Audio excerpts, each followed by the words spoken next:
I'll tackle that in the next chapter. Chapter 3. A Hero Chooses a Life of Meaning. For a long time, I believed meaning was a philosophical idea that you experienced only when you agreed with a set of beliefs. I no longer believe this is true. In fact, I don't think meaning can be experienced by believing a set of ideas at all. Instead, I believe meaning is something you experience in motion. Meaning is existential. To be more precise, it is an emotional state you experience under certain circumstances, and those circumstances can be created by us, and those circumstances are relatively easy to create. To experience meaning, a person simply needs to rise up, point at the horizon, and with deep conviction decide to venture out toward the hope of a meaningful story. Meaning is something you experience while you are on an adventure. Victims, then, cannot experience a deep sense of meaning. Victims are not in motion. They are not trying to accomplish something or build something or create a new world. Instead, they believe they are helpless. This is yet another reason I look back on my victim years and see them as a wasted season. Today, I experience a deep sense of meaning, and I'm glad.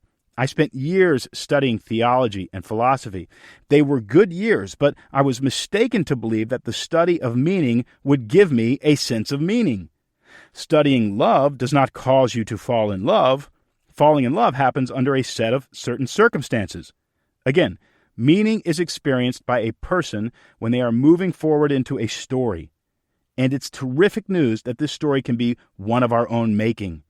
We do not have to trust fate to write a story for us. We can write that story ourselves. And yet, all of this begs a question. What are the rules we must follow to experience a deep sense of meaning? A formula to create meaning. As I've already mentioned, I'm a fan of Dr. Viktor Frankl. I've spoken and written about his work for years because, in many ways, he saved my life, or at least he dramatically improved the quality of my life. I discovered Viktor Frankl on a particular day in which I was most likely to receive and understand his ideas. About 15 years ago, you see, I joined several friends on a bicycle journey across America. It took us the majority of a summer. We started in Los Angeles and finished in Delaware. This was early on in my transformation from victim to hero. At the time, I was just starting to come out of my victim shell. My self-identity was just beginning to transform from victim mindset to hero mindset, but I was still clunky in the living. Regardless, I was starting to understand that life is best lived in motion. I'd published a few books and was proving I had some mental stamina, but my body was still mush. I'd signed up for the bike ride because I wanted to see if I could become a character who did hard physical things. The ride was definitely a hard physical thing.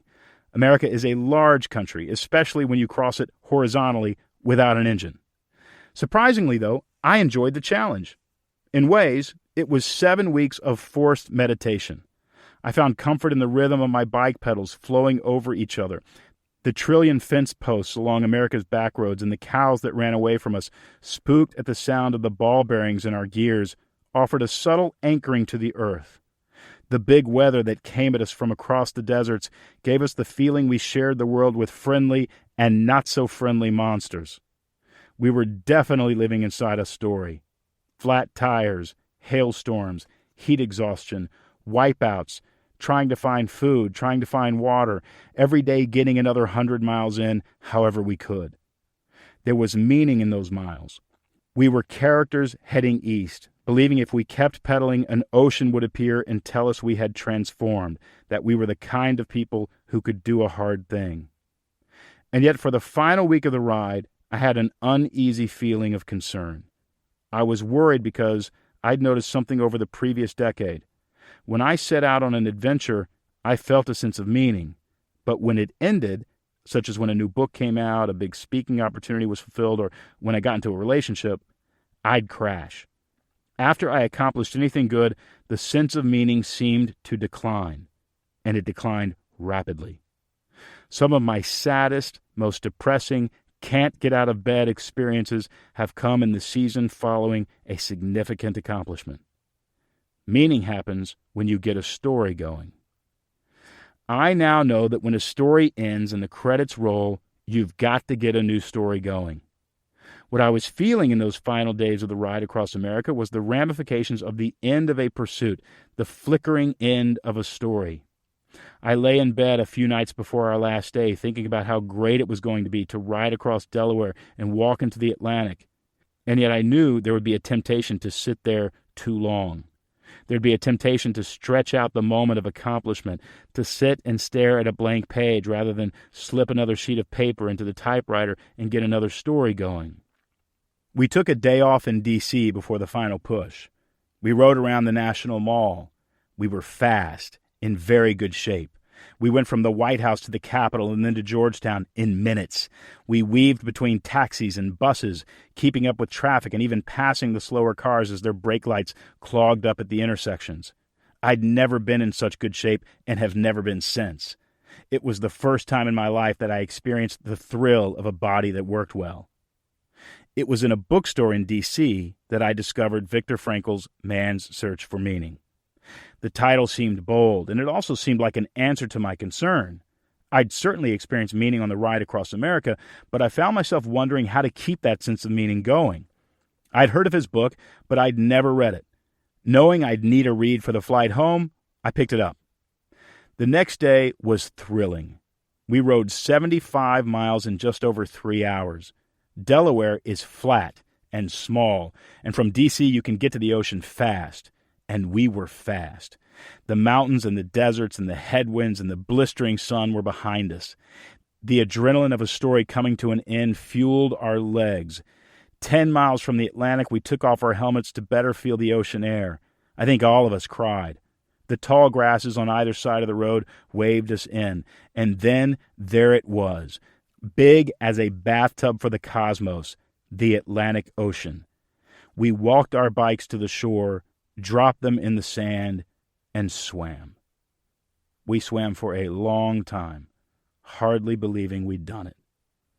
And yet the whole time, I knew tomorrow or the next day or the day after that, the ghost of meaningless would begin to haunt me. It's okay to rest. It's good to rest. But you cannot stay down for long. Even after a great adventure, we must all dream up something new. I could hear the still, small voice of the ghost. Meaning is only experienced in motion. On the flight home, Viktor Frankl gave me a name for the restlessness. He called it the existential vacuum. He accurately named the state that we get ourselves into when we finish an adventure only to sit in the theater of our minds watching a blank screen. Existential vacuum felt like the appropriate term.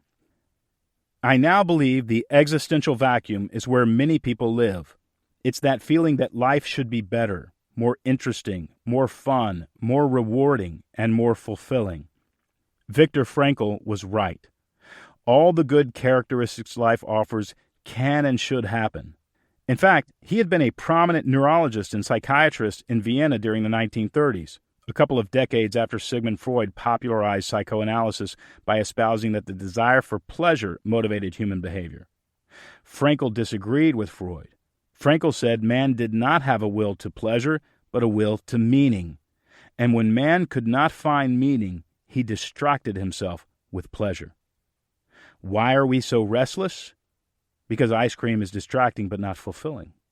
Because alcohol offers a fabricated sense of peace. Because lust is not love. Frankl was right.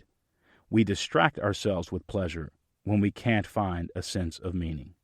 The formula for a life of meaning. Frankl's formula to experience a life of meaning was pragmatic and threefold. 1. Take action creating a work or performing a deed. 2. Experience something or encounter someone that you find captivating and that pulls you out of yourself. 3. Have an optimistic attitude toward the inevitable challenges and suffering you will experience in life. As I read Man's Search for Meaning, thinking through the trip we'd just taken across the country and the deep sense of meaning that had come with the effort, I realized all three elements were present. We had a specific ambition to ride our bikes from the Pacific to the Atlantic. We were also experiencing something beautiful that was more interesting to us than ourselves. one another, for instance, not to mention the landscape, pedaling across Joshua Tree at sunrise, climbing the long, slow mountains on the Blue Ridge Parkway. Then, finally, the challenges. Every day was painful, but the pain served a purpose. The pain was making us stronger by creating a rich closeness that only comes when you share a challenge with friends. The entire trip, much like the books I'd written or projects I'd completed, had a little story to it. Without knowing it, all of us on that trip had lived like heroes on a mission. We'd thrown ourselves into logotherapy and as such experienced a deep sense of meaning. But the big revelation for me came when I realized that just because you experience meaning while living a story doesn't mean it sticks around. If any of those three elements are removed, you stop feeling a sense of meaning and return to the existential vacuum. Many people live in the existential vacuum without realizing they can easily experience meaning again. They just have to get a little story going and lean into that story. Think about the most restless, uneasy seasons of your life. Were you fascinated by a project that demanded your attention? Were you mesmerized by the beauty and the people around you? And were you able to reflect on your suffering and identify how, while it was certainly painful, it was also enriching your life?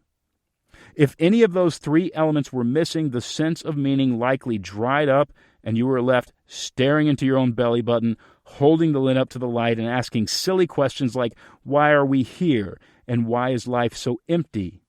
Frankl's formula that meaning was found by taking action on a project, being enamored by something or someone outside yourself, and giving your pain a purpose has been accidentally stumbled upon by all of us at various times in our lives. But for me, the big revelation came when I realized we could cause meaning to happen anytime we wanted. In other words, human beings have the ability to make meaning. If we choose a project to work on, if we open ourselves up to the beauty of art, nature, and even other people, and then if we can find a redemptive perspective for our inevitable pain, we will experience a deep sense of meaning. What does meaning feel like? To me, meaning does not feel like joy or even pleasure. I've had plenty of bad days in the midst of experiencing meaning. Meaning is better than that. Meaning feels like purpose. When I experience meaning, my life feels as though it is playing an important role in an important story. I have never been able to prove that sense of purpose is justified, but it hardly matters. When I am experiencing meaning, it feels as though my life is a story that is interesting to myself and also good for the world. I have plenty of friends who espouse religious or philosophical ideas in an attempt to prove life has meaning, yet they do not experience meaning in their lives because they have not set out on a story. How many people sit in church pews hearing lectures about God only to return home and feel restless? And why? Perhaps it is because we do not experience meaning by studying meaning. Rather, we experience meaning by taking action. Even Jesus said, "Follow me," rather than "figure me out." What if the experience of meaning requires action? Additionally, it's my belief that meaning is philosophically and theologically agnostic. You can be an atheist, a Christian, a Muslim, or anything else and experience meaning, just as you can be an atheist, a Christian, or a Muslim and experience joy and love. Meaning is not an idea to be agreed with. It is a feeling you get when you live as a hero on a mission, and it cannot be experienced without taking action and living into a story. In the years after I learned how to make meaning, it was fun to meet others who were experiencing meaning too. I could recognize them immediately. They were building a family or a company. They were leading a team. They were trying to write a book or record an album or create enough art for a gallery showing. They were in motion. They were building something. Not only this, but they also combined their ambition with an appreciation for challenge. They were not victims. They knew that pain was part of life, and they knew they could use pain to help them transform into better versions of themselves. After all, we are all going to experience pain. Why not allow it to improve our character and our outlook on life? Finally, they were not self-absorbed. Instead, they were fascinated by the world, by art and music and nature. They were focused on their projects too, on the beauty they believed they were bringing into the world. And because they were characters inside a story about building something and being useful, they experienced meaning as well as transformation. I have found that my people, the people I click most with in this world, are not people who agree with my religious ideas or even my political ideas, but rather people who are living as characters inside a story of their own making. We can decide to experience meaning. Somewhere in this season of my life, I began to get a little obsessed with designing my life so I could experience the most meaning. I began to live more strategically. I planned my life the way a writer plans a story. I defined an ambition, just as a writer does for their lead character. I embraced challenges. I learned from mistakes, and every day I try to put a little something on the plot. Again, I did all this in such a way as to optimize and stay within the experience of meaning. Everything didn't go perfectly for me. As I said, we can't control every aspect of life, but we get lucky a great deal more when we stay in motion. I controlled the projects I worked on, the attitude I had about conflict, and the community I created. I controlled the books I wrote, the schedule I kept, the discipline to get up early every morning. I lived with intention. What I noticed then is that life tends to meet you as you get moving. And the more you move, the more opportunities life throws your way. To make living a life of meaning easier, I created the life plan I'll lay out for you later in this book. I also created a simple daily planner to keep me on track. The way I viewed the life plan was similar to how a writer views the outline of their story.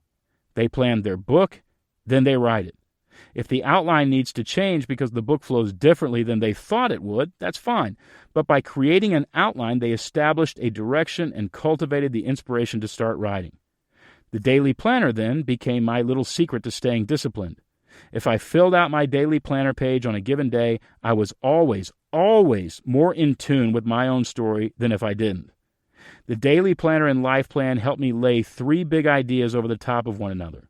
The first was Viktor Frankl's formula for how to experience meaning. The second was all I'd learned studying the 4 major characters that are in almost every story and how playing those characters affects the quality of our lives. The third was the need to apply all I'd learned to life itself and take advantage of the incredible and ever-expiring opportunity to create meaning.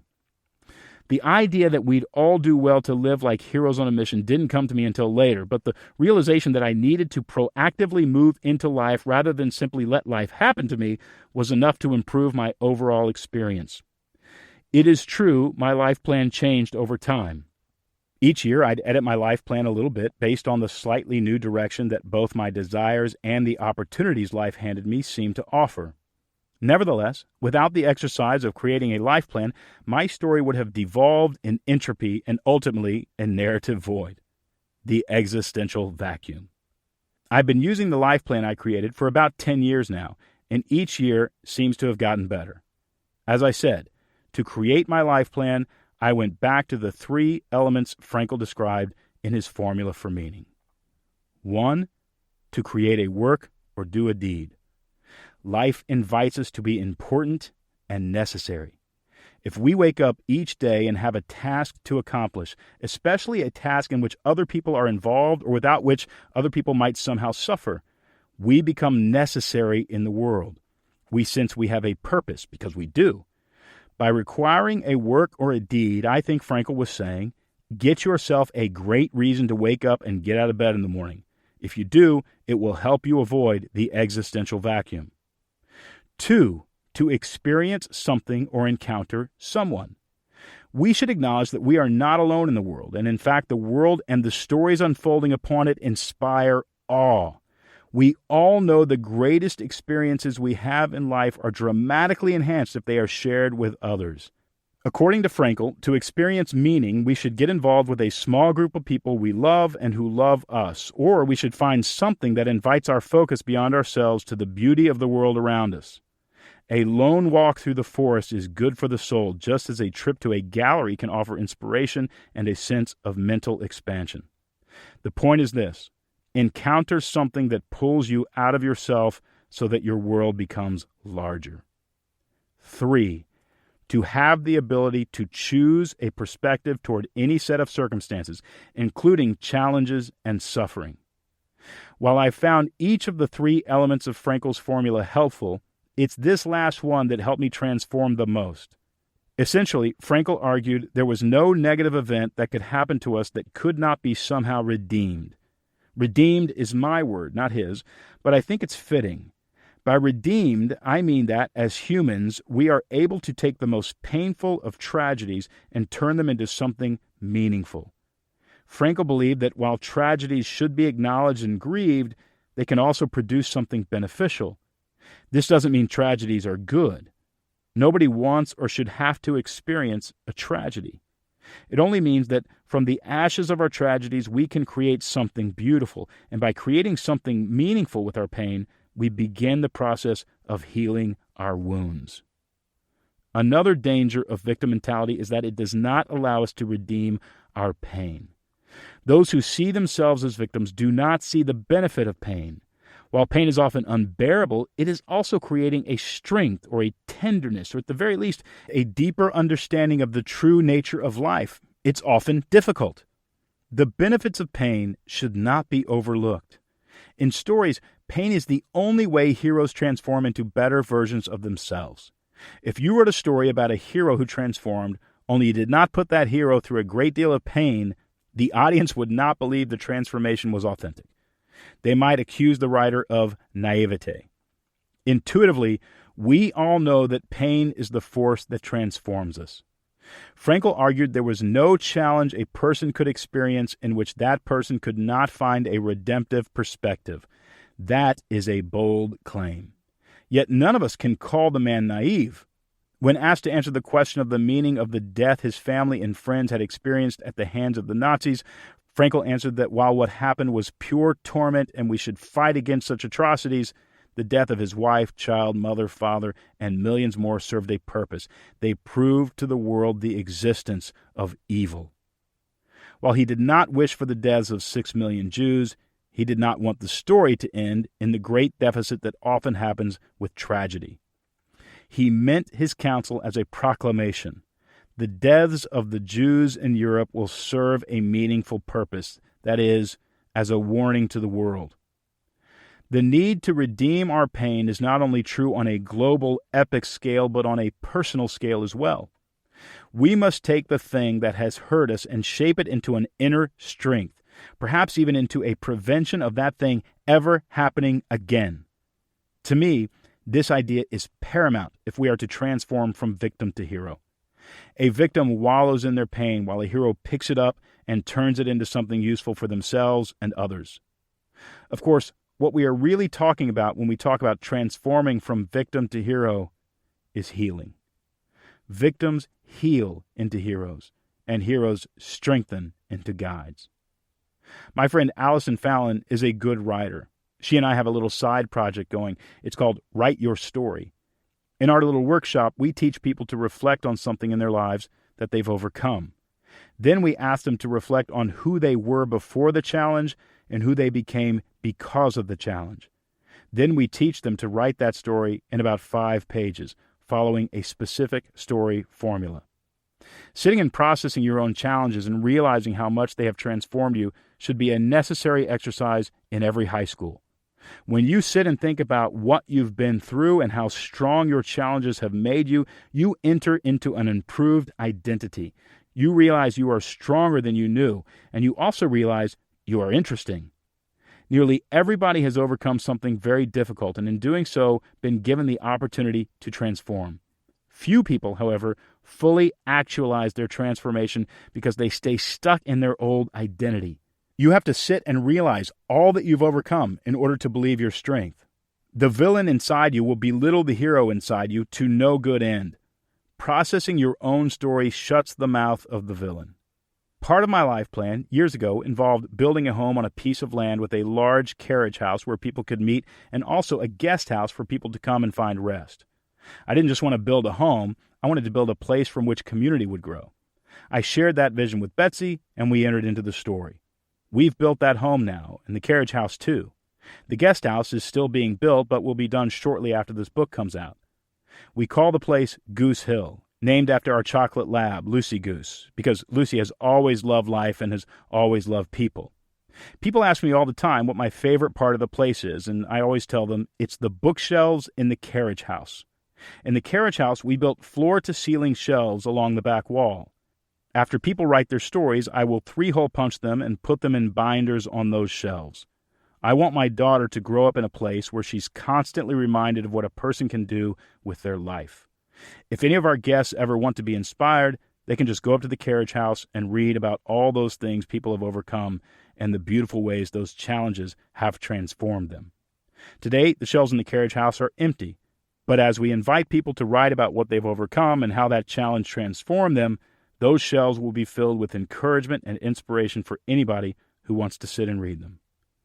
Pain can serve a purpose if we cause it to.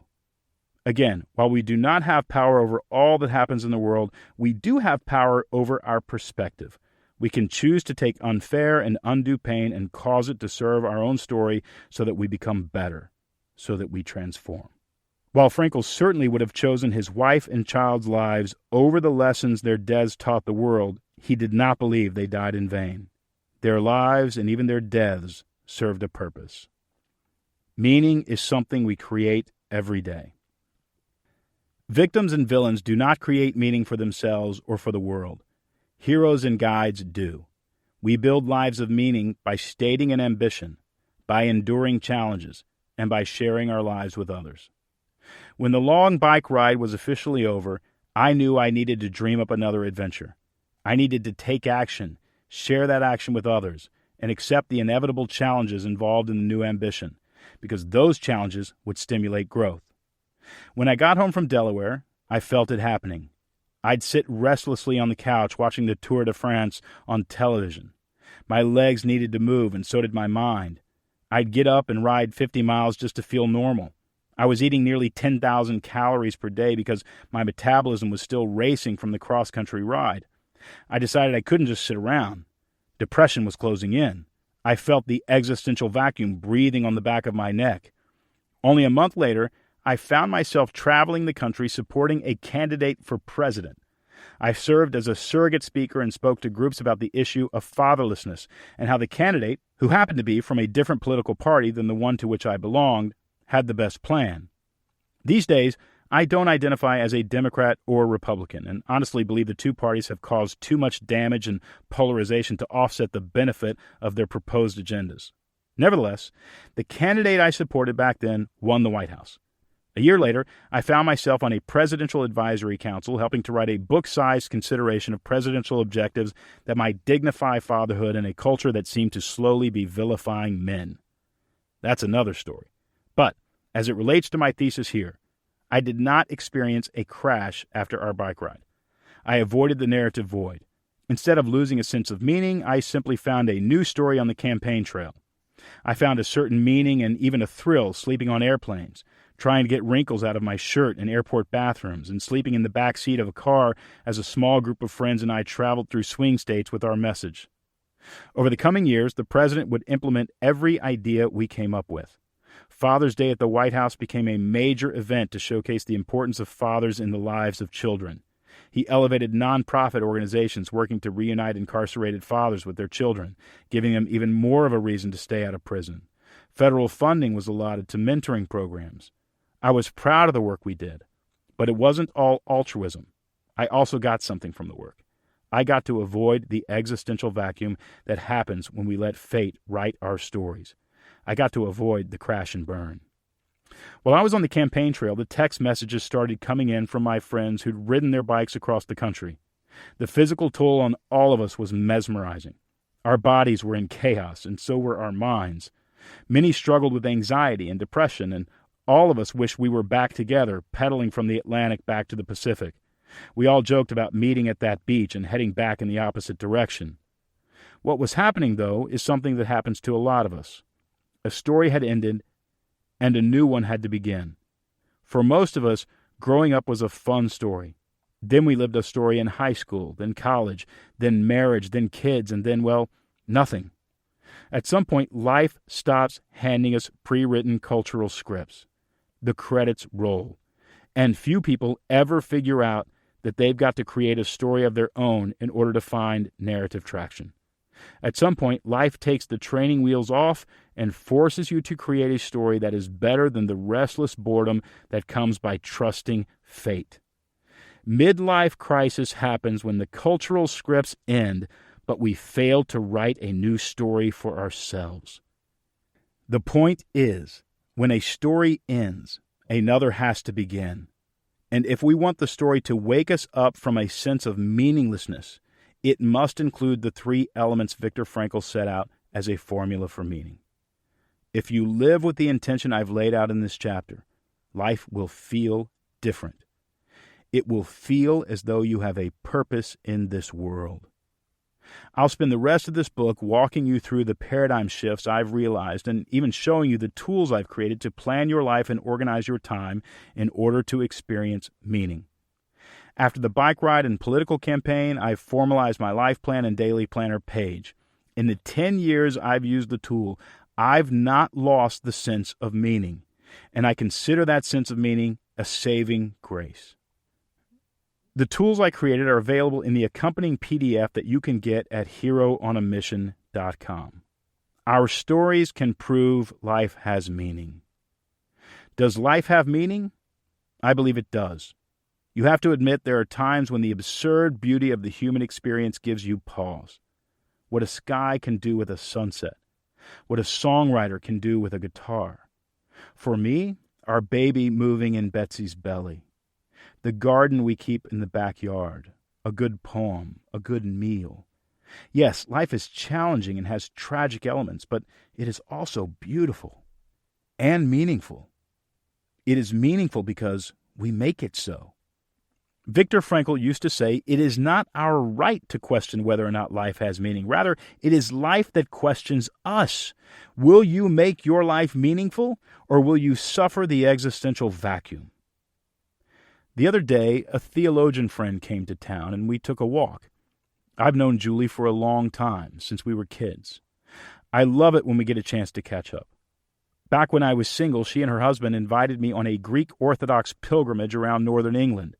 The time we didn't spend sitting in lectures, we spent drinking tea and mining the problems of the soul, trying to figure out whether there was some bit of theology that would lead to wholeness, or, more important, why the last bit of theological revelation we'd come to hadn't produced a sense of wholeness.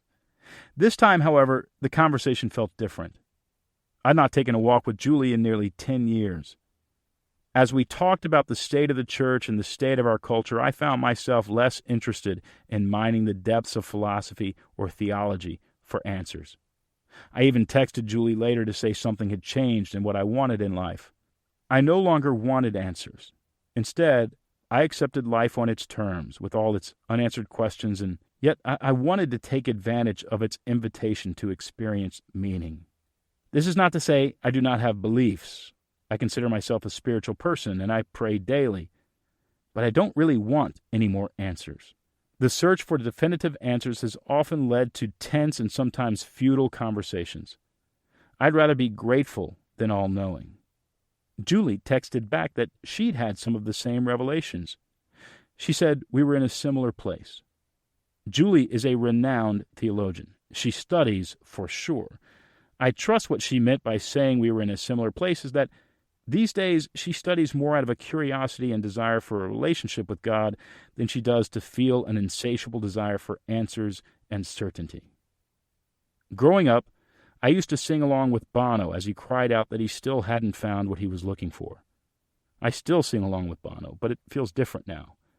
I still haven't found what I'm looking for either, but having discovered a deep sense of meaning, I am now uninterested in the search for anything else. I am fulfilled, even in the unknowing. I do not want to live life looking for something I don't have. I want to become more and more interested in the opportunities I've been given. In short, I am pleasantly distracted by meaning. So how do we live a life of meaning? Again, first, we define an ambition. We choose something we want to bring into the world, or we join a community or movement that is bringing something into the world. Second, We share our experience with others, and we allow ourselves to become interested in the people and beauty that exist outside ourselves. And third, we accept challenges and even tragedies as a fact. Of course, we try to prevent them, but we do not wallow in pity when they occur. Challenges are painful, but they can serve a purpose if we allow them to. I've come to think of this lifestyle as living as a hero on a mission. I fear even as I read that phrase and use it as the title for this book, it rings of arrogance, as though somehow those of us who live this way are heroes and others are not. But it bears repeating. Heroes are not perfect creatures. Often, in fact, they are weak, unwilling to act, afraid, and in desperate need of help. The single characteristic that sets heroes apart, however, is that they are willing to accept a challenge that will ultimately transform them. Heroes take action, which is why they are so good at experiencing meaning. Every hero in every story you have ever loved wanted something specific and was willing to sacrifice to get it. Every hero in every story you have ever loved experienced pain and setbacks, but found a perspective that allowed them to keep going. And every hero in every story you have ever loved wanted to serve a purpose larger than themselves. And because they stepped into a story, they experienced a transformation. At the end of the story, they were a better person than they were at the beginning. I have experienced transformation, and I'm hoping an ongoing transformation continues to define my life. Amidst the false starts, the fear, and the need for help, I know if a person keeps moving into new and exciting stories, they will change for the better. Healthy people grow. Healthy people transform. Chapter 4. What elements are necessary for a person to transform? Have you ever gotten together with a friend from years back and, after talking, realized they hadn't changed at all? By that I mean they tell the same jokes, relive the same stories, struggle with the same problems. The reason it feels odd to encounter a person who has not changed is because human beings are designed to change, and when we don't, it's an indication that something is wrong. As a memoirist, I did a lot of reflecting. I wrote about my fears and insecurities and even my failures. I wrote 6 or 7 books in that same voice, hopefully chronicling my changes. I confess it's sometimes embarrassing to think about all I wrote about back then. I don't have any copies of my own books in my house, or at least I don't have any that I know about. For me, yesterday is yesterday, and I'd much rather live for today and tomorrow. Regardless, the reason I don't go back and read my old stuff is because I find myself nearly unrecognizable. I still agree with most of the ideas, but I find the whining and complaining I did in my old books to be annoying. This isn't a confession of shame. I'm proud of the kid who wrote those books, but I'm also proud that that kid got better. In the past 10 years, I've transitioned to writing business books. I write with more authority because I believe in myself more than I used to. Occasionally, somebody will comment that they miss the old Don. But honestly, I don't miss the old me. The old me was heavier, lonelier, more bitter, and terrible at relationships. The way I look at it, I got healthier. Healthy people acquire discipline and learn from their mistakes. These are the qualities that lead to change. I can't write books like I used to because I'm not the same person I used to be. Sometimes people don't want you to change because it requires too much mental work to recategorize you in their brain. They want you to stay dumb and slow and safe. The old you wasn't a threat in their social construct. But I think every healthy thing changes and unhealthy things stay the same. I say go ahead and transform and just let others get used to it. It won't take long for them to appreciate you for who you've become and give you a new space and more respected space in their mind. I like what the stories I've lived have done to me.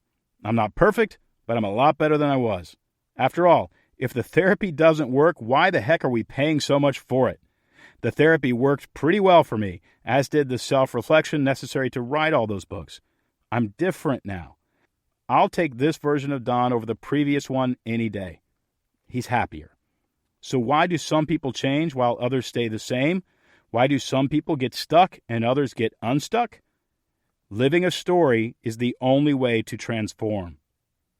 Most of the stories we love are about characters who transform. The hero usually begins their journey as an unwilling participant, not yet ready to take action. But when Gandalf tells Bilbo about the ring, or Katniss stands in for her sister in the Hunger Games, they are forced into the story through an inciting incident. These incidents exist in stories because they exist in life. Something, or more accurately, a series of somethings happens to us. We are forced to act. We leave home, fall in love, or get our hearts broken. Our house burns down. Our car won't start. We win the lottery. We lose everything in a bad investment. These incidents offer us a challenge, and it's through accepting those challenges that we transform. It's through these challenges that a positive evolution begins to take place. These challenges allow us to prove ourselves to ourselves and to the world. When something difficult happens, victims accept defeat. But heroes ask, what does this make possible? Show me a person successful in business, and I'll show you somebody who learned from their failures. Show me a man who is grateful for his wife, and I'll show you a man who has had his heart broken a few times. Our pain and our challenges chisel us into better versions of ourselves. For sure, the blow of the chisel hurts, but the result, if we allow it to be, is a sculpted character competent to create a better world for themselves and others. The hero must want something. It does not take an inciting incident, though, to get a story going. All it takes is a little curiosity. A hero starts wondering what it would be like to accomplish X or to build Y. I think one of the reasons people do not change is because they do not leave the Shire. Many of us have stopped wanting things in our lives. We've killed our desire. When something didn't work out, we mistakenly believed that nothing else would, and perhaps we came to believe that by not wanting anything, we could mitigate all risk or failure. Not wanting something, after all, is a form of self-protection. Instead of trying, we play it safe. I believe this is a sad reality for many. A story has to be about a character who wants something. At any point in the movie, the audience should know what the hero wants. She wants to topple the regime. He wants to win the tournament. She wants to rebuild the house that she lost in the flood. The hero must leave their comfortable life and pursue something risky. The hero has to want something, and she must take action to get it. Otherwise, the story fails to gain narrative traction. That brings up another characteristic that leads to transformation. The hero must want something specific. A story about a person who wants fulfillment sounds boring for a reason. What is that story even about? We all want fulfillment. What's so special about this guy, and what sort of fulfillment is he looking for? Defining something elusive to head toward will have us right back in the existential vacuum. If we want to be happy, life will never work. We have to want something that will make us happy, and that something needs to be defined specifically so it posits a story question in our mind. Will we be able to run the marathon this spring? Will we start that rafting company? Will we sell the house and buy a farm? A storyteller must define an exact thing the hero wants. They want to win the karate tournament. They want to save their father's company. They want to marry their sweetheart. Once the hero defines what they want, the story begins. And why does the story begin? Because, again, when a hero defines what they want, a story question is posited.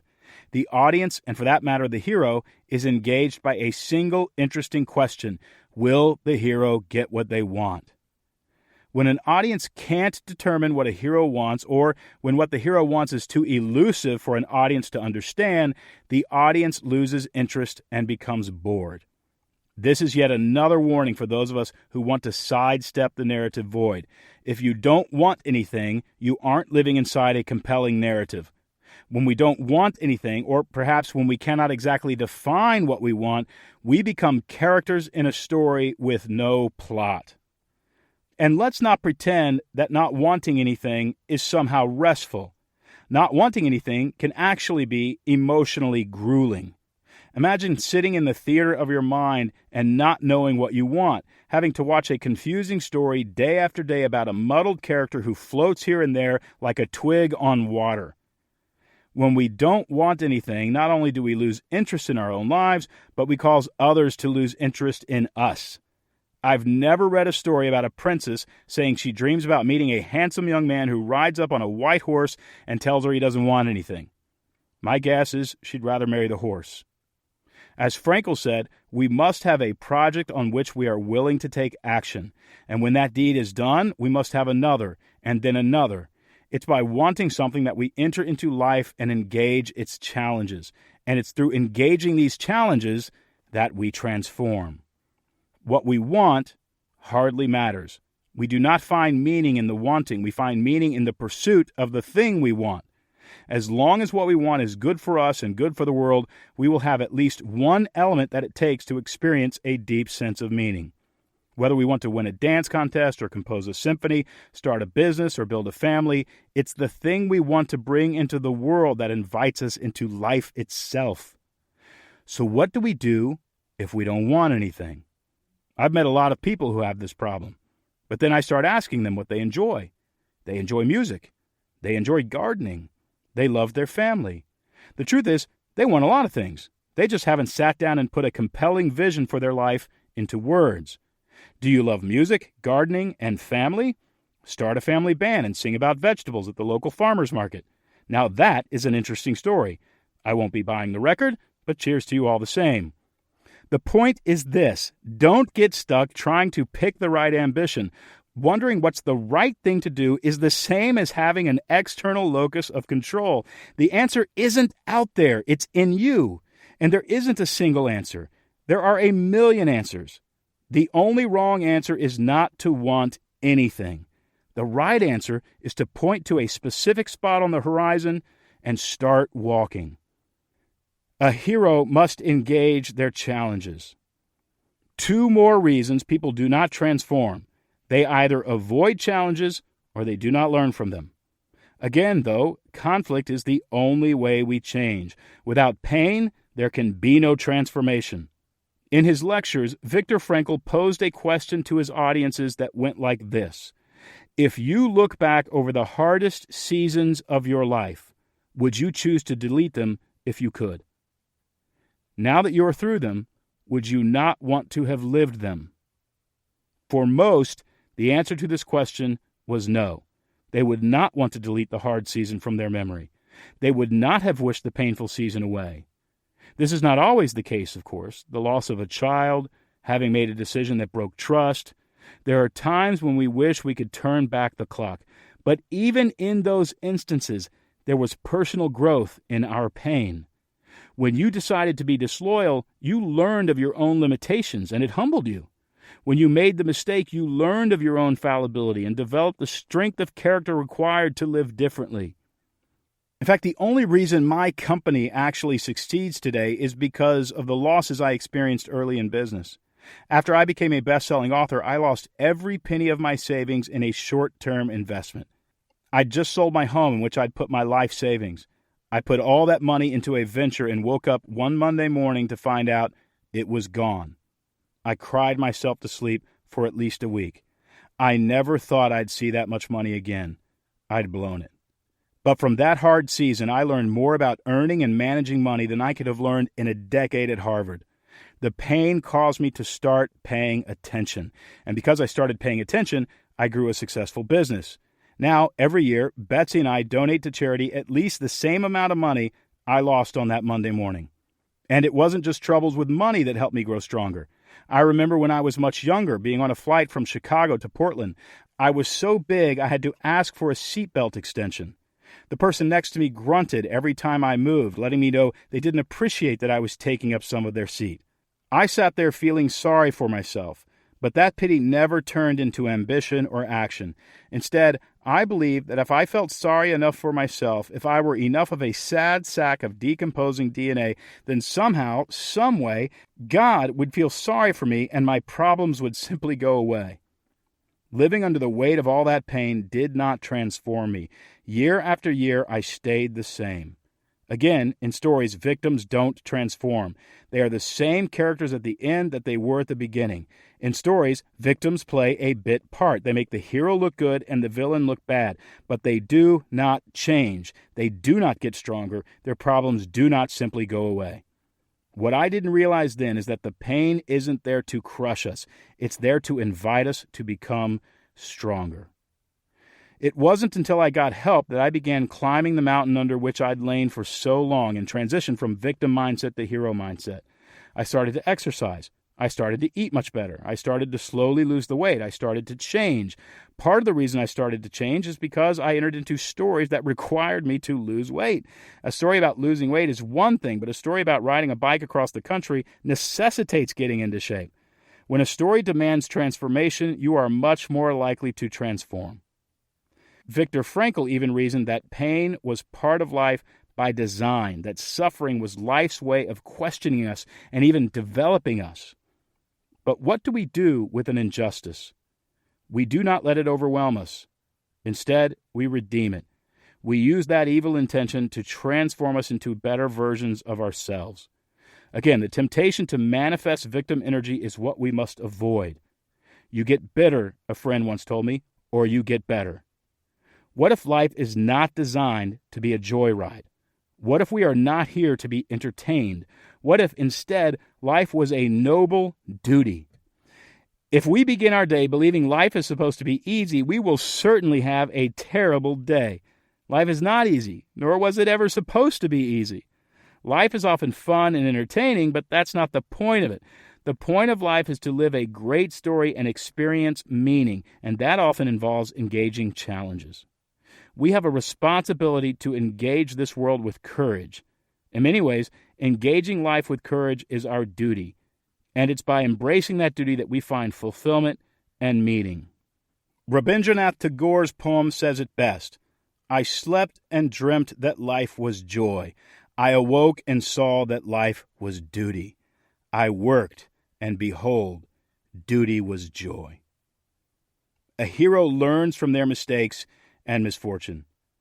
We all have met another kind of person, one who makes the same mistakes over and over. They enter into a community and make good friends. Then they do something like borrow money from those friends and fail to pay the money back.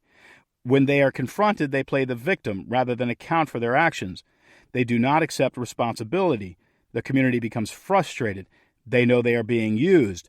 Then the person leaves the community and enters into another community only to borrow more money, fail to pay it back, and burn another bridge. How in the world can a person make the same mistake over and over and not learn? For me, learning from my mistakes begins turning off the ego and being willing to admit I actually make mistakes. My ideas could be wrong. My attitude could in fact be toxic, and has. The problem in my world may very well be me. Until we are willing to admit we make mistakes, we will never, ever learn from our mistakes. Still, it confounds me that some people cannot admit fault. It is as though their security is threatened if they admit they have done something wrong. Regardless, these people are not our problem. They will have to deal with the consequences of their own egos and continue moving into new communities to start over. For the rest of us, failure is an education. Mistakes are an education. Wrong deeds can even be an education. When we see mistakes as a curriculum rather than a judgment, the velocity in which we transform increases. Failure, pain, mistakes, and even injustices directed against us offer an advantage if we let them. So, how does a hero transform? They define a specific ambition for their lives, they engage challenges rather than avoid them, and they learn from their mistakes and their misfortune. Transformation is the natural path. Transformation is natural. None of us look the same as we did when we were babies, and when we are old, we'll look very different than we did when we were middle-aged. Things that are healthy and alive change. The converse is also true. Things that are dead do not change. A rock does not change because a rock is not alive. Change is caused by us wanting something and being willing to engage in the challenges of achieving what we want. Before we want something, though, we may have to deal with another problem. There may be some part of us that believes we shouldn't want anything at all. There are people who do not dream of a brighter future for themselves and for others. There are people who believe they do not deserve anything in this life. And worse, there are people who do not want anything because they do not want to stand out. For them, survival means blending in. But to not want anything, in my opinion, is to not want to participate in the story of life, and that is akin to not accepting a gift from God. In order to create a life plan and make use of the daily planner I'll show you later, we are going to have to decide to want something. Now, whenever I sit down to write a story, I start with a character. I imagine that character, and then I ask myself a single question that will determine where the story goes. What does the hero want? This is one of my favorite questions to ask a new acquaintance. After the small talk, of course, when the conversation gets more serious, I love to ask, what are you trying to build? What are you bringing into the world that wasn't there before? If they have a great answer to that question, and sometimes they do, I know I'm in the presence of a hero on a mission. Chapter 5. A Hero Knows What They Want. Later in the book, I'll be helping you create your life plan. In order to create that plan, though, you're going to have to define some kind of ambition for your life. You are going to have to want something. In a story, a hero wants something. They want to win the championship or disarm the bomb. They want to slay the dragon or win the spelling bee. If a hero doesn't want something, the story fails to start. The reason we like stories, in fact, is because they posit a story question that is interesting enough to hold our attention for a couple hours or a couple hundred pages. If we aren't sure what we want in life, there is no story question in our lives either. And if there is no story question inviting us to take action, we will lose interest in our own lives. Narrative traction happens when we get interested in a story and lean in to see what happens. Most people do not have narrative traction in their own lives. They find their lives boring and uninteresting, so they scroll through Instagram feeling jealous of those who seem to be living a captivating life. But when you are interested in your own story, the stories of others are not so threatening. They get to live interesting lives, and so do you. Again, in order to experience narrative traction in our lives, we have to want something or some things. When we want something, we have a reason to get out of bed and engage the challenges that stand between it and us. And of course, it's those challenges that transform us. If you think about it, all action is motivated by the opening and closing of story loops. I wanted to date Betsy, so I took a risk and asked her out. I wanted to write this book, so I took a chance and wrote a sentence and then another. The story question these ambitions brought me then created a kind of narrative traction that kept me interested in my own life. Is this the woman I will build a family with? Will this book be any good? If we don't want anything, then we can't get the story started and we run the risk of losing interest in our own lives. For some, though, wanting something specific in life can be troublesome. There are people who find it difficult to want things. Perhaps they grew up being taught resources were scarce, and if they want something in life, they are by definition taking something from somebody else. Others perhaps were raised by their parents to want certain things, maybe a high-paying job or strict religious devotion, but when they got older, they discovered they didn't want those things at all. Now they are confused about what they should want. Still others want so many things and have so many options that they feel paralyzed by the idea of making a choice. While it is true that a hero must want something for a story to get started, it is also true that nobody has an ethical responsibility to want something.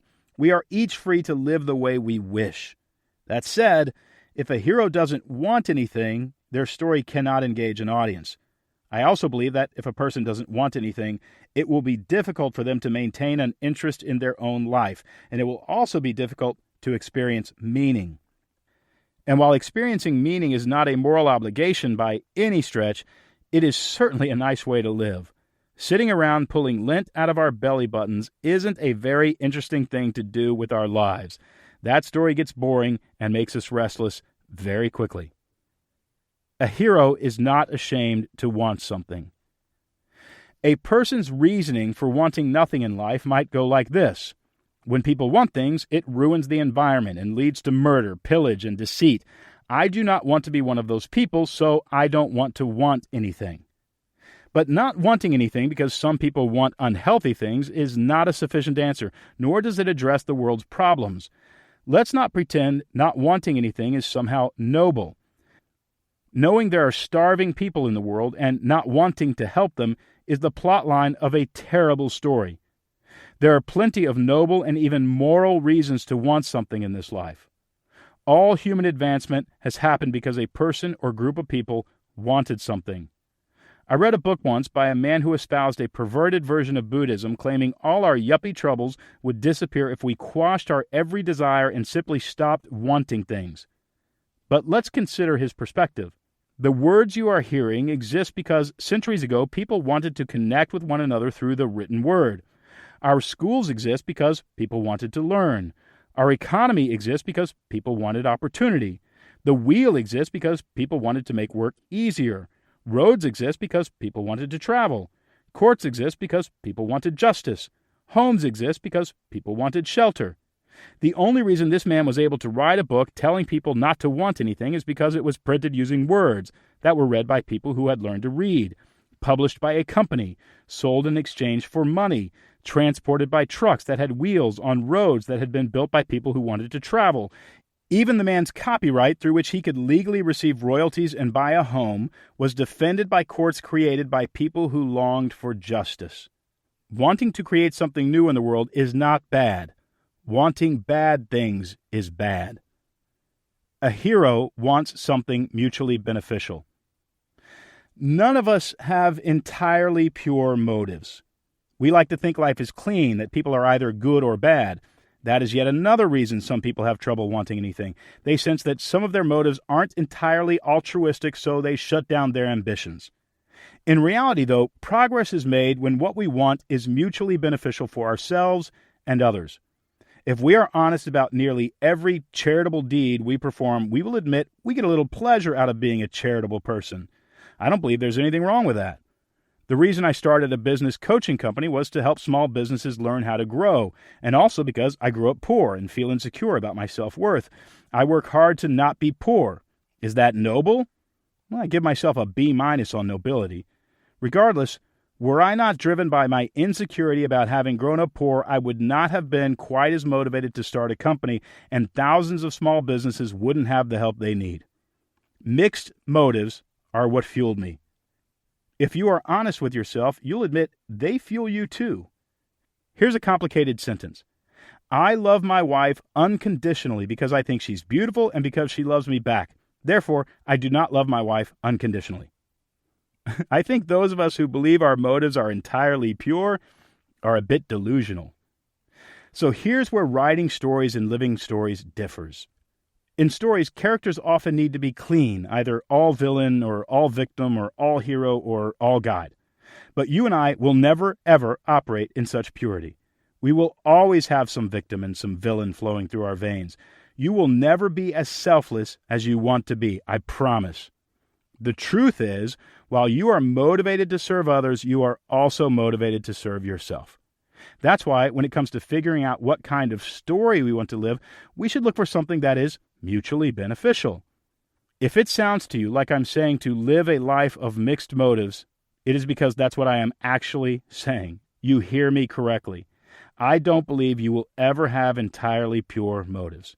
If you say you do, I don't believe you, and don't believe you are self-aware. Forgive my judgment. I just think that God lives in heaven and that we mere mortals are fallen creatures, and I think it's high time we accept that we are not perfect. Many people won't take action at all because they do not want to pursue anything that feels selfish or greedy. I understand that. Our selfishness should be kept in check, there's no question. But don't forget, if you have mixed motives for feeding the hungry still get to eat. And I don't think they really care about your motives. If you pay close attention to stories, you'll find heroes to be incredibly flawed. They often have primitive desires and do selfish things. They are not always brave, and they do not always help the people around them. And yet, they try. They struggle with their base desires in order to become better. That's why we fall in love with them. A hero wants to share. In fact, if a hero comes off as perfect, we begin to think of them as self-righteous. We don't tend to like characters who think they are better than us. There is a sweet spot, though, a character who is relatable and yet altruistic at the same time. They want something for themselves, but don't want to hoard what they acquire. They want to share. The truth is, I am more motivated to accept challenges and do hard things if the project benefits me and also benefits somebody else, preferably somebody I care about. If I do things only for me, it feels too selfish. If I do things only for others, I start feeling a little hungry for personal reward, to be honest. But if I do things that are mutually beneficial, I hit my stride. For us to find that inner desire and identify something we want, we must discover something that taps into a deep drive within us. Once we find whatever that is, something we've always wanted to prove, or some experience we've always wanted to have, or some self-expression we've always wanted to create, Then we have to figure out how we can incorporate generosity into the mix so our story doesn't get too cockeyed in the living. Mixed motives. Trust me, becoming friends with your mixed motives is a good thing. Realize that your lesser motives will get you going and your more elevated motives will make the experience beneficial to others. The general rule is that a hero does not have to be perfect. They just have to consistently transform into a better version of themselves. My favorite movie is It's a Wonderful Life. The story of George Bailey, who, guided around his small town by an angel, is shown the world as it would have existed had he never been born. And it turns out a world without George Bailey is dark. His wife never finds love. His kids never come into existence. And the people of Bedford Falls can't afford good housing because his bank never lent them the money. We've all seen the film. But next time you watch it, notice how kind George is and also how rude he is. Notice how calm he is, but also how frustrated he gets at the kids and the neighbors and the newel post that keeps coming off the railing on the stairs. He loses patience with his children. He barks at his wife. He demeans a coworker. In other words, notice how normal he is, how mixed his motives are, and how much you love him even though he is human. George Bailey's life doesn't have such a powerful impact because he was perfect, but because he was a flawed man trying to bring something good into the world. Don't think you have to transform before you live a great story. Live a great story, and the story itself will transform you. A hero is in touch with their primal desires. In determining what motivates us, getting in touch with some primal drives can help. Is there something we are trying to prove to ourselves and the world? Is there something we enjoy or something that brings us pleasure? How do we want to be perceived by others? These sound like intensely selfish questions, but I'm taking a risk here on being honest with you. Nearly all great accomplishments in the world have happened because somebody had mixed motives about doing the right thing. When I talk about primal desires, I mean the desire to be financially independent, or become known, or win an award, or experience passion, or look tough, or be perceived as beautiful or sexy. If I'm brutally honest, one of the reasons I have succeeded in business is because I have a chip on my shoulder. I'm not proud of it, but there is still a part of me that feels embarrassed about having stood in line with my family for government cheese. I am still that kid who wants the rich kids at school to accept me as one of them. Perhaps that's a sad motivation to make money, but that's one of the biggest motivations that fueled my work ethic. I wanted to be seen as important. That said, what did that primal desire fuel? It fueled the building of a business that created many jobs. It fueled provision for a family. It fueled a company that teaches other business owners how to professionalize their operation. In short, it fueled a terrific life for me and for others. And in a very strange way, that primal desire helped me heal. It was my success in business that helped me prove myself to myself and others. Success allowed me to begin to heal the wound within. It felt good to prove to myself that I was willing to work very hard. And more than this, experiencing a little success helped me realize how shallow my desires to be rich actually were. It taught me that superficial success has a limited ability to provide fulfillment.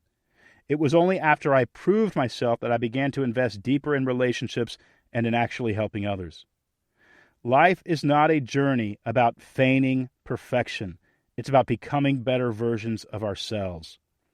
People who are not honest about their nuanced motives are driven by the most deceptive desire of all. They want to believe they are perfect.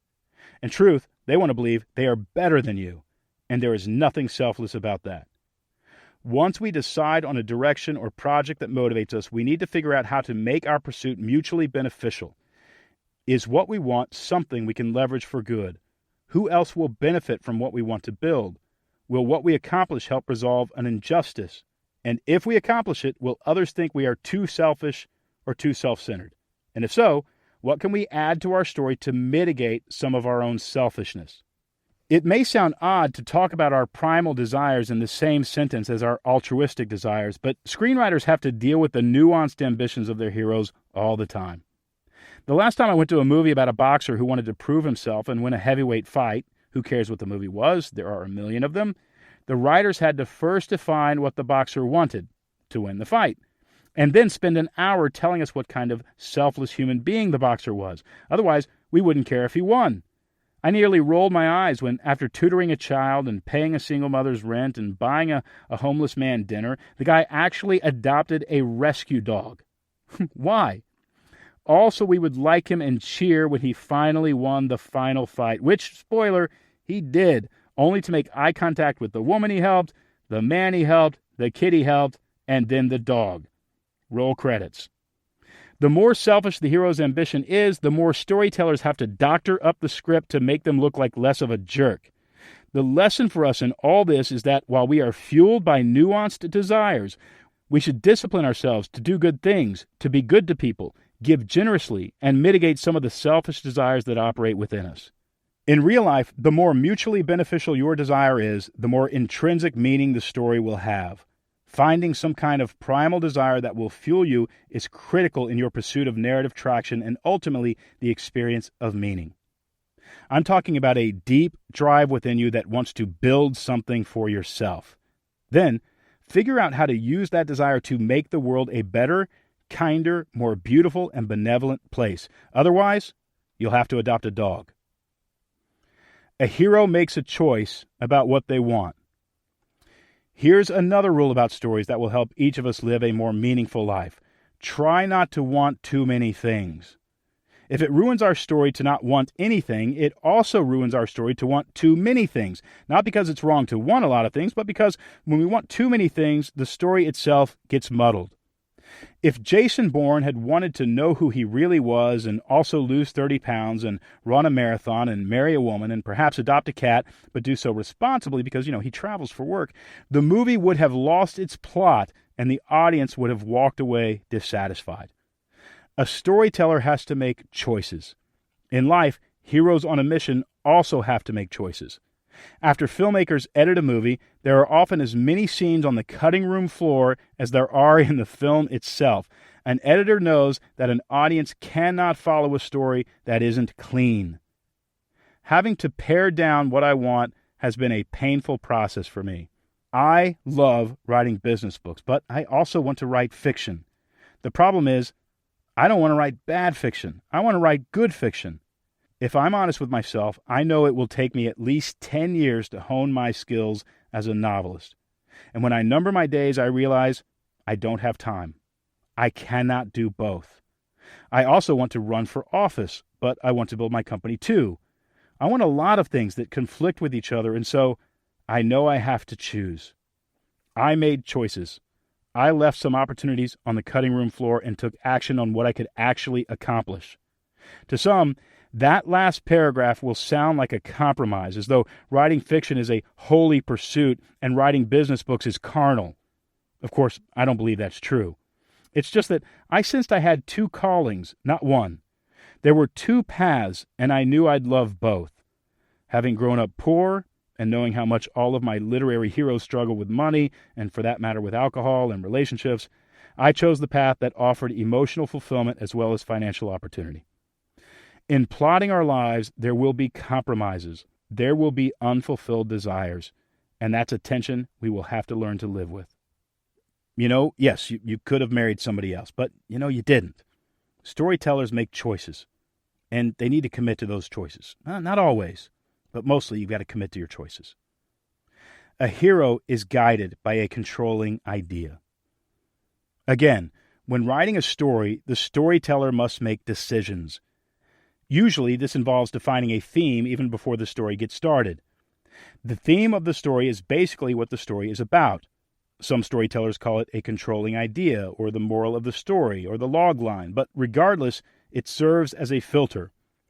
The theme of Romeo and Juliet is likely something like love is worth dying for, and the theme of It's a Wonderful Life is something like a life of quiet kindness can have a powerful impact.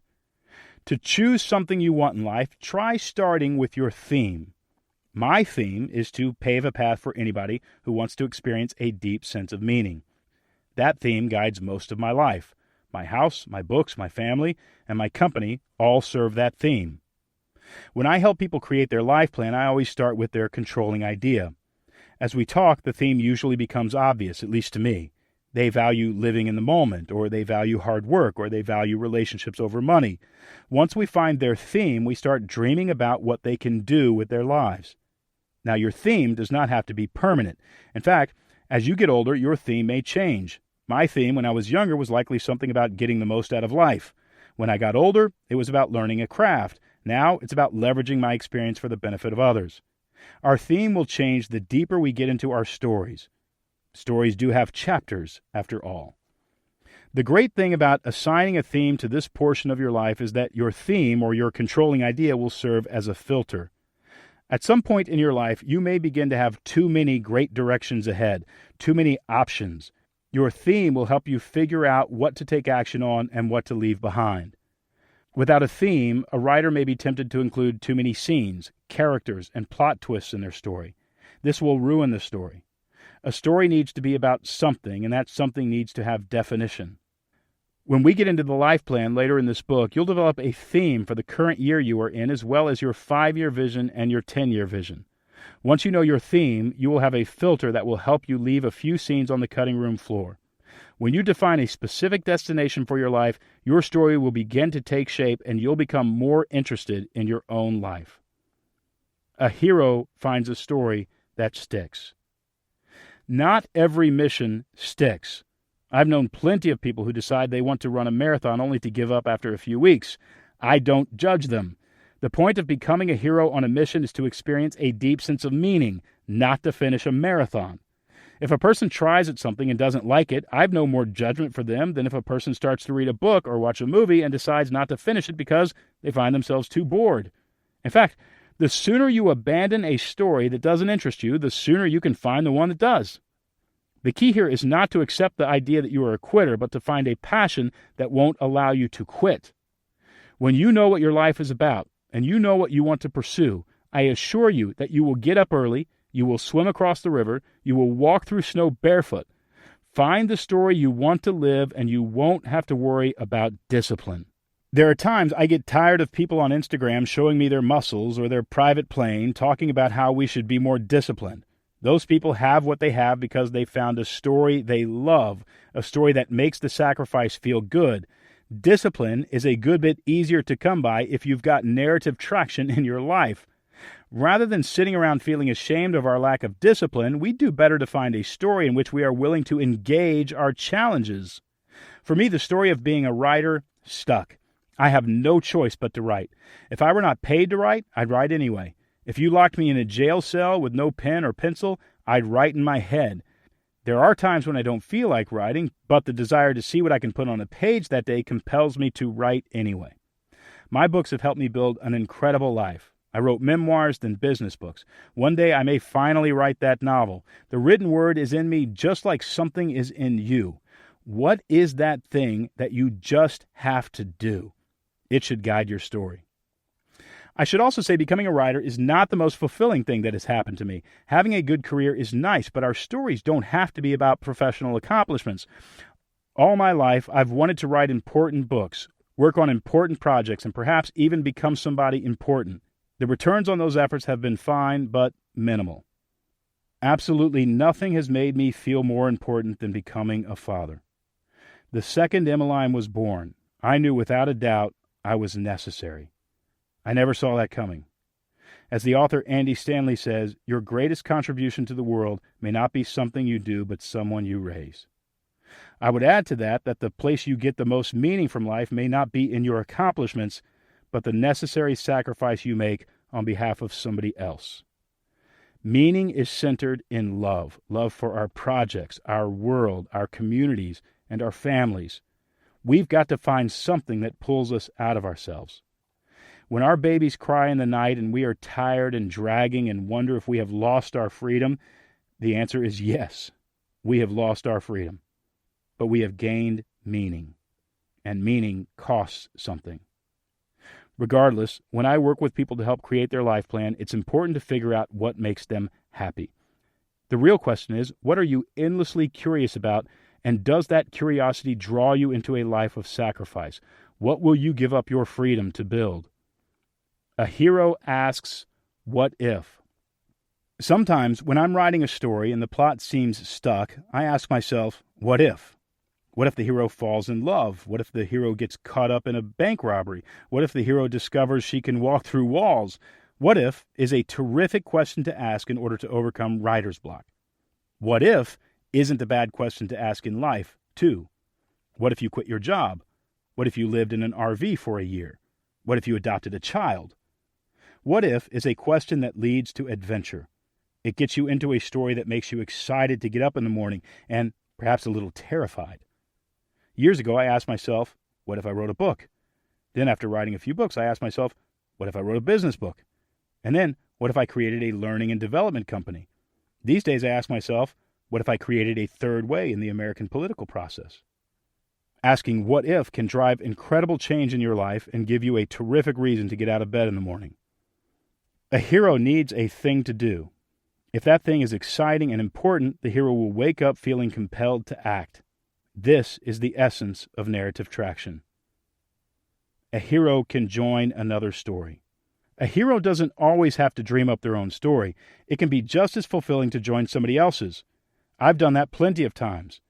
Jumping into a presidential campaign, helping a friend write a book, riding a bicycle across the country. Those adventures were dreamed up by others. I just signed the form, bought the gear, and headed out to join a group of crazy advocates. The point is to start something or join something that creates narrative traction in our lives. Again, narrative traction is the feeling that our personal story is so interesting we can't turn away. We may not always like it, but we can't not do it. Even if it exhausts us and we find ourselves complaining about it, we're in it. The story has swallowed us up and is keeping us interested in our own lives. More often than not, joining a mission is even more exciting than dreaming up one of your own. There is nothing like becoming part of a group of people who are changing their world. Here are the kinds of questions you want to start asking yourself as you begin to create your life plan. What will you build? What story will you join? What could your life look like 1 year, 5 years, and 10 years from now? Chapter 6. A morning ritual to guide and direct your story. Once you decide what you want to do or build or join or create, you've taken the first step in becoming a hero on a mission. You've invited yourself into a story. After you step into that story, you'll exit what Viktor Frankl called the existential vacuum. The reason this happens is because life is now asking you a question that requires action to answer. Will you decide to work remotely and take your family on a year-long trip around the world? Will you write that book? Will you start a community garden? And moreover, how will it all work out? The story question is the magic ingredient that keeps you interested in your own life. And the action you take to answer that question pulls you out of the narrative void. What story questions are creating narrative traction in your life? All stories are built around the story question. Will the team win the championship? Will the couple fall in love and live happily ever after? Will the hero disarm the bomb? Again, the story itself doesn't matter all that much as long as it poses a question.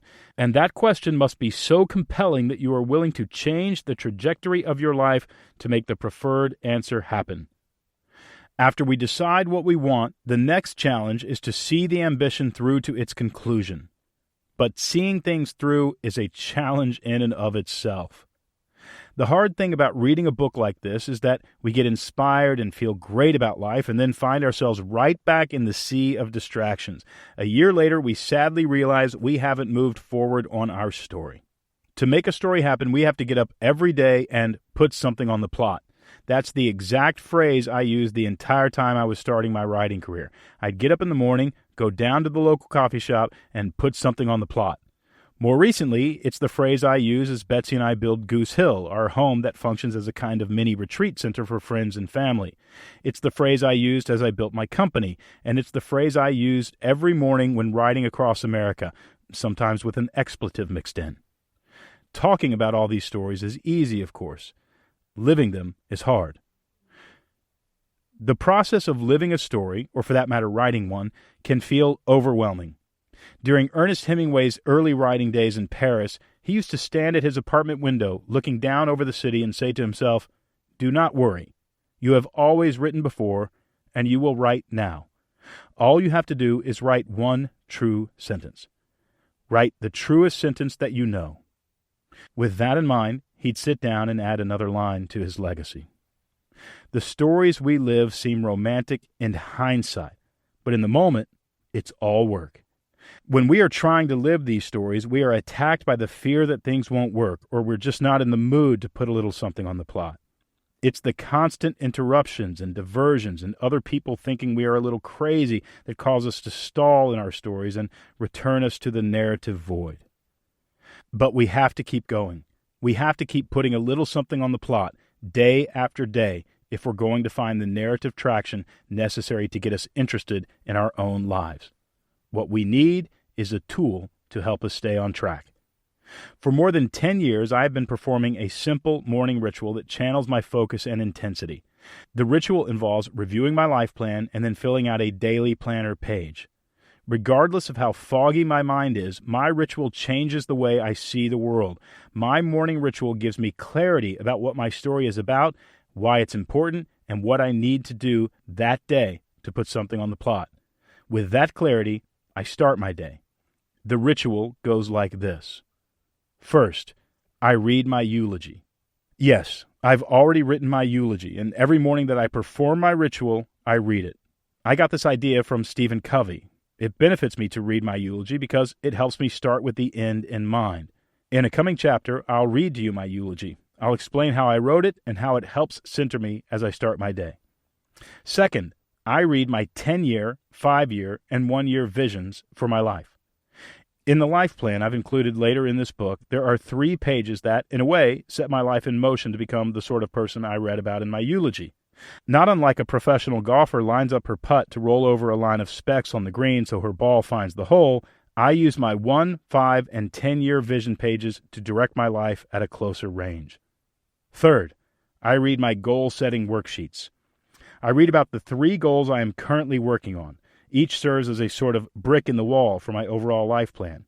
I only give myself 3 goals at a time because it's hard for a human brain to prioritize more than 3 projects. Fourth, and finally, I fill out my daily planner page. I created this page more than 10 years ago, but kept it mostly private until I decided to write this book. I credit this planner page with keeping me focused and driving a moderate level of intensity. If I were to reverse engineer any success I've achieved, I'd credit this tool. A hero does not lose the plot in their story. The sure sign of an amateur writer is that as they write their story, they lose the plot. When you are reading a book written by an amateur, you start out excited, wondering how the heroic lead character will get the promotion, win the race, or disarm the bomb. But then the storyteller gets distracted by a side character and spends a few chapters talking about them without even returning to the original plot about the hero facing a challenge. The story is ruined, and you lose interest. When you read a book like that, you get confused. You wonder what it's about and whether the author knows what they are doing. You have likely met people who have lost the plot in their own story, such as someone who is experiencing a midlife crisis. They are living inside a narrative void because their plot was hijacked by distractions. One morning, they wake up and realize that they are 1,000 miles down a road they never intended to travel. But how did they lose the plot in the first place? By surrendering their personal agency to outside forces rather than determining their own story and living into that story day after day. How do we stop this from happening to us? We write down the story we want to live and then remind ourselves of it in a ritual we perform several mornings per week. I credit my morning ritual for much of what I have been able to accomplish in the past 10 years. And of course, I credit reviewing my life plan in the morning for helping me live a story that delivers a deep experience of meaning. When I review my life plan, I remind myself of the story questions life is asking me. Will I continue to help small businesses thrive? Will Betsy and I stay best friends for life? Will our home help people find rest? Will our baby grow up believing she can have a positive impact on the world? These are some of the questions that drive my life, and I'm reminded of them every morning. After I remind myself of the story questions my life is attempting to answer, narrative traction is guaranteed. These questions are interesting enough to me that I want to wake up every day and put a little something on the plot. Without the ritual of reading my life plan, I'd have lost the plot a long time ago. A hero makes living intentionally a habit. A professional writer makes writing a habit. I learned this from Jerry Seinfeld. Years ago, I watched a documentary about his career. In the film, he credited his success to the time he spent refining his act. One morning, while skipping his writing session and eating at a cafe, he watched as a group of construction workers crossed the street to go to work. Each of them had their hard hat and lunch cooler in hand. He then wondered why creative work should be any different from physical labor.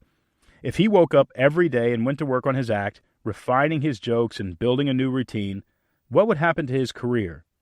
Today, after decades of clocking in and putting in the hours, he's the most recognized comedian in the world. Since hearing Jerry Seinfeld reflect on his work ethic, I've reserved the mornings for writing. There are few mornings when I don't sit down and put a few more paragraphs on the page. A professional writer knows their time is going to be attacked.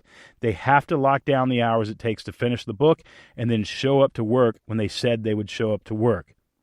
That is how I look at my day-to-day life, too. If I want to grow the company, complete the building of Goose Hill, finish my books, be a good husband and father, stay healthy, and so on, I'll have to put in the hours. Dreaming does not do the work. What I've found is by reviewing my life plan, I remember the plot I've determined for my life, and I know what work requires my attention. Of course, that plot changes from time to time. New ideas come to me. New opportunities arise. But the point is, I don't live my life by accident. For the most part, it goes in the direction I want it to go. A victim has no plan. They are waiting for a rescuer. A villain has a plan for destruction and strategizes vengeance on a world that has hurt them. A hero creates a plan that is mutually beneficial for the world and sticks with it. A guide has lived a great life and turns around to help heroes find and live meaningful stories of their own. The Hero on a Mission life plan is based on two ideas. The first is Viktor Frankl's logotherapy, and the second is the elements that drive an interesting story. This life plan is not about productivity, though it will certainly help you become more productive. This life plan is designed to help you experience a deep sense of meaning. There are many life plans out there. I try to keep mine simple. I find that if something is simple, I'm more likely to stick with it. For the past 10 years, I've shared the life plan with close friends and family. Word got out, and now there are thousands of people who have used the life plan and daily planner to guide their lives. If you are looking for a way to gain more focus and are curious about creating a new story for your life, the Hero on a Mission life plan and daily planner will work. It's worked well for me. The rest of this book will help you create a life plan that transforms you into a hero on a mission.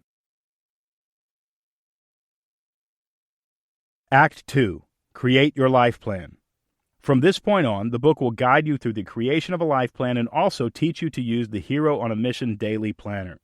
You can either use the worksheets in the accompanying PDF that you can get at heroonamission.com.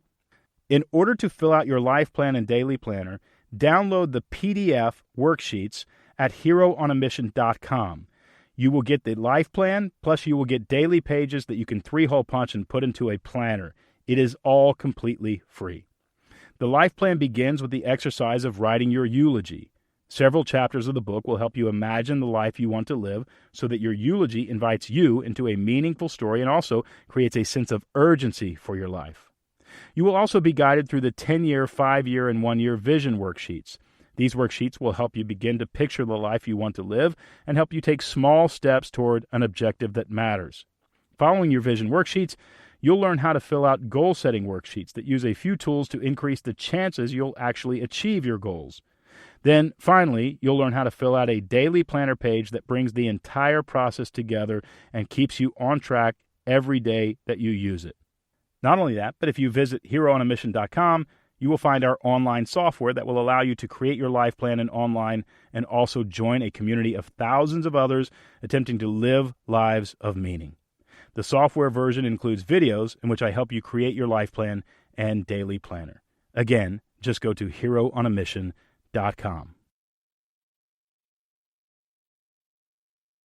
Chapter 7. A eulogy allows you to look back on your entire life even before it's over. Besides my wife, my closest companion in life is a 13-year-old chocolate lab. I brought Lucy home when she was only 7 weeks old. I was a lonely bachelor at the time, well past the traditional window for marriage, and was becoming convinced I'd be a bachelor for life.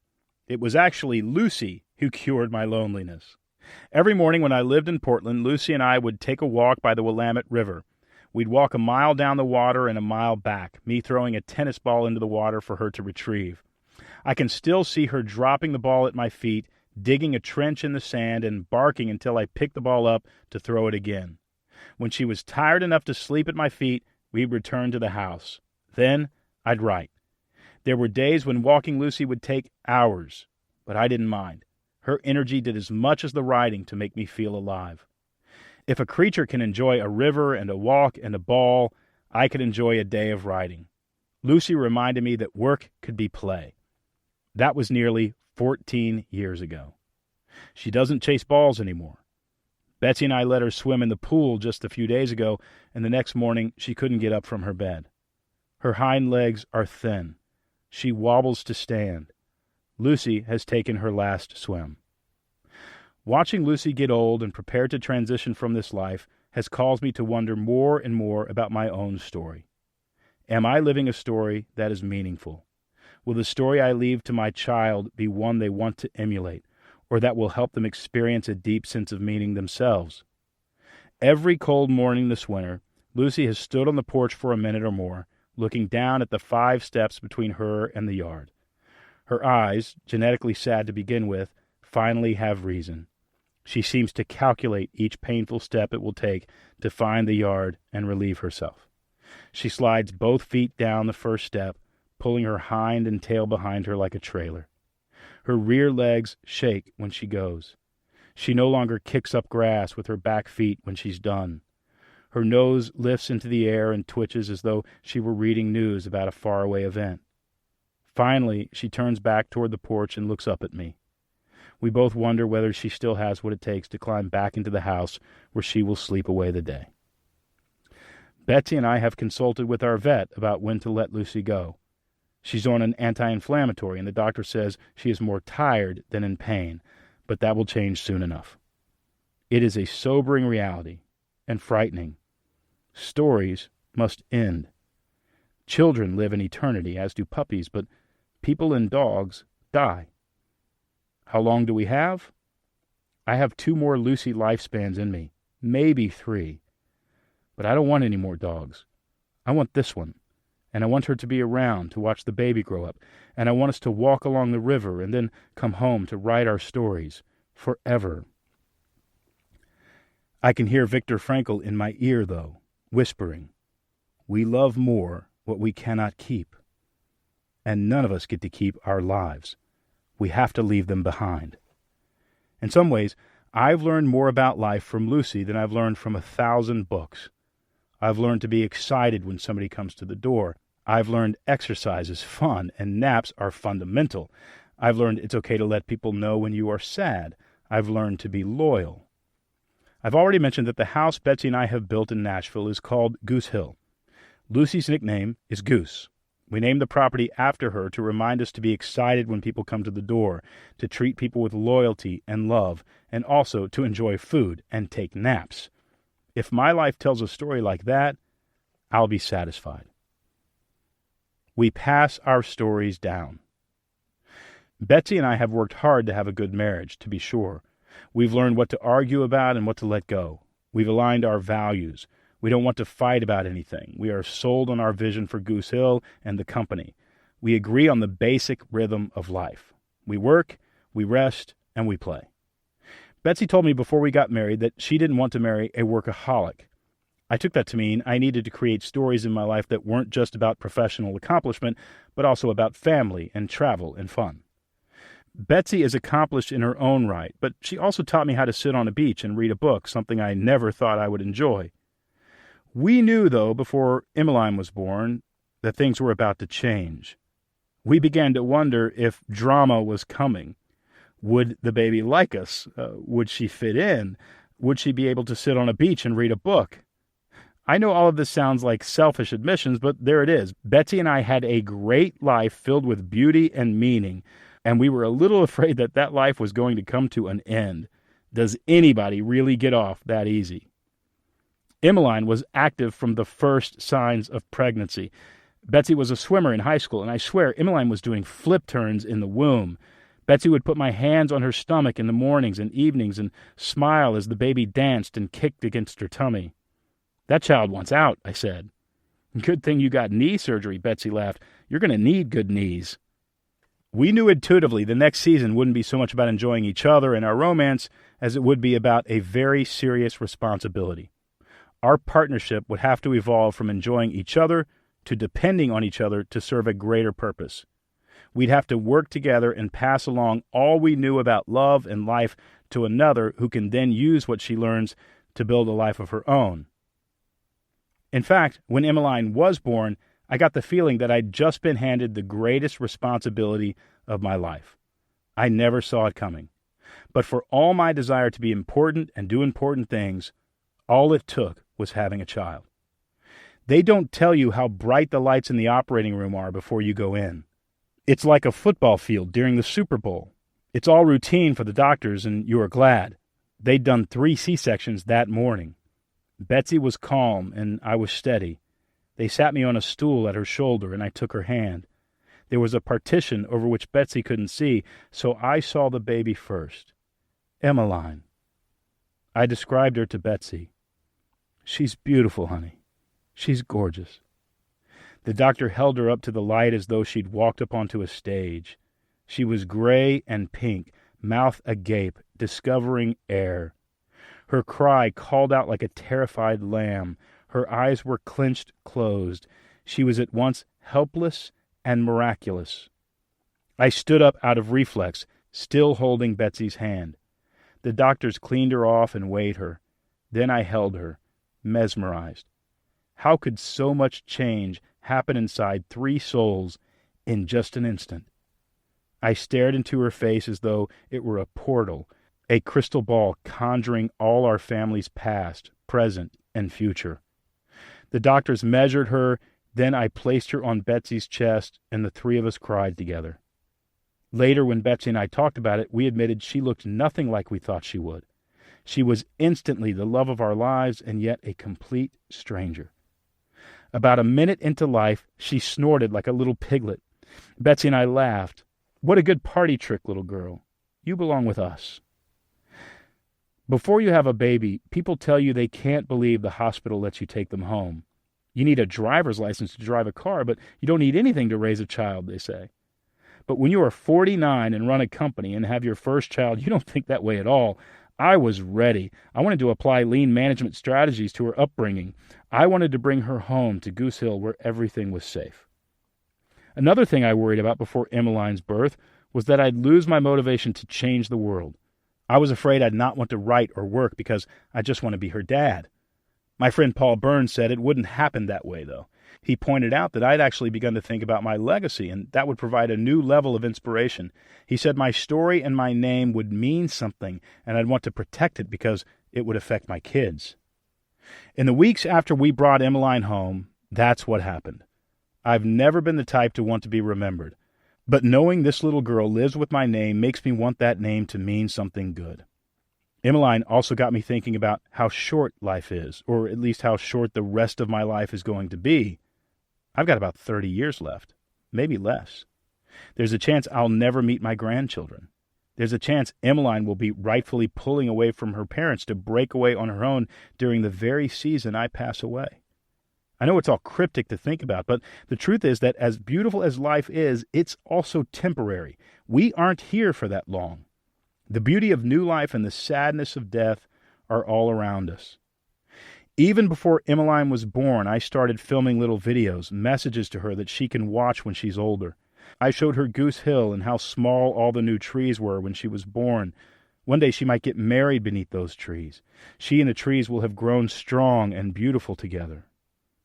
In my mind, I can see her in her 40s and 50s, going back to watch the messages her dad left behind. I make these videos because I don't want to have to leave her, ever. But this isn't possible.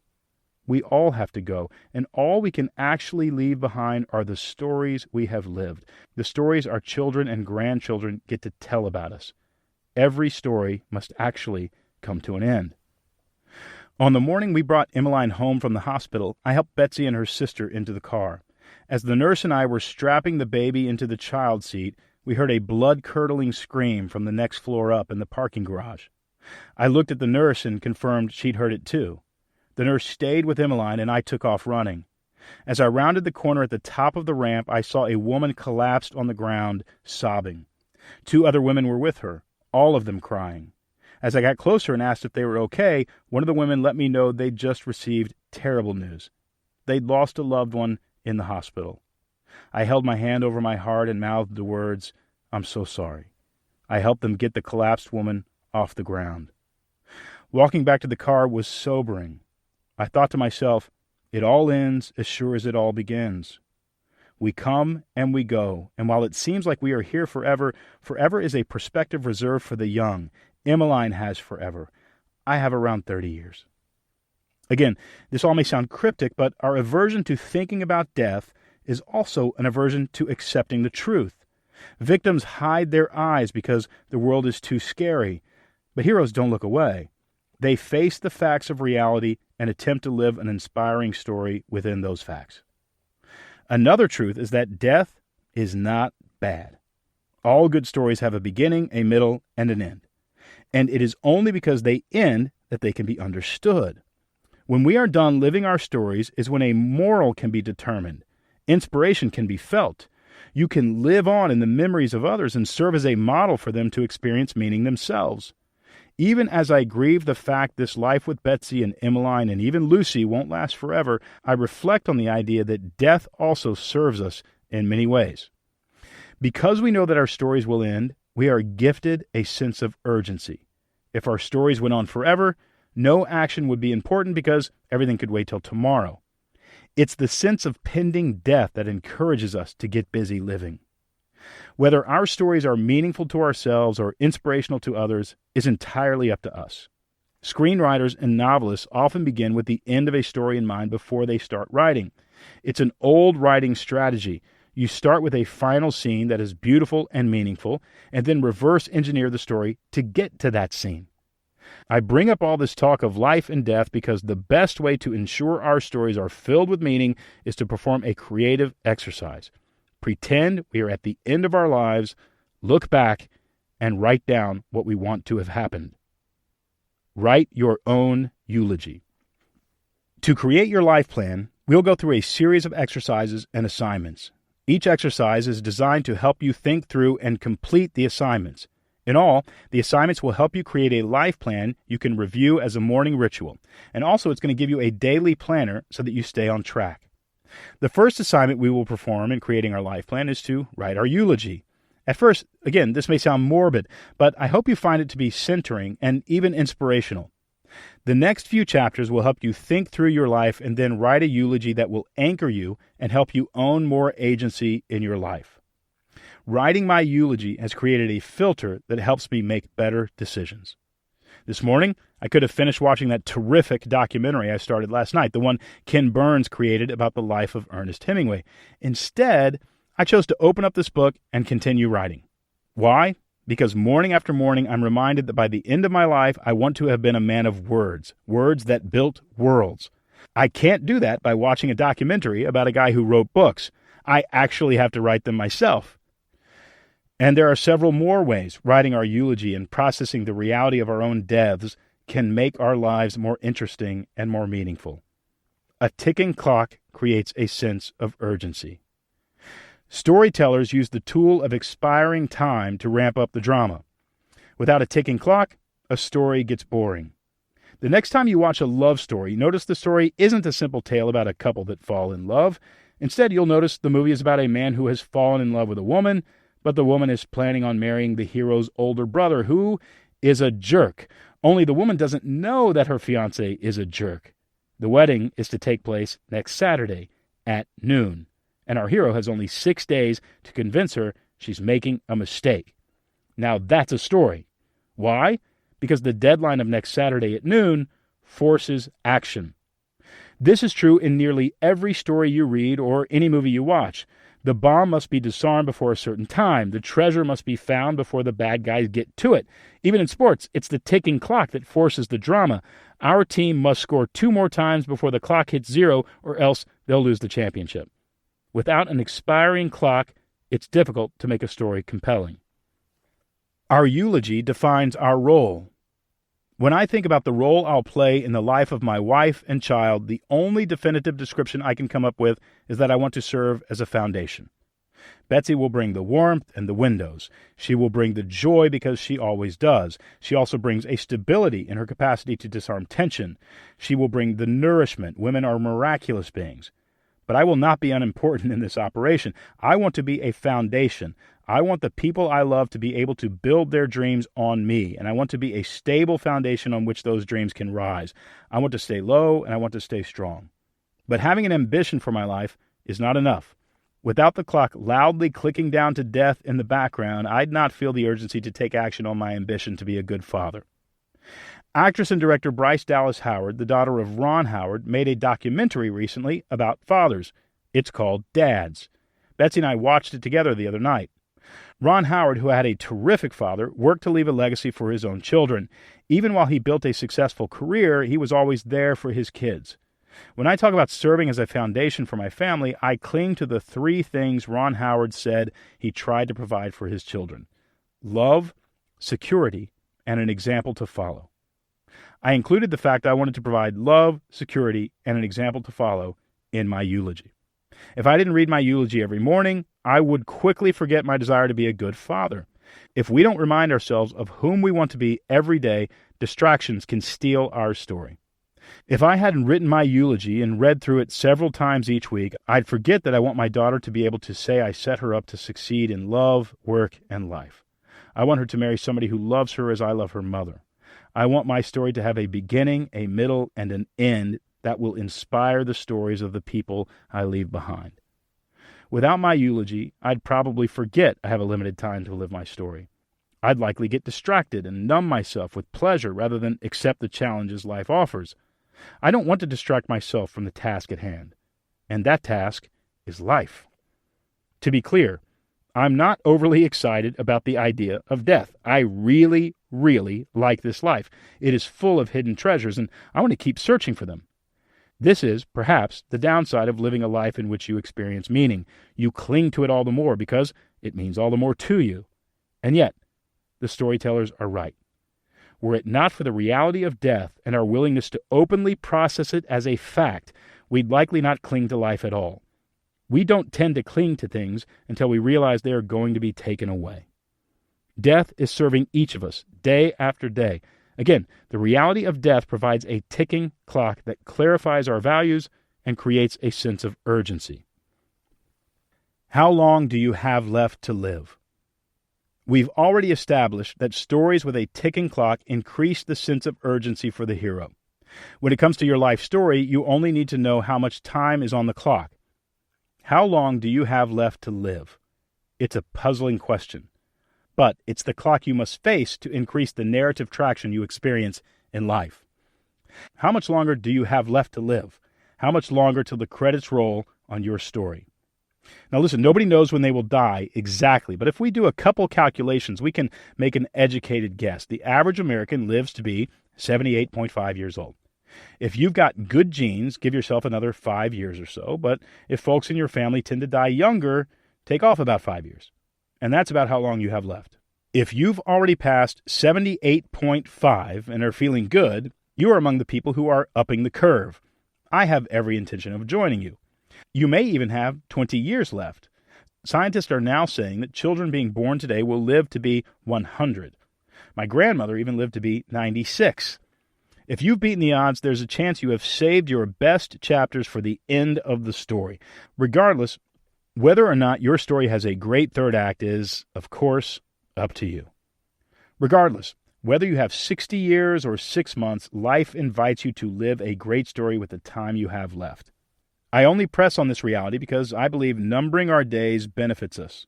As I've already said, the stakes of a story are only heightened by the ticking of a countdown clock. How much time do you have left? Take a moment and reflect on how old you will be when you pass away. If you are married, how old will your spouse be when you pass away? If you have children, how old will they be when you pass away? Before we end this chapter, let me ask you a couple questions that will begin to stimulate thought about your own death.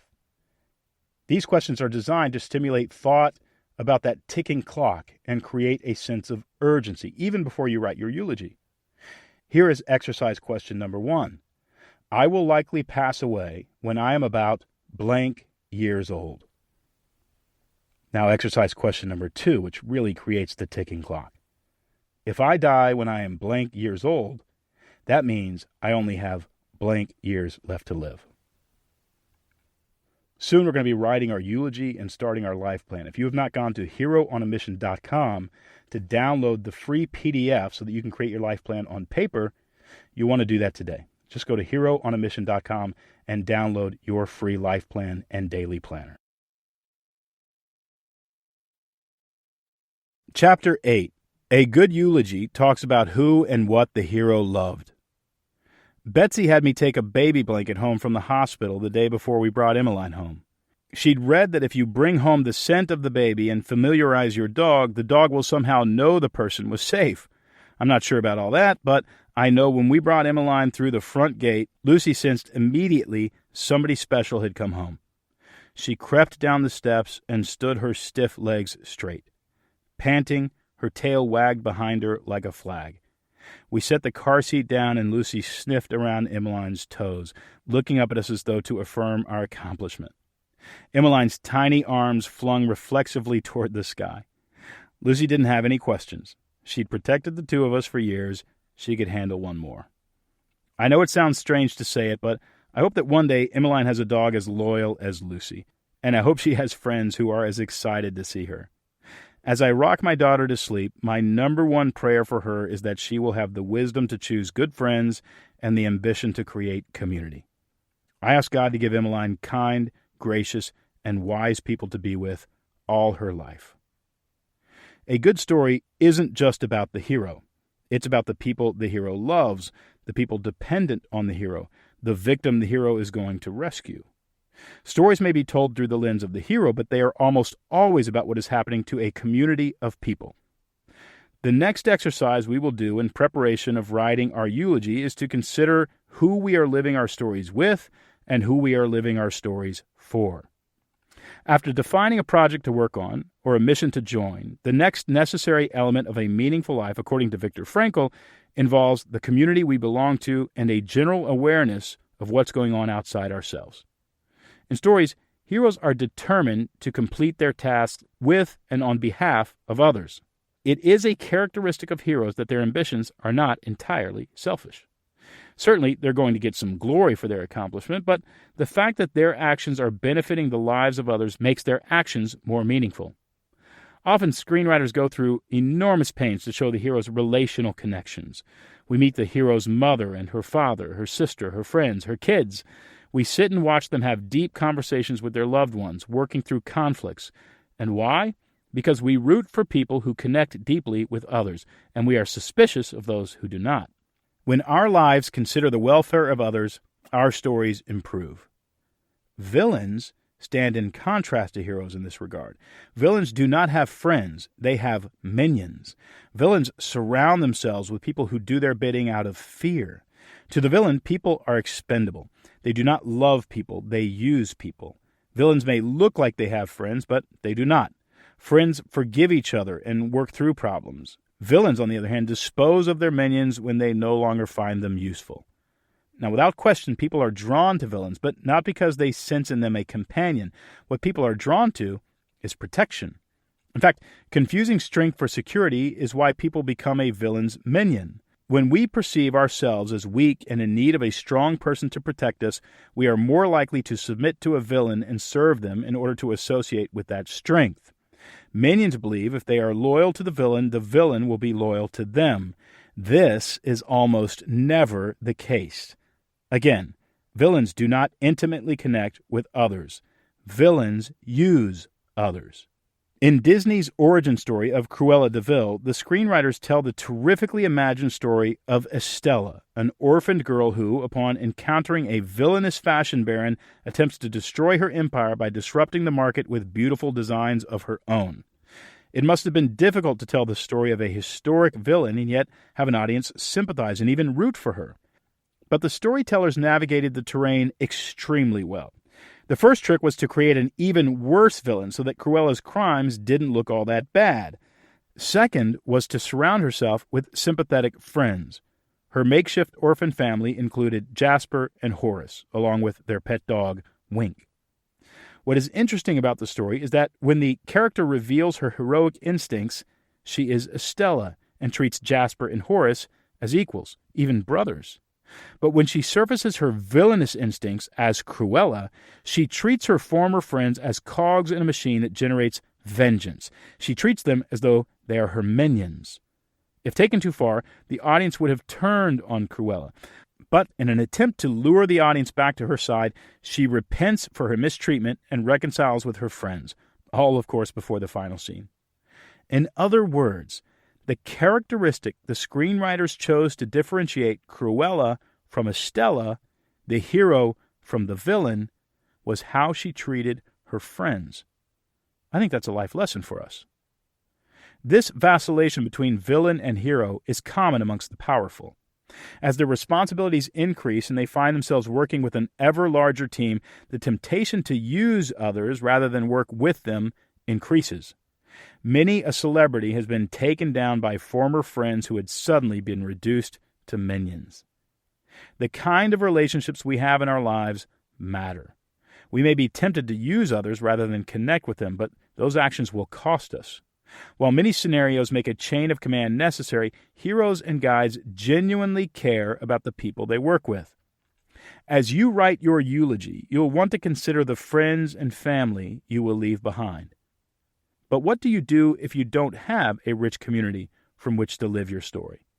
Another factor to consider as you write your eulogy is the community you create. If you think about it, relationships and community are baked into the fabric of life by design. Even the birth of Emmeline is a design plot twist to force Betsy and me into an intense relational exchange with each other and with the baby. What could be more disruptive than a child? Suddenly, life is not so much about what we want as it is about keeping a vulnerable and helpless being alive. Remember, Viktor Frankl prescribed community to his patients in order for them to experience meaning. When we live with and amongst others, in some way we create more opportunity to experience the logotherapy that generates meaning. No doubt, relationships are hard, but when something is hard, it invites focus and intensity. Children are perhaps the most powerful element in life to pull us out of ourselves. In fact, as I talked to other parents about what to expect when the baby comes, their descriptions were justifiably confusing. They talked about an explosion of love, but also an explosion of poop. In fact, in the weeks since we have become parents, the best synopsis I can give about parenthood is that it is like drowning in love. The night shifts and lack of sleep, the inconsolable crying, and the fear she isn't getting enough food, or the room is too cold, or she's not breathing quite right, drive a kind of paranoia that is exacerbated when combined with sleep deprivation. Yet you somehow love the process. And the harder it gets, the more you are committed to the cause. Having a child is a myriad of contrasting emotions. It's like Betsy and I have found ourselves floating down the rapids of love, having our heads bashed violently against the rocks of joy and fulfillment. I confess that even before we became parents, other parents sounded a little bit like addicts. They stood there holding their cute little drug in their arms, beckoning us to join them. Their eyes were red, their hair disheveled, their smiles wide. It is true, Emmeline has made us addicts just like them. Happy, exhausted, moody, and temperamental addicts. And yet, it's all by design. Relationships, especially intimate and difficult ones, contribute to the quality of our stories and to the deep sense of meaning we are after. When we write our eulogy, it would be easy just to think about our accomplishments or our projects without including the many people who touched our lives or whose lives we have impacted. Remembering our spouse, our children, our friends, and our coworkers gives our eulogy a depth of meaning. It also reminds us while we are performing our mourning ritual that relationships matter. Again, the second element of Viktor Frankl's logotherapy is to encounter something or someone. And again, by this he means to share our life's focus with something or someone outside ourselves. We can't do this if we are playing the villain or the victim. In fact, you could make a good argument that one of the problems with victim mindset is that victims only think of themselves. Of course, actual victims have every reason to. They are imprisoned with no way out. But our tendency to see ourselves as victims when in fact we are not drains meaning from our lives by not allowing us to connect in healthy relationships. Healthy connection happens when two people enter into a mutually beneficial relationship. When you have something that makes me happy and I have something that makes you happy and we exchange those things, the relationship flourishes. But when we play the victim, we find ourselves taking more than we give. You've likely experienced a dynamic called Karpman's drama triangle. Stephen Karpman is a psychiatrist who explained what happens when we interact with somebody who sees themselves as a victim, even though they are not. The first stage is when the person positions themselves as a victim in order to attract a rescuer. Then, the rescuer swoops in to make themselves feel good by helping a victim.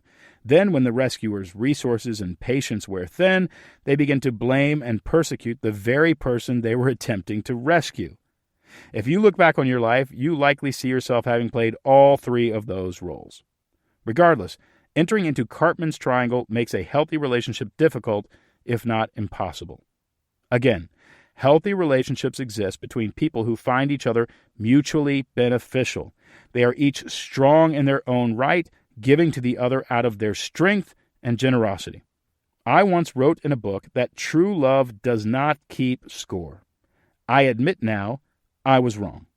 It's not that we should all go around scorekeeping, but it's true that in healthy relationships, you want to give as much as you take because giving and receiving create a virtuous cycle that builds intimacy. Regardless, relationships are a critical part of a meaningful story. Without them, and without tending to them, it will be difficult to discover a life of meaning. A hero on a mission notices the world. But other people is not the only way Frankl says we can experience life outside ourselves. Nature, in all its beauty, turns our minds away from ourselves and draws us into the world around us. Not only nature, but art, both its creation and appreciation, can help us get out of our heads. Good food, good music, stories we love. These are all ways to engage and appreciate the other. A memory I cherish from my single years is the season I spent on Orcas Island in the San Juans. I went there to finish a book. It was winter. No tourists were there. Few people live on the island year-round, so I found myself mostly alone. My time was split between writing my book, kayaking around the island, and getting up early with Lucy to climb the hills and capture sunrise with my camera. While I was certainly lonely, there was something about intentionally getting out into nature that eased the pain. The world was bigger than me, bigger than my problems. Even Lucy has helped me get out of my own head. Well into my 30s, unmarried and lonely, it was that chocolate lab that helped me find some sanity and wellness. Just having a creature that needed me to be home, needed to go on walks, needed to play, and needed to nap provided constant reminders that the world was not only about me. Lucy helped me learn that I am an interdependent part of a larger living organism. By saying we need to become interested in other people and things outside ourselves, I believe Frankl is telling us to find something in life we love, something that strikes a sense of awe inside us, and then make it a daily habit to engage, whatever that is. The other can distract us from our mild narcissistic tendencies. Reading my eulogy reminds me that engaging with other people and other things is important. It's in reading my eulogy that I remember I am not only here to build a business, but to share life with others, to appreciate art and music and food, and to build a community. Could you create a community? Often people aren't satisfied with their community. They feel alone, or they just don't click with the people around them. Again, though, when we feel alone, we are tempted to see ourselves as a victim, as though fate has determined we are to be alone. But this is not true. One of the things I admire most in people is the ability to create community. As I said, the ambition to create community is the number one prayer I pray for my daughter. I'm not talking about joining a community, though that is fine. I'm talking about the art of actually creating whatever kind of community you want. Why trust fate to dictate what your social life looks like? Why not create the community of your dreams? When I was a bachelor, I'd open my home to musicians traveling through Portland. And even though I lived in the Pacific Northwest, I ended up with an amazing community of musicians, most of whom lived in Nashville, Tennessee. Within a few years, I was entertaining 50 or more overnight guests each year, most of them on tour. It was a very fun season. Now, when Betsy and I moved to Nashville, we had a built-in community of people we cared about and who cared about us. Just opening up my home to singer-songwriters on tour created a community that I still love today. You can create a community for any reason at any time. You don't have to ask permission. Want to create a community around your backyard garden? Just find a few families, offer them a little plot, and choose a time to plant tomatoes together. I do recommend making the community about something other than just sitting around and talking. Find an excuse to bring people together, and they will come. Some of the ideas Betsy and I have come up with are hosting a poetry night or showing a movie in our backyard. When Betsy and I first moved to Nashville, we invited guest speakers to come and talk about the Israeli-Palestinian conflict. No kidding. Without even knowing him, I invited the governor to attend because the governor's mansion was in the neighborhood next door. And you know what? He showed up. He literally walked right in the door and sat and listened to the lecture. How cool is that? Later, we hosted a local politician to answer questions about issues that affected our congressional district. We've hosted cocktail classes and cooking classes. We've hosted book releases and birthday parties. It hardly matters. Just bring people together to do something, and the magic will happen. Community will feed your soul. Creating a community can happen the second we realize we have the agency to do so. A couple years ago, I met a woman named Sarah Harmeyer who started a company called Neighbor's Table. After years of chasing professional success, she realized having a lot of money and power wasn't going to fulfill her. What made her happy was sitting around a table and sharing a meal with friends. She also realized she didn't know her neighbors. She looked around at the houses within 100 yards of her home and realized she didn't know the stories of the people who lived closest to her. She asked her father to make a table so she could invite her neighbors over for a meal. Her father, Lee, relished the opportunity. He'd recently retired and was looking for something to do. Once Lee delivered the table, Sarah started cooking. That year, she invited more than 500 friends and neighbors to dinner. She says it was one of the most meaningful years of her life. Wanting to share the joy, Lee and Sarah started Neighbor's Table. They make, sell, and deliver tables all over the country to people who make a commitment to get to know their neighbors. Some people think I'm in the table business, Sarah says, but I'm in the people business. Today, Neighbor's Table has handcrafted and delivered more than 500 tables. Creating an intentional community does take time, but the investment pays. Taking a cue from Sarah, I decided to create yet another community that was missing in my life. A couple years ago, I realized that as the CEO of a small company, I felt alone. There weren't many people I could talk to about the challenges of growing a business. I decided to start a community called the Advisory Board. Basically, it's a group of new friends who run similar-sized companies. We meet twice each year to have some fun and share conversations about our unique challenges. We usually get together in nature. Betsy let me know before we were married that she does not camp. So my friends and I either rent a house on a beachside cliff or take motorcycles and ATVs into the wilderness. We go out in search of wonder and awe so we can be more grounded in meaning when we return to our lives. It's out in the wilderness, sitting around a fire, where my soul finds food. Sharing my concerns with the other members of the advisory board and knowing we aren't alone in our challenges allows me to come home stronger. Heroes on a mission attract heroes on a mission. I want to do life with people who hunt meaning and share the hunt with their friends. And again, it's not just people that we need in our lives. It's art and nature. Betsy and I take regular walks with Emmeline out at Radnor Lake, counting the turtles we see sunbathing on the logs. I wonder if Emmeline will learn to count by helping us count turtles. Not only this, but my friend Nita Andrews and I are working to curate a book called Poems for Children to Memorize, in which we will print 50 or more poems children, and parents for that matter, should memorize before the kids are 17. If Emmeline is up for it, I will be paying her a reward fee for every poem she memorized. I'm hoping the experiment costs me a great deal of money and also helps her spend countless hours thinking about beautiful things in the world, and for that matter, not thinking about ugly things in the world. As we continue to consider what our eulogy will say, we need to pause for a moment and take an honest assessment of our experience of the other. Have we created a community, or are we simply trusting fate with the all-important nurturing we need? Are we taking time off to appreciate the natural world around us? Are we pausing to reflect on the art and music that serves to memorialize our collective human experience? Let's not hope a community happens to us. Let's build one. And let's not forget to involve ourselves in the arts and in nature. You will find, even though it may cost you some productivity, that being aware of the beauty around you will contribute to a deep sense of meaning. Here are a couple more reflective questions that will help you when you create your eulogy. Exercise question 3. Where will you find community? What will you create or join that will embed you in a community of people you care about and who care about you? What communities will you join or start? Exercise question 4.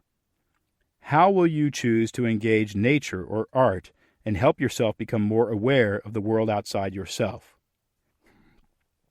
Where will you go and what will you do to experience more nature and art? By writing about the community we will create or join, and by listing the ways we will appreciate nature and art, we are reminding ourselves over and over that life is not about us. It's about sharing our human experience with other people. A hero shares agency with other characters. As we begin to share our lives with others, we will surface all new challenges. Including others in your life, your vision, and your story isn't easy.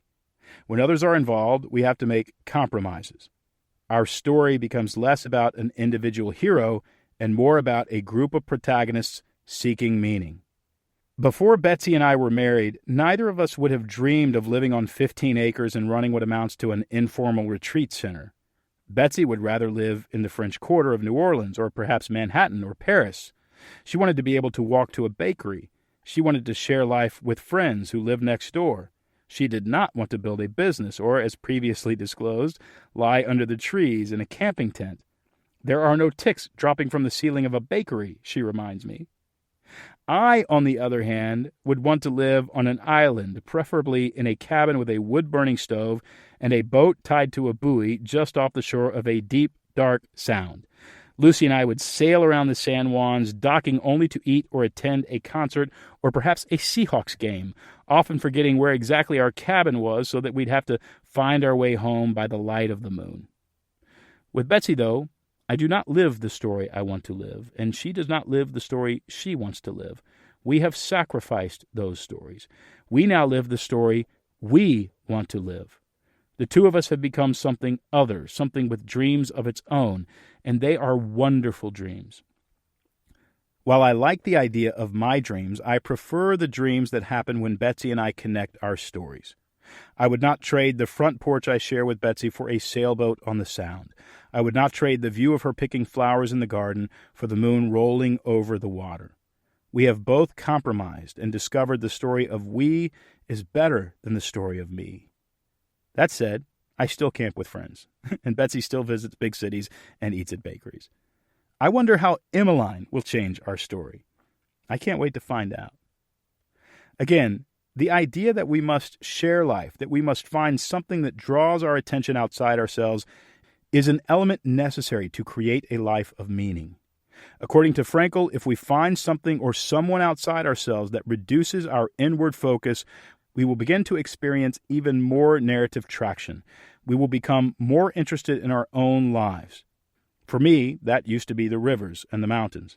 Now it is more friends and family. Regardless, it's the other that contributes to the sense of meaning we get to experience every day.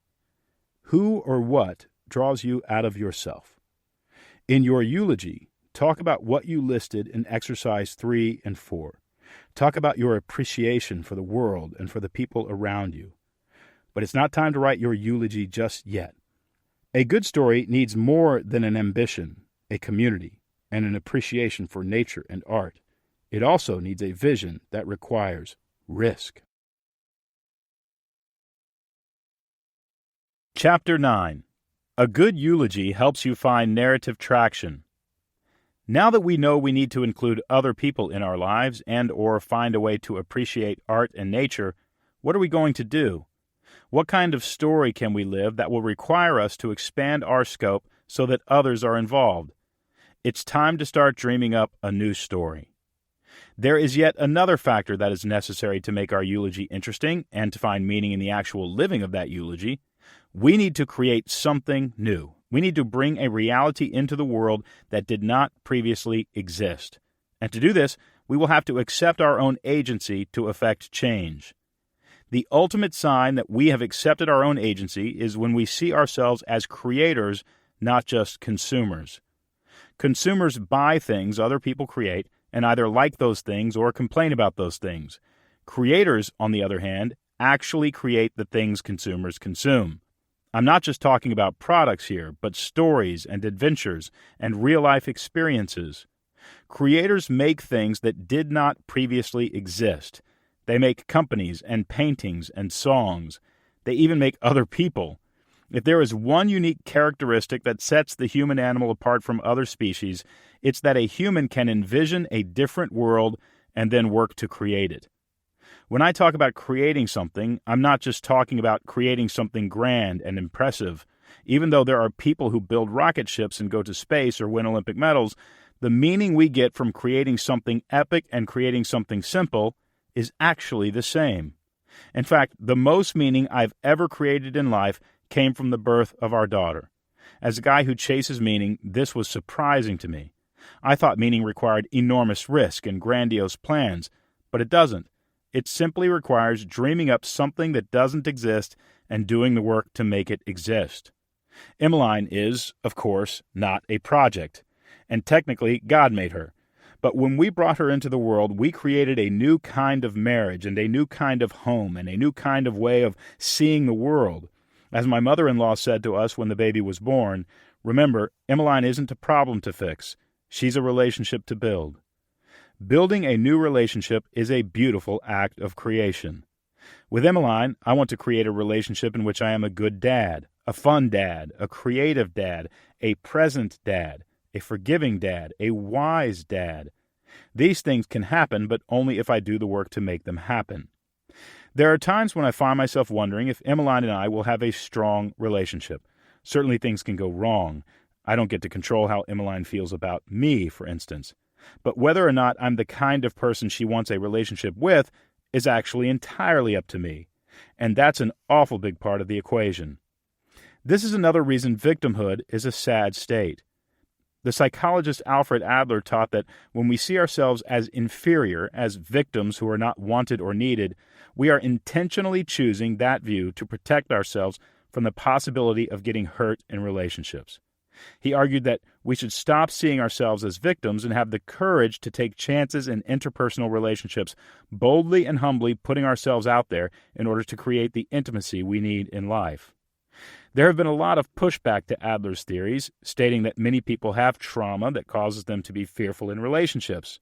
This is called determinism. Adler acknowledges trauma does affect us, but believed it affects us only because it offers a greater excuse to retreat into victim mentality and shield ourselves from further damage. The choice to retreat, he argues, is ours. We are not determined by our past trauma. He believed we do not have to be controlled by the outside forces of past experiences, as the past no longer exists. Adler's ideas will be debated for centuries to come, of course, and while I believe we are certainly affected by trauma, I do not believe trauma has to dictate our futures at all. Two people may experience the same trauma, but their responses to that trauma will determine their futures. The trauma does not have power. The person who experiences the trauma has power. I believe Adler's ideas are helpful in the sense that they return agency to the victim, encouraging the victim to see their pain as a choice they are continuing to make, thus giving the victim power over their pain and helping them transition into a heroic mindset regarding their circumstances. After all, if our pain and fear comes from past trauma controls our lives and our agency remains external. It does make you wonder if some of our victim tendencies aren't self-chosen. Regardless, it is difficult for people who self-identify as victims to connect, as when we see ourselves as victims, we have a hard time believing we are worth connecting with. Freud may have said trauma has made you a victim, while Adler would say trauma has given you an excuse to see yourself as a victim, and because you fear relationships, being a victim gives you an excuse not to connect and not to create something new.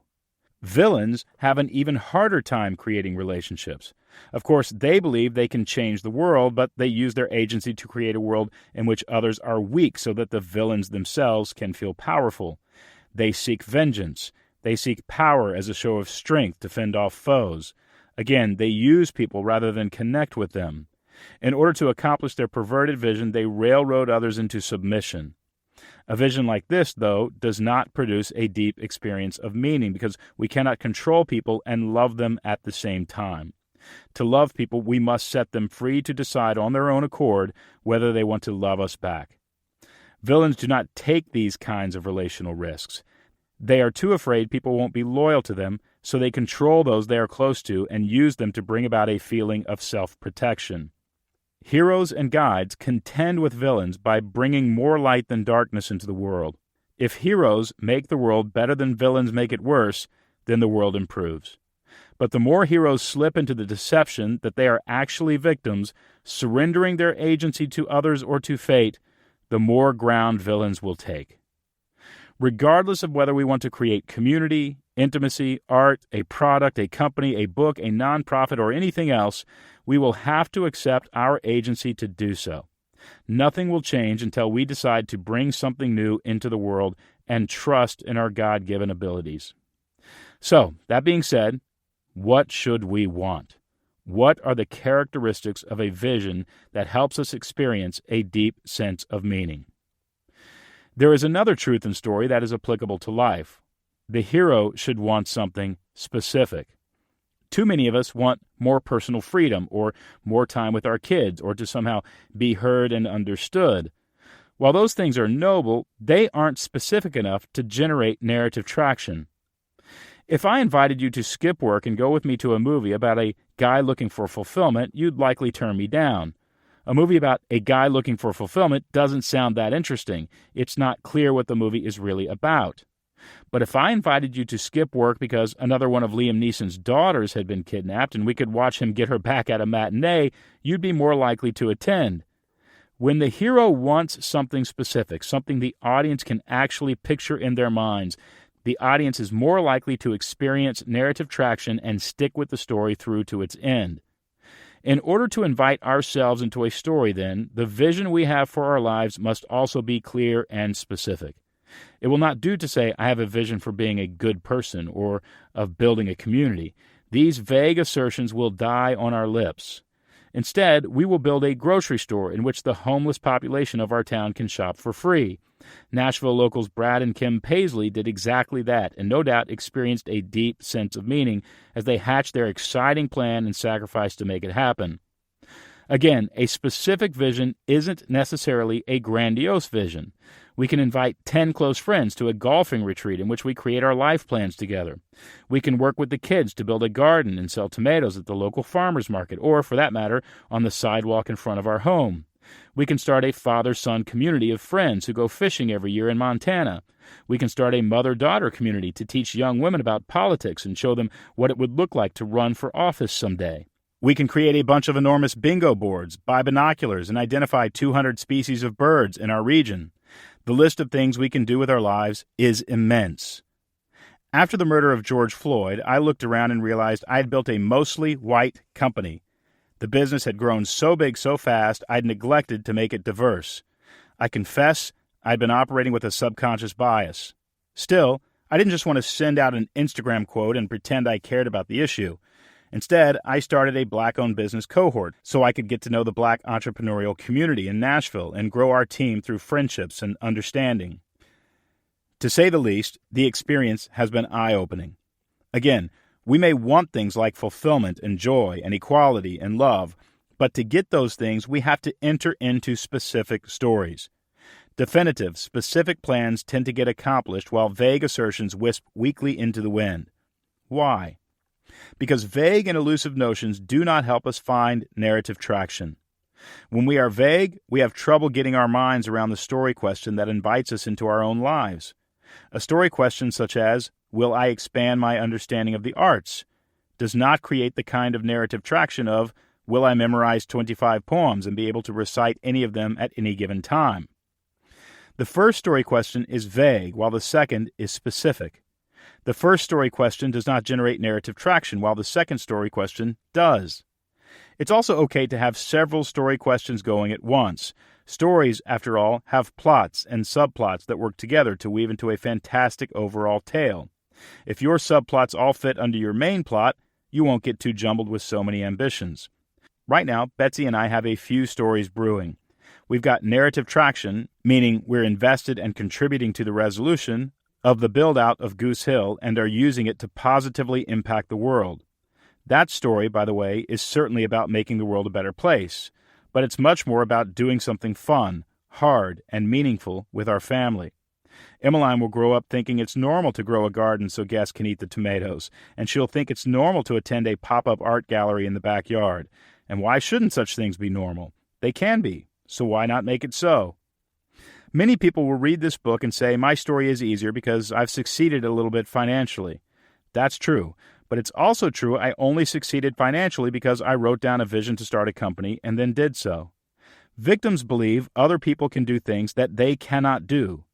As Alfred Adler taught, we have to be careful we aren't generating a victim mindset in an effort to protect ourselves from trying, or perhaps protect ourselves from the frustration and self-doubt involved in attempting to master something new. Besides, it does not take money to experience a deep sense of meaning. It takes vision.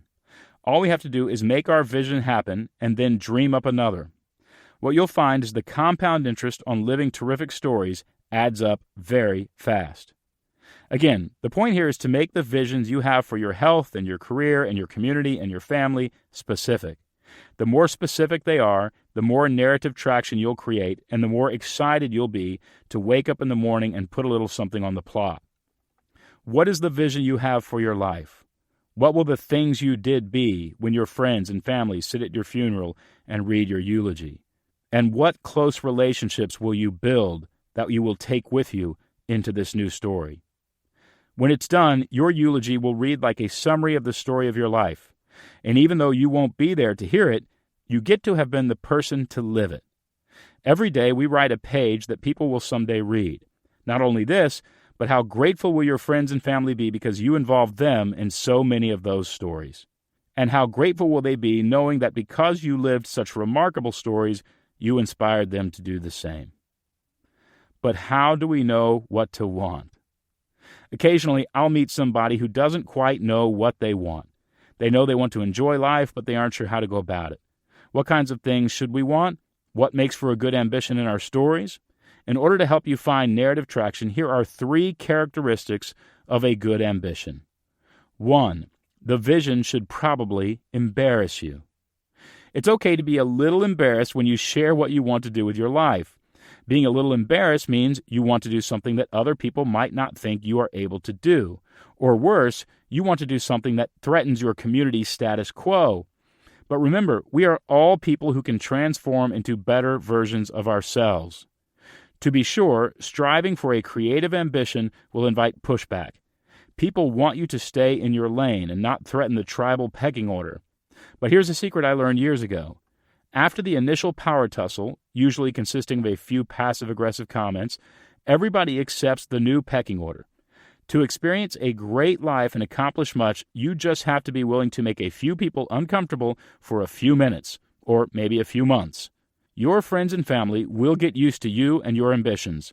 As I said earlier, it's true that other drivers often honk when you change lanes. Let them. They'll stop after a minute, and then you'll get more comfortable in the new lane, the one that takes you to better and better places. Who are you to want something so big? But then, who is anybody? Aren't you anybody? Aren't you somebody? Aren't you a walking miracle of flesh and skin and voice? You didn't make you. God made you. Maybe He made you to live a story, not just watch other people live stories from deep in the cheap seats. If we want to live a meaningful story, we cannot hide. Just last night, a friend in my small business group pulled me aside after our meeting. We'd all gone around and read our eulogies to one another, each of us significantly moved by the visions we'd laid out for our lives. But Shanera did not read hers. After the meeting, she told me why. The truth is, she wanted to write a book.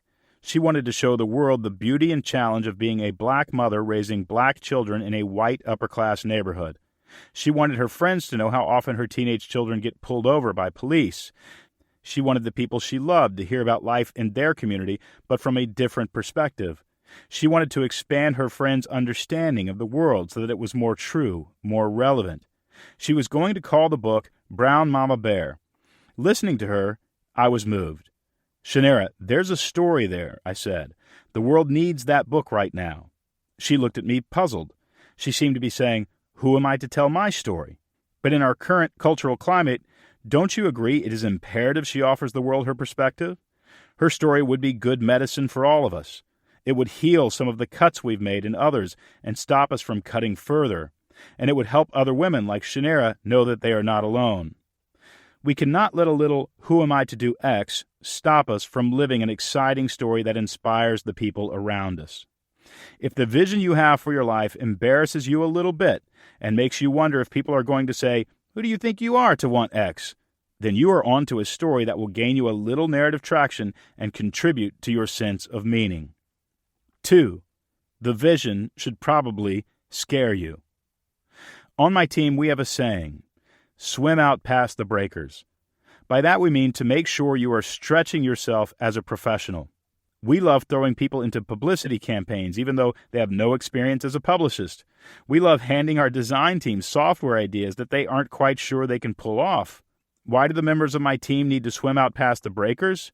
Because I firmly believe a learning and development company should develop their people. And the only way we learn is to fumble at a skill we've yet to master until we get it right. Swimming out past the breakers means we are just out past the waves where our feet hardly touch the bottom. Every once in a while we feel sand on our toes, but most of the time we are floating and a little worried we're getting sucked out to sea. Building a home, starting a business, giving a speech, or running for office are terrifying prospects, but they are only terrifying because we've yet to stretch ourselves. There is no other way for a character to transform except to try to do things they didn't know they were capable of doing. 3. It must actually be realistic. Now that I've convinced you to jump off a cliff, stop.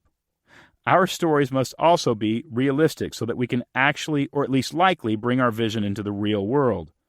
If you want to be a famous country singer, but you do not know how to play the guitar, write songs, or sing, you are not likely to succeed. If you are 57 and want to play quarterback in the NFL, it won't happen. There is a difference between swimming out past the breakers and putting a sandwich in a Ziploc bag, tucking it into the waistband of your bathing suit, and swimming toward China. Do not think listening to this book will make your dreams come true. It won't. This is not a book of chants you can recite to force the genie out of the lamp and grant you 3 wishes, although those books seem to sell well. Can the vision you have established for your life actually happen? Are other people who have your basic skill set doing what you want to do? If so, good. If somebody else like you is doing it, you can probably do it yourself. And if nobody is doing it, don't let that stop you if the vision is actually attainable. Be the first. Is there a big vision you want to accomplish before you die? If so, what is it? And if there is more than one, reflect on each and write them down so you can include them in your eulogy. I've broken down your vision brainstorm into separate categories in hopes it will help. You don't have to have a vision for each, though. Simply come up with a few specific ambitions you'd like to bring about in life, and you'll be on your way. Exercise 5. Finish the following statements. Something I'd like to create to experience a better community is... Something I'd like to create to unite my family is... Something I'd like to do that will cause me to become healthier is... Something I'd like to do to enhance my career is... Something I'd like to do to develop myself intellectually is... And something I'd like to do to expand my understanding of humanity is... As you reflect upon these questions, They will help you do the first assignment, which is to create your eulogy. Again, to print out the exercises and assignments that help you create your life plan or to use the online daily planner software, just go to HeroOnAMission.com. Chapter 10. Write Your Eulogy.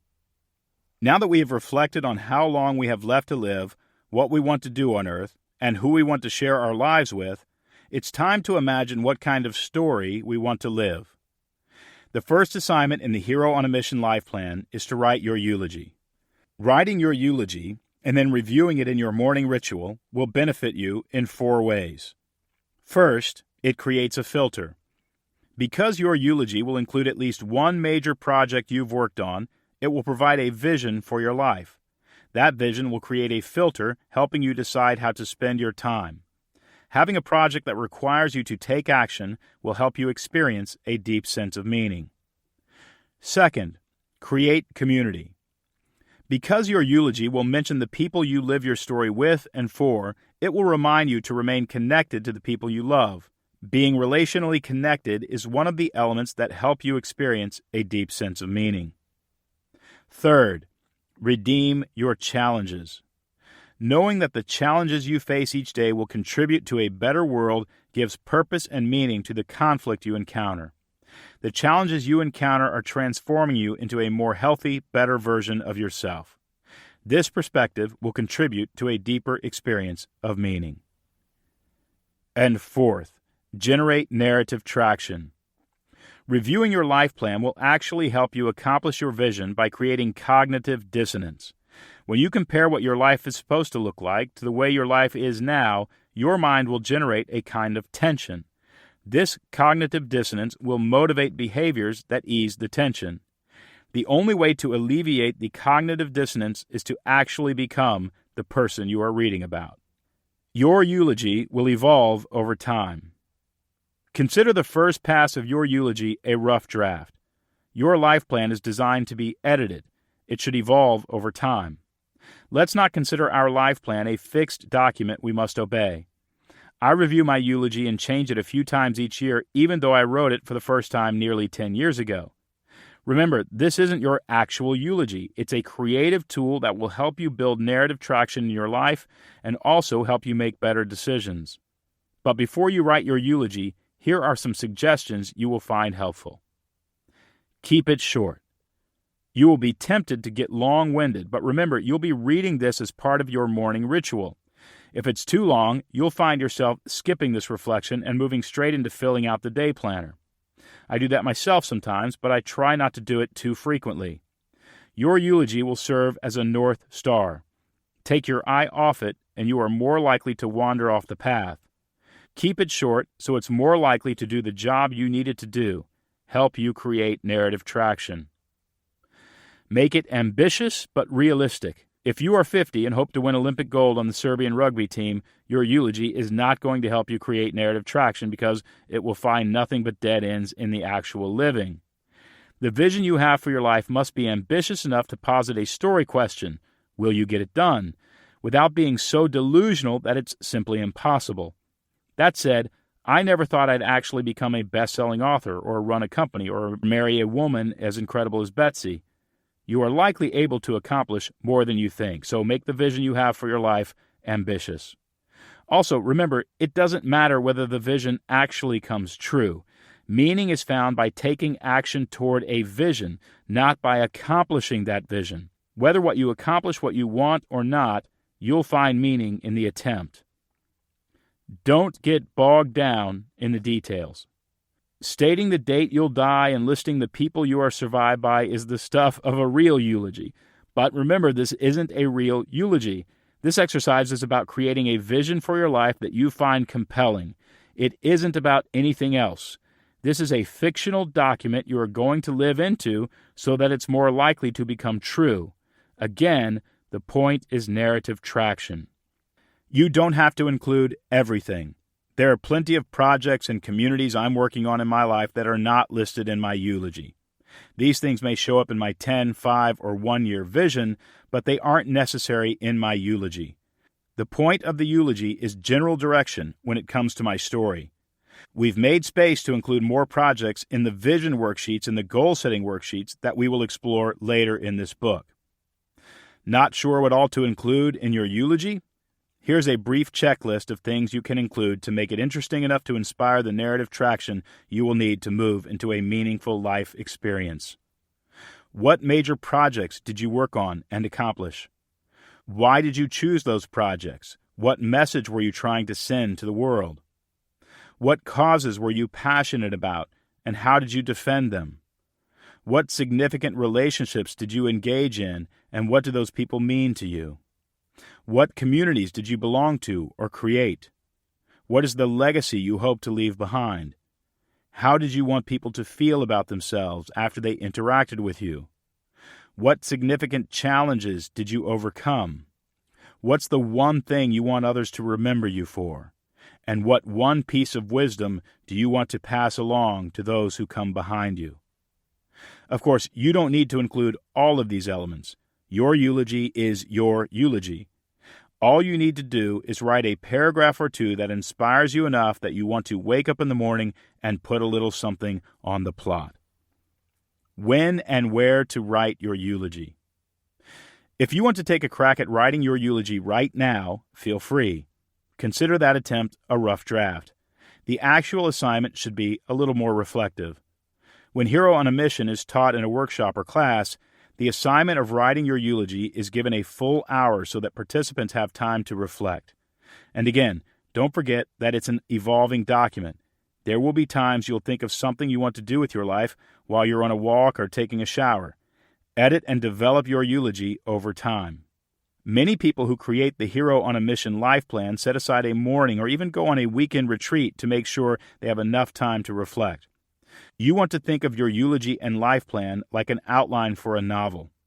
The more time you spend on your outline, the easier it will be to write the book. The same is true for this process. The more time you spend on your life plan, the easier it will be to live an interesting story and experience a deep sense of meaning. What does a working Hero on a Mission eulogy look like? Here are a few examples, starting with my own. Donald Miller. Donald Miller was a loving husband to his wife, Betsy, and an ever-present father to their daughter, Emmeline. His number one priority in life was always his family, which is why he limited his travel and work schedule to enjoy time with the people he loved the most. Don and his family built a home called Goose Hill, in which many friends, family members, and invited guests found rest and encouragement. Don, Betsy, and Emmeline loved to practice hospitality and were always surrounded by people who were working to make the world better.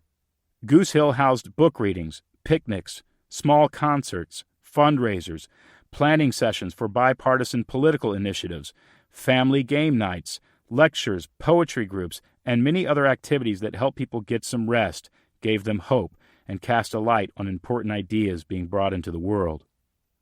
The principle that guided Donald Miller's life was that the world could improve if individuals accepted their own agency to live a better story, and that all challenges could produce a blessing.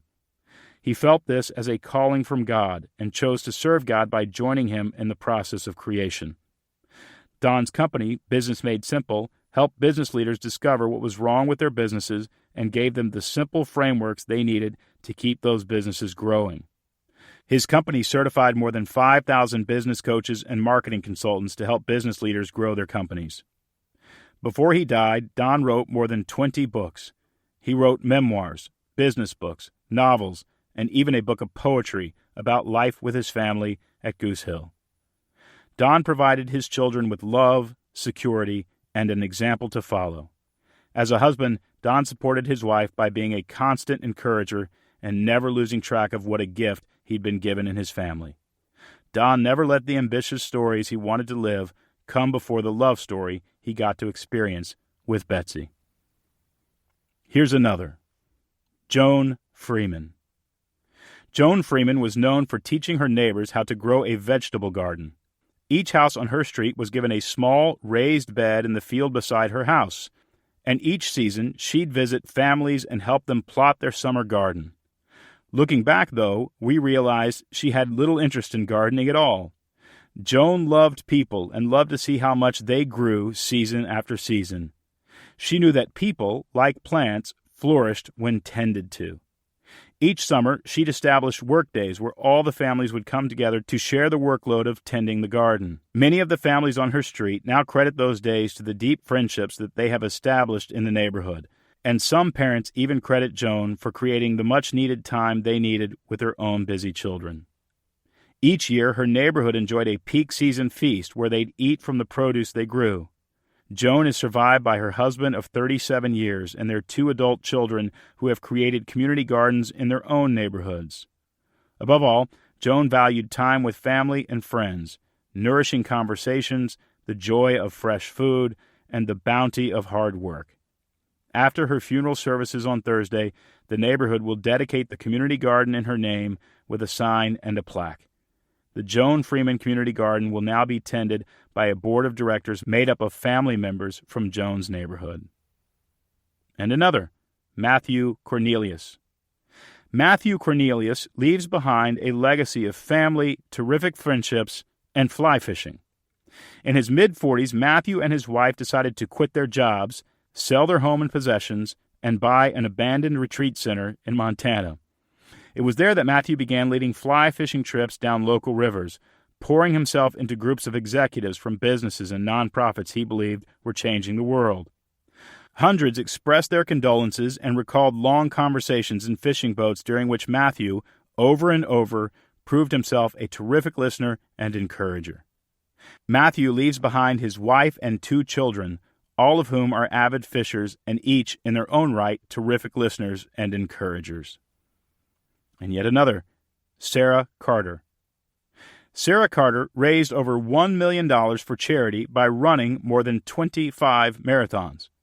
A running coach at Harris High School, she inspired countless students to do hard things for great reasons. Sarah ran a local publicity campaign for each race, stopping by the small-town paper, hosting dinners, showing up to speak at churches, and even giving her presentation at the local senior center. In her presentation, she would highlight a local charity and introduce her network to the work these organizations were doing.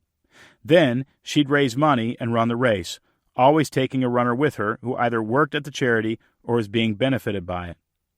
Her tireless work promoting good in the world changed an entire community. Nonprofits began to network with one another and share best practices. City leaders began working with charities to enhance their reach and capabilities. And the local police precinct credited a drop in crime to Sarah's efforts to combat poverty. Sarah leaves behind a husband and 3 children who were each surrogates for her causes, and all of whom ran multiple marathons with their wife and mother. Her family requests that, in lieu of flowers, make a donation to Sarah's foundation, which matches the donations of other runners for charitable causes. These eulogies are much more than creative, reflective assignments. They are narrative strategies. They are plans. What I mean by that is your mind will begin to move in the direction your eulogy has defined almost naturally. The more you read your eulogy, the more cognitive dissonance will be created in your mind, and the more you will want to resolve that dissonance by actually making those stories happen. Of course, you can actually edit your eulogy at any time you want to make it more realistic, more interesting and inspiring, or even to change it completely. If you read your eulogy and it makes you interested in your own story, you're doing it right. Don't be surprised if much of what you've written in your eulogy comes true. When I was just 15, a guest speaker came to our high school and asked us to write a letter to a friend describing what our lives would be like 20 years in the future. He gave us 20 minutes, and I fired off a letter about all I wanted to accomplish. I grew up in Texas, where the summers were hot, so I decided I wanted to live in Oregon, a state that I thought bordered Canada. I flunked geography, if you can believe it. And that I'd write a New York Times best-selling book, and I'd own my own business. I gave that letter to a friend, and no kidding, 20 years later she found the letter in a box in her attic. Knowing I'd become a best-selling author, she called to confirm I actually lived in Oregon and had started a business. And you guessed it, it had all come true. At the time, I only had a vague memory of writing that letter, but since then I've come to believe in the power of writing down your vision.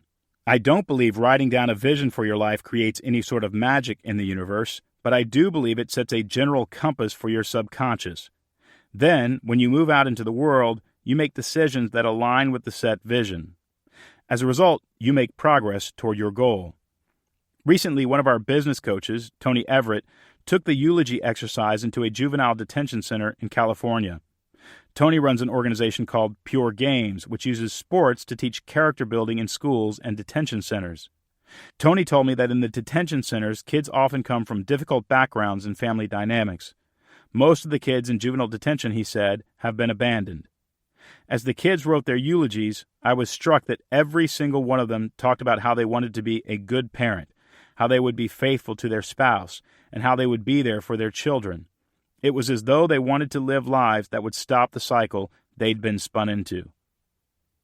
Here's an example of one of the children's eulogies. Mark was always loving and caring and funny.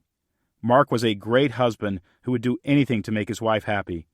He was an even better father who would give the world to his son. Also a great son and grandson who made his family proud by making it out of the streets and leaving an amazing legacy. He became one of the greatest entrepreneurs known to man and established a business for his family to continue even when he was gone. Mark always knew how to make someone smile and help others out. Here's another. Angel was always a good and loving father and a hard-working and respectful man. He always made sure his family had food and that they felt safe. He also made his own company, and now everyone knows his clothing brand. Angel always loved to spend time with his family, playing games, laughing, and going out to places like the time he took everyone to Hawaii. I got choked up reading through the eulogies because the same thing will likely happen to these kids that will happen to you and me. When it comes time to make a good or bad decision, we will remember our story, the story we defined for ourselves, and we will ask ourselves whether the scene we're about to live out belongs in the story or not. And that's really the key, isn't it? When we imagine our life as a movie and begin making decisions that will make the movie more meaningful and more interesting, we will build a more compelling life.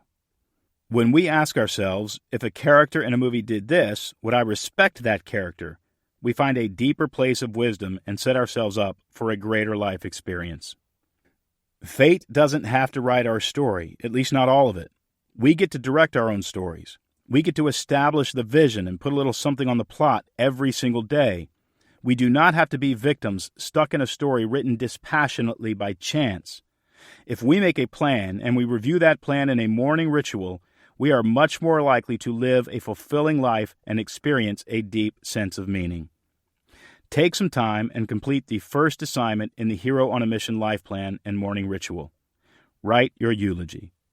Again, to download your life plan and daily planner, simply visit HeroOnAMission.com.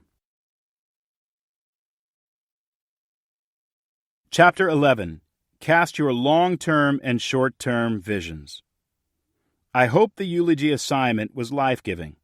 Often, just the establishment of a vision can give you a sense of hope, especially combined with a belief in your own agency to accomplish that vision. Often, though, writing your eulogy and establishing a vision for your life leaves you wondering where to start. You may even feel your eulogy was too ambitious, and accomplishing such a terrific life seems unattainable. You will not feel that way after you finish the second assignment in the Hero on a Mission life plan, casting a 10-year, 5-year, and 1-year vision. A hero on a mission takes it one step at a time. Once a storyteller knows where they want their story to go, they plan the moments that will drive their character closer and closer to the climactic scene. While driving the story forward, though, a storyteller has to be careful not to lose the plot. What I mean when I say lose the plot is that the story has to be about something, and the best way to make it about something is to not make it about anything else. Good writing is not an exercise in addition. It's an exercise in subtraction. Great storytellers tell great stories because they know what to leave out. We've all watched a movie or two that has lost the plot. At the beginning, we see a hero who wants something, but after a half hour or so, the movie picks up on another character and then another, and the story fails to come back to the first character. Then we find the secondary characters unreliable and perhaps even unlikable, and our brain gets tired of having to pay attention to so many different plot lines, so we check out. Typically, the story stopped being interesting because the writer started off on a certain path, but then had a great idea that took the story in a different direction. Later, they just couldn't edit some of those great scenes out, even though they didn't serve the original plot. In writing, there's an appropriate saying, "Kill your darlings." It's a reminder that no matter how much you like a character, a scene, or a storyline, if it doesn't serve the plot, it has to go. Again, life can sometimes feel similar to the experience of sitting in a theater watching a movie that is anything but cohesive. Several times each year, I find myself in situations that don't serve the plot I've determined for my life. Either I've flown to another city to sit in on a meeting that somebody else thought I just shouldn't miss, only to realize that while the people I'm with are working on something interesting, it has nothing to do with the change I'm trying to bring about in the world.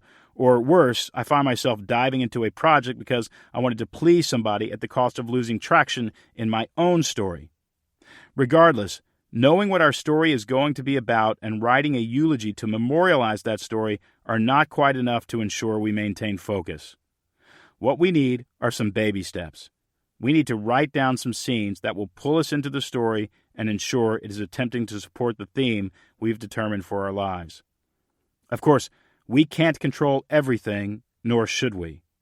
Life often throws us opportunities to experience something magical. If we are too controlling about our life stories, we might miss those experiences. Sometimes fate lends us a tailwind, but we can only be grateful for a tailwind if it is helping us to get to where we want to go. To help you get where you want to go, we've included 3 worksheets that will allow you to turn your long-term vision into short, easy-to-execute phases. While our eulogy is a great centering tool, it often feels like we are projecting so far into the future that we may as well be describing somebody else. But when we create a vision that is limited to 10 years, 5 years, and 1 year, we have a direction in which we can live our lives that aligns with the long-term vision we created in our eulogy assignment. You're going to transform, so you might as well transform in the right direction. Before Betsy and I moved to Goose Hill, we lived in a small house in which I didn't have a good office. I decided to have a shed built in the backyard that I could use as a writing retreat. It was a tiny 10 by 12 room with no bathroom or running water. It had a desk, a chair, and a bookshelf, and it quickly became my favorite place. I wrote a couple books in that shed. Around the outside, I had trellises attached to the siding, and around the windows, the trellises made a frame. The entire shed looked like a cage of high-end chicken wire. Around the bottom of the shed, I planted Carolina jessamine, a strong, fast-growing vine that flowers yellow in the spring and fall. Over the years, I clipped the vines and trained them to grow up the trellises. After only a few years, the shed looked like a big green box made of leaves and flowers. Vines even made their way inside. The jessamine pierced through the wood and sheetrock and wound around inside the window and down the curtains behind my desk. The shed was beautiful to look at, and I liked it because it reminded me that healthy things grow. You and I are like Carolina jessamine. As the years go by, we transform and hopefully grow into a better version of ourselves. Just like the jessamine around my shed, though, if we don't train our growth, we will develop in disparate directions. If we don't decide the direction in which our stories will be lived, we may live in confusion and choke out other plants in the garden, rip into the walls of our lives, or lie thick around the ground. All because we never found something to cling to and climb. The 10-year, 5-year, and 1-year vision exercises are like those trellises. The more care you take to determine the direction of your growth, the more likely your life will look the way you want by the time your story is over. The 10-year, 5-year, and 1-year vision worksheets. The second assignment in the Hero on a Mission Life Plan is to fill out the 10-year, 5-year, and 1-year worksheets. Each vision worksheet is the same. Start with the 10-year vision and work your way backward to the 1-year vision. As you fill in the worksheets, you are likely to discover that what you think you can get done in 10 years is considerable. But when you fill out the 5-year and 1-year worksheets, you may realize you have been too aspirational. By the time you get to the 1-year vision worksheet, you realize living a great story is going to require immediate action. It's this sense that you need to take immediate action in your life that will create the narrative traction we're looking for. The truth is, to live a good story, we are going to have to make progress almost every day. Otherwise, fate will take control. And remember, fate isn't conspiring for you, and it isn't conspiring against you. It simply is. You, on the other hand, have a will and can affect what your future looks like. While the eulogy is an exercise in dreaming and hoping, these worksheets are more practical. In order to make a dream come true, we've got to pick up a hammer and do some work. These sheets will help you know what work you need to do. Again, the vision sheets can be found in the life plan at HeroOnAMission.com.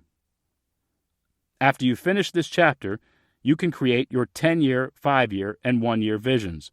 Or you can finish the book and then create your entire life plan in one focused process. You can use the accompanying PDF, print out a larger version of the life plan and daily planner, or join the community and use the online software at HeroOnAMission.com. Again, the 10-year, 5-year, and 1-year worksheets are the same. You will simply complete the same assignment 3 different times. Once you are finished, you will have 4 pages of material to review in your morning ritual. First, you'll read your eulogy, then you'll review your 10-year, 5-year, and 1-year worksheets.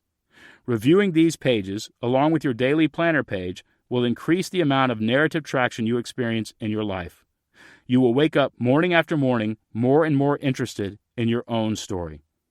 To help you perform this exercise, I'll break down each section. Again, the 3 worksheets are all the same, so once you fill out the 10-year, move on and do the same exercise for the 5-year and 1-year sheets. Here are the various parts of the vision worksheets explained. First question: what's the title of your movie? Each vision worksheet gets a movie title. There are a couple of good reasons I ask you to create a movie title for the next 3 seasons of your life. The first is to remind you that your life is a narrative that moves forward in time and is supposed to be about something. The second is because, not unlike your eulogy, the title of your story will help your vision come to life in your imagination. When you choose the title for each of your vision sheets, imagine your life 10 years from now, 5 years from now, and 1 year from now. Then come up with a fictional movie title that describes that person and who they have become. Remember, you are looking into the future. You might not be the person you want to be now, but we've got to pick a point on the horizon to head toward. Otherwise, we won't know what direction in which to transform. My 10-year vision movie title is Fearless Leader. I chose this because, as a kid, my mother hung one of those plaques on my bedroom wall that explained the meaning of your name. Under Donald Miller were printed the words, Fearless Leader.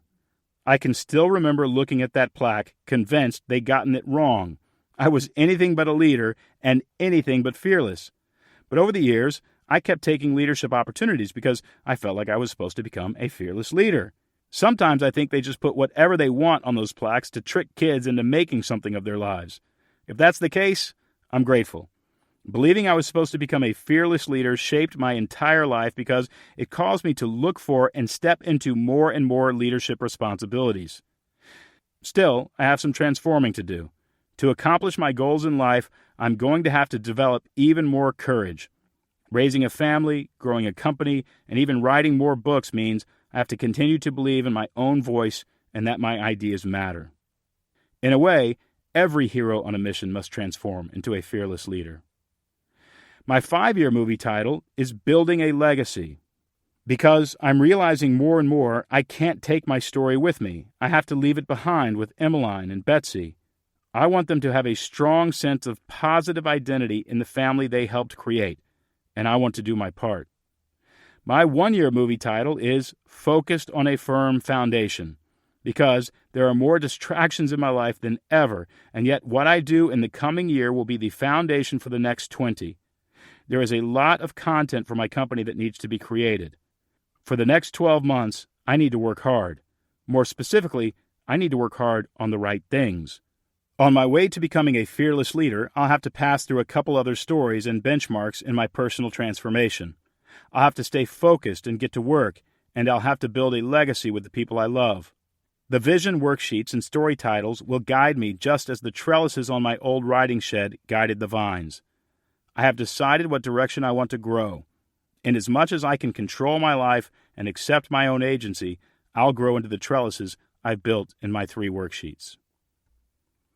Write down your age and create short-term deadlines. The next box on your worksheet gives you space to write down how old you will be 10 years, 5 years, and 1 year from now. It's strange to look at my 10-year vision sheet and read the number 59. When we are kids, we think kids are born kids and old people are born old. You hardly process the fact that you are going to become older yourself. The truth is that the pages in our stories are flipping toward the end whether or not we write anything good on them. Realizing that the clock is ticking on your story is a tough but beautiful part of growing up. Acknowledging that our stories will someday end makes the need to take action more urgent. When we write down how old we will be in 10 years, 5 years, and 1 year, we more fully accept the truth. The blank pages of our story are turning, and we have the agency to write something interesting on them. This becomes especially true on the day you wake up and the number on your 10-year worksheet is only 9 years away. The clock is indeed ticking. As you review your life plan in your daily ritual, reading how old you will be in 10 years, 5 years, and 1 year enhances the psychological effect of a ticking clock that will create more narrative traction in your story. Mind the subplots, and you'll tell a great story. Another area in which the vision worksheets will help is to identify the subplots in your overall story and mime them for the best possible result. Subplots keep the story moving along at a pace quick enough so that the audience doesn't lose interest. When you go to a movie, you may think you are watching a story, but you aren't. What you're actually watching is a series of short stories that are stitched together by an overarching plot. For instance, if the plot in the story is about a guy who wants to run a marathon, there may be a subplot about his career and how he's intimidated by his physically fit boss who chides him for the spare tire around his waist.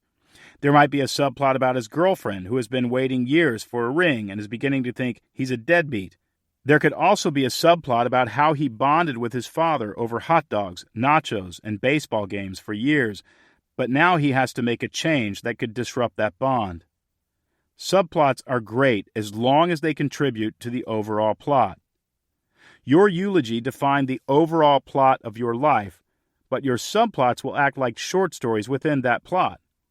Your subplots will give your story the diversity it needs to remain interesting. The worksheets define a few subplots most of us have in common: career, health, family, friends, and spiritual. Establishing subplots in your story will help you compartmentalize your ambitions so that you will know the different projects happening in various areas of your life. In my career subplot, for instance, I set financial goals for my company. I also included the various books I'm writing and even side projects I'm working on with friends. In the category of physical goals, I'd like to be able to bike 100 miles again in a single day. For family goals, I wrote down that I wanted to be present and do a good bit of the work it takes to raise an infant. I also included that I would become a terrific cook, which is a hobby I've recently become excited about. My community goals involve deepening the advisory board community I've started and continuing to host events at Goose Hill. My spiritual goals revolve around my morning routine. During that ritual, I take time to pray for Betsy, Emmeline, and my close friends. Each of these subplots is really its own story. But because they all fit in the overall narrative for my life, which is to help people create and live better stories, my life feels like it makes sense. There are certainly times I get too busy, but being too busy is easy enough to manage. It's being too busy in the wrong direction that feels miserable. Keeping my subplots aligned with my overall life mission saves me from living a story that has lost its plot. A hero transforms by taking action. So far, our vision worksheets have been about dreaming and planning. But in a story, the hero has to take action. There aren't many movies about two people sitting at a table talking about life. An audience needs to see physical movement in order to stay interested in the story. In literature, too, you'll find great writers using active language bounding with action verbs. Characters throw off their bedsheets and slide into their slippers, yelping at the cold water in the shower before they pull on their trousers, cinch their belt, and slurp their coffee, fumbling themselves out the door while throwing their free hand up to hail a cab. In stories and in life, characters must move, they must take action. I know this is a book and you are likely sitting down to listen to it, but hopefully when you are finished, you will start moving into your mission with force. We will not transform by thinking and dreaming. We will transform by doing. At the bottom of your vision worksheet, I've included a place where you can write down 2 actions that you will commit to doing every single day. For me, I'm committed to exercising for at least 20 minutes and writing something every day. Of course, you will also take action on your task lists and appointments. You'll be writing those down in the daily planner I'll introduce you to soon. But having 2 actions you will take every day ensures consistent movement in a positive direction. The actions you are looking to take should be simple to execute, repeatable, and most important, foundational. By foundational, I mean the actions you will take will be the lead in a string of dominoes. If I get up early and write every day, it means I get my foundational work done. Even if I just write a few paragraphs, the consistent daily action means that by the time my funeral rolls around, I will have written more than 20 books, which is the vision I wrote down in my eulogy. Not only that, but the actions I am taking to move myself forward have a domino effect in other areas of my life. For example, by getting up early to write, I am more likely to skip that glass of whiskey the night before and get a better night's sleep. In fact, after I define the daily action of getting up to write, I've nearly stopped drinking altogether. This has benefited my sleep, my health, and my writing. In other words, if I get up early and write every day, my entire life settles into a healthy rhythm. Getting exercise is similarly effective. Just 20 minutes of heart-pounding exercise each day, I walk the hills around Goose Hill and I swim, makes me healthier but also gives me 20 more minutes to reflect. I come up with my best ideas while on walks, and I'm more likely to eat better because feeling sluggish while on a walk is no fun. It also ensures that I've taken care of my heart that day and will live a little longer with Betsy and the baby. I confess that I am much more consistent with the writing than I am with the exercise. I write about 5 days each week and exercise between 2 or 3 times each week. Regardless, I give myself an enormous amount of grace. Even though I want to do these things every day, the fact I do them several times each week puts me way ahead of the pace I would have maintained had I not determined my 2 daily actions. If you skip a few days and start feeling guilty, your life plan will become a tool that shames you, and it will be worthless because you will likely quit. Instead, have some grace. Allow the daily tasks to determine a direction, and try to head in that direction as many days as possible. A life plan should not judge you. It should guide you and even encourage you. What are 2 actions you would like to take every day that will organize and structure your life for a better chance at achieving the vision you've established in your eulogy? Take time to decide 2 things you will try to do every day and include them in your vision worksheets. If you want those actions to evolve over time, they can get more and more ambitious in the 5 and 10-year worksheets. For instance, this year you may want to take daily walks, but 5 years from now you may want to run 3 miles each day. As you review your worksheets, you will know that the walks you are taking need to evolve into jogs. A hero transforms by deciding what not to do, too. Equally as important as taking action is restraint. The vision worksheets ask you what unhealthy activities or actions you will no longer perform. The 2 things I decided to stop doing were eating sweets and talking about people in a demeaning way. If I don't eat sugar, I feel better, write more words, and more present in important conversations, and am healthier. If I don't talk about people in a demeaning way, even if they may seemingly deserve it, I am more positive and don't feel like a hypocrite for talking about somebody behind their back. This is one of the ways I limit how much time the villain inside me spends on the stage. Villains stew over their enemies and demean others as a way of feeling powerful themselves. I want to avoid that behavior as much as possible. Are there things in life that you simply refuse to do? Do your values show up in your actions? The actions I don't take have proven to be just as or more effective as the actions I do take. Even though I have a strong bias toward action, I'd actually say it's the restraint that has changed my life the most. I want to speak about people in a positive way. Certainly there are bad people out there whose evil deeds deserve to be disclosed in an effort to warn others. But for the most part, life goes better when we choose to see the best in others. Regardless of the 2 things you choose to do every day, and the two areas where you choose to show restraint, the idea here is to begin taking action to become a better version of yourself. When a hero lives into the challenge set before them, they begin to transform. In order to accomplish the things you've written down in your vision sheets, you will have to become an entirely different person. As I said earlier, victims and villains do not transform. A victim may be rescued, but they do not transform. And a villain is the same dastardly person at the end of the story as they were at the beginning. It's the hero on a mission who transforms. A hero has no time for nihilism. The greatest benefit of creating your hero on a mission plan is that it will save you from a life that feels meaningless. The more you review that plan, the more you will avoid the existential vacuum Viktor Frankl warns us about. You will never see an action hero look into the camera and say, "I'm bored." The characters Denzel Washington, Matt Damon, Gal Gadot, and Liam Neeson play are too busy trying to save the world to be bored. Nihilists believe life is meaningless and there is no reason to get up and make change. Find me a nihilist, though, and I'll show you a person who has become bored with life. They do not have a vision. They do not have an internal locus of control. They do not accept their own agency. The truth? Nihilists have too much time on their hands. I don't mean that as an insult. If you try to figure out the meaning of life and the purpose of humanity from a strictly philosophical perspective, you are likely to become a nihilist. Friedrich Nietzsche, Jean-Paul Sartre, Simone de Beauvoir, and Soren Kierkegaard are all considered nihilists.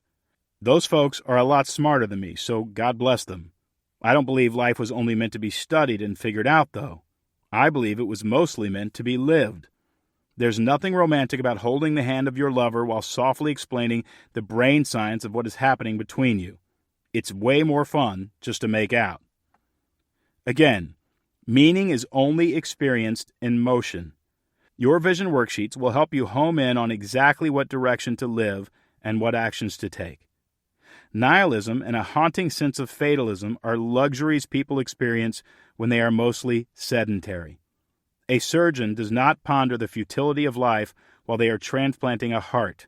They are too busy saving a life to ponder the meaning of life.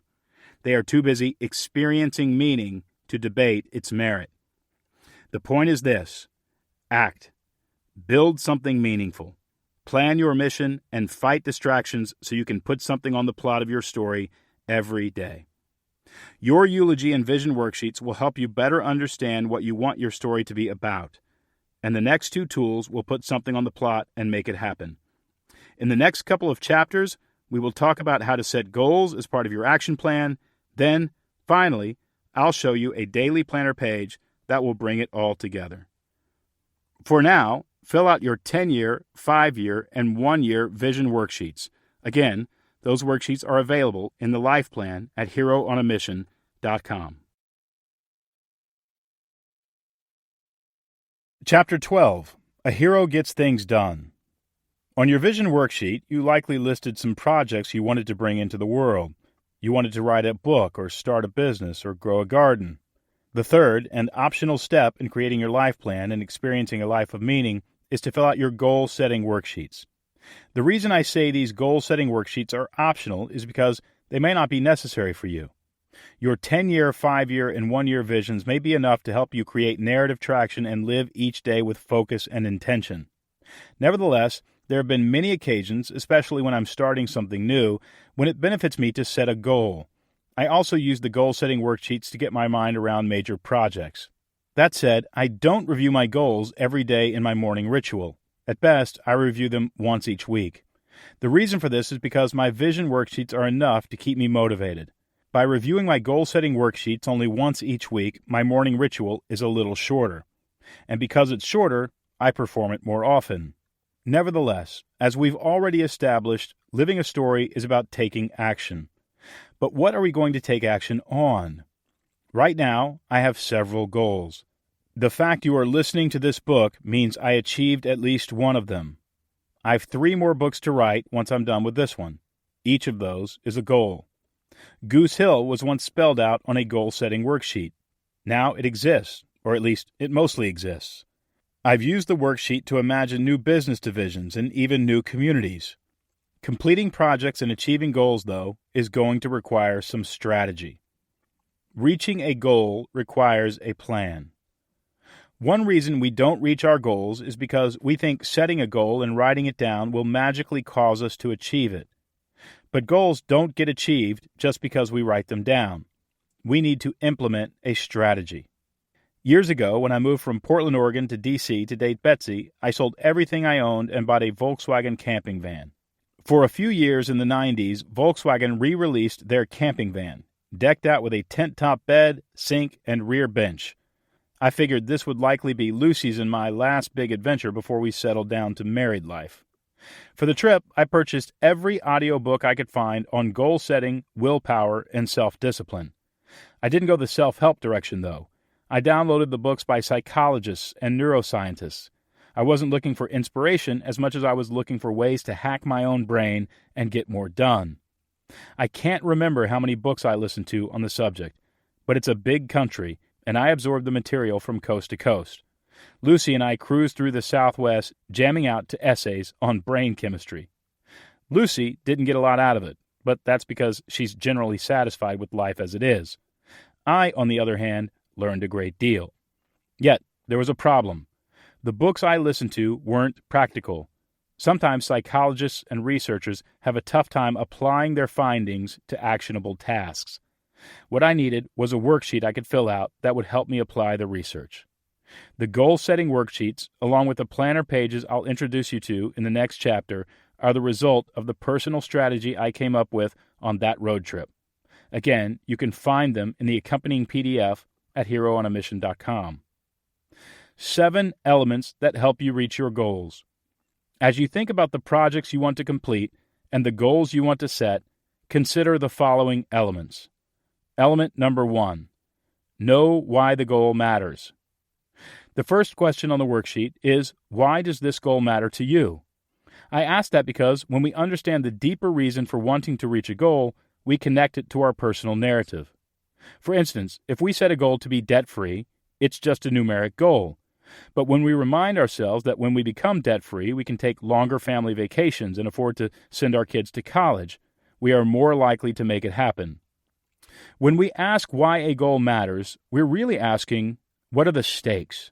In stories, stakes are a significant tool that help an audience gain narrative traction. The idea is to be definitively aware of what can be won or lost if we do or do not reach our goal. If we remove the stakes from a story, we make it uninteresting. If Liam Neeson flies over the ocean to rescue another one of his daughters from kidnappers, only this time he discovers it was a college prank played on his daughter, and so the final 90 minutes of the movie show Liam and his daughter sitting in a cafe talking about whether or not she should go to grad school, the movie is essentially a dud. Using your morning ritual to remind yourself why your goal matters will increase the chances you will follow through. Element number 2. Completion date. Deadlines help us reach our goals. As we discussed when we wrote our eulogies and calculated how much longer we have to live, a deadline ramps up the urgency. Again, what we are looking for both in our lives and in our goals is narrative traction. Knowing our why and knowing when we need to have the goal accomplished causes our brain to further engage in the story. On your goal-setting worksheet, write down when you expect to accomplish your goal. Writing down our hopeful completion date will start the countdown clock. Every morning when we review our goals, we will hear the clock ticking louder and louder. Because of this, you'll be more interested and more driven to accomplish your goals. Element number 3. Goal partners. Knowing our why and creating a deadline are terrific tools to help us reach a goal. But we can increase our narrative traction even further by setting and reaching our goals in the context of community. A goal partner is an individual or a group of people who walk alongside you, attempting to accomplish the exact same goal. I'm not talking about accountability partners. I'm talking about people who will set the exact same goal and enter into the story with you so you aren't traveling alone. Think about it.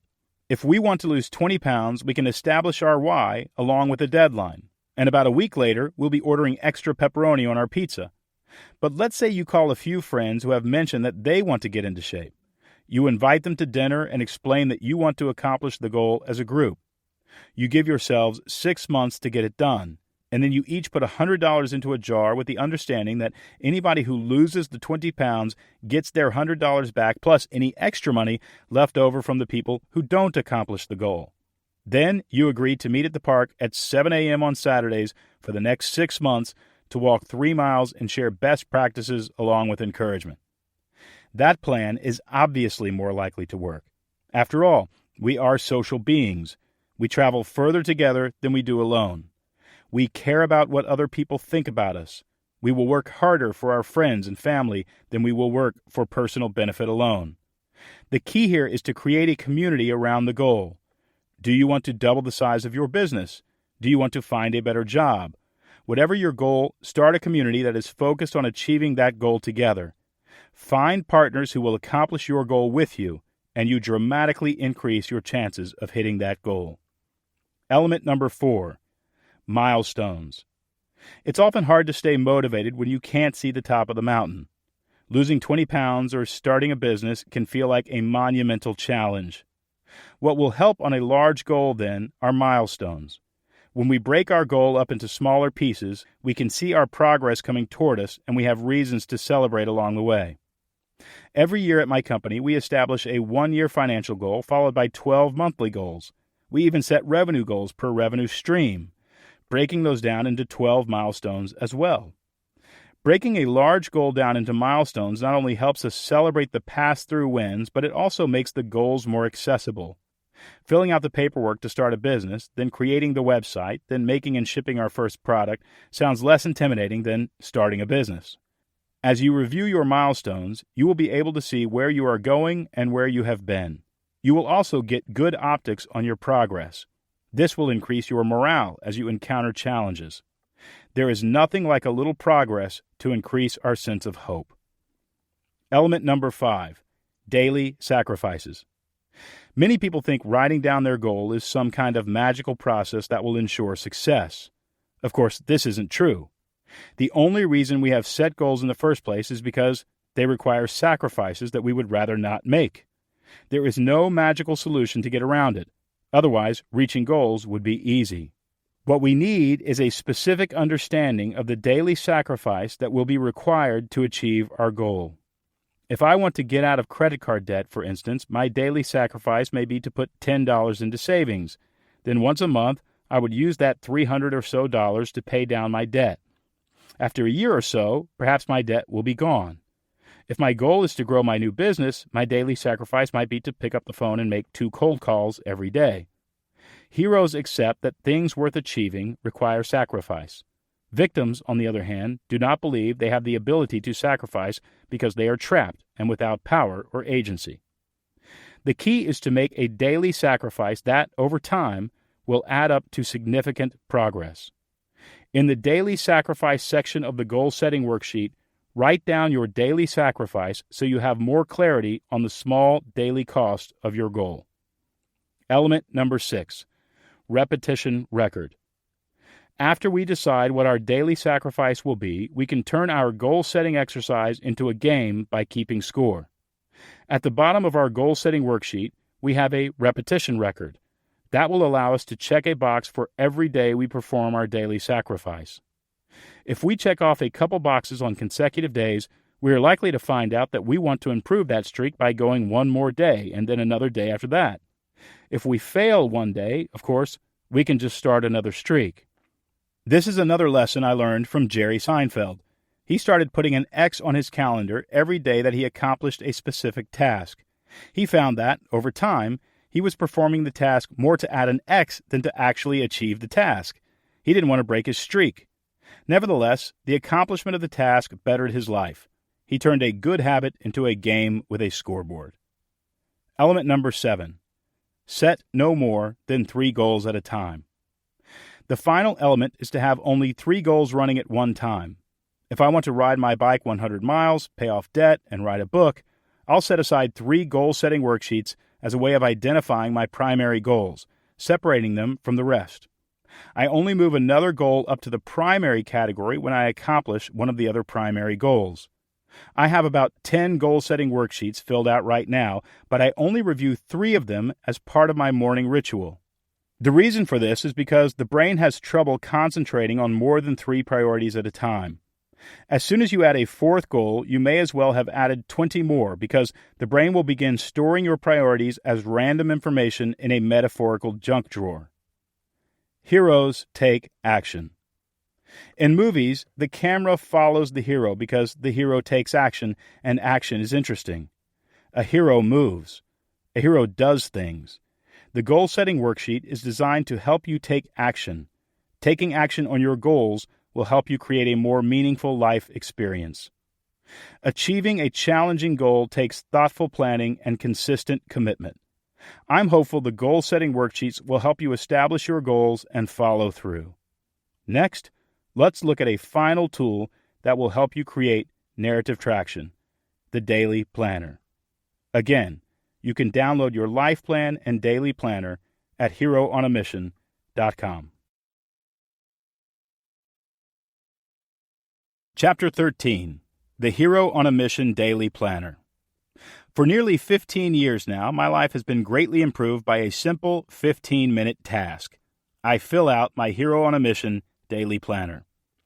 Before filling out my Daily Planner page, I am often slightly confused about what I should be working on that day. I may know I've got a meeting at 9 a.m., but it feels like there's something else I've got to be working on before 9 a.m.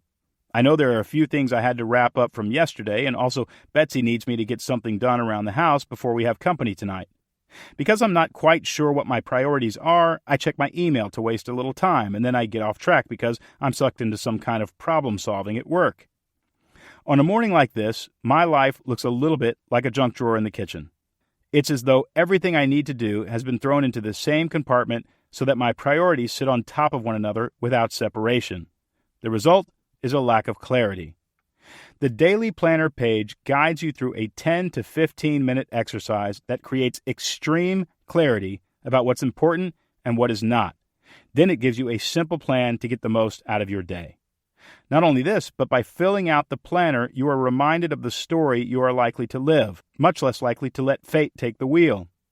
Filling out your Daily Planner page will activate your internal locus of control and ensure you are using your own agency to direct your life.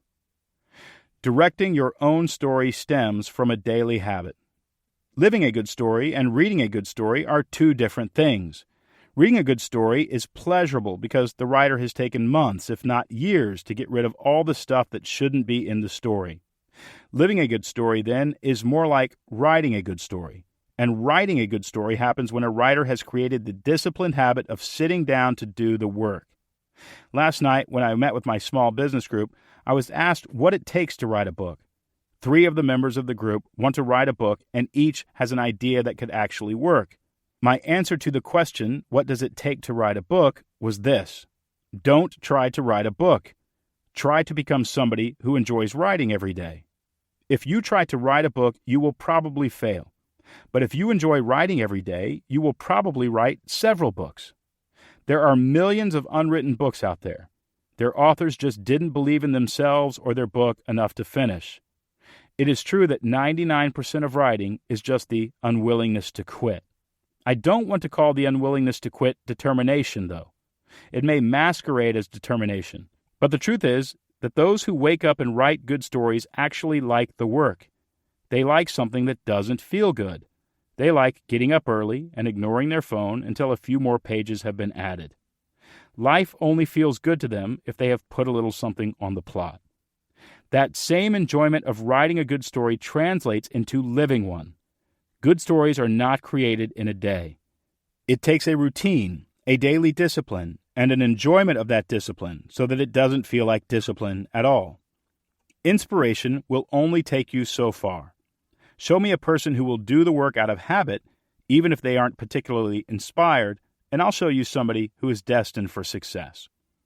A daily ritual.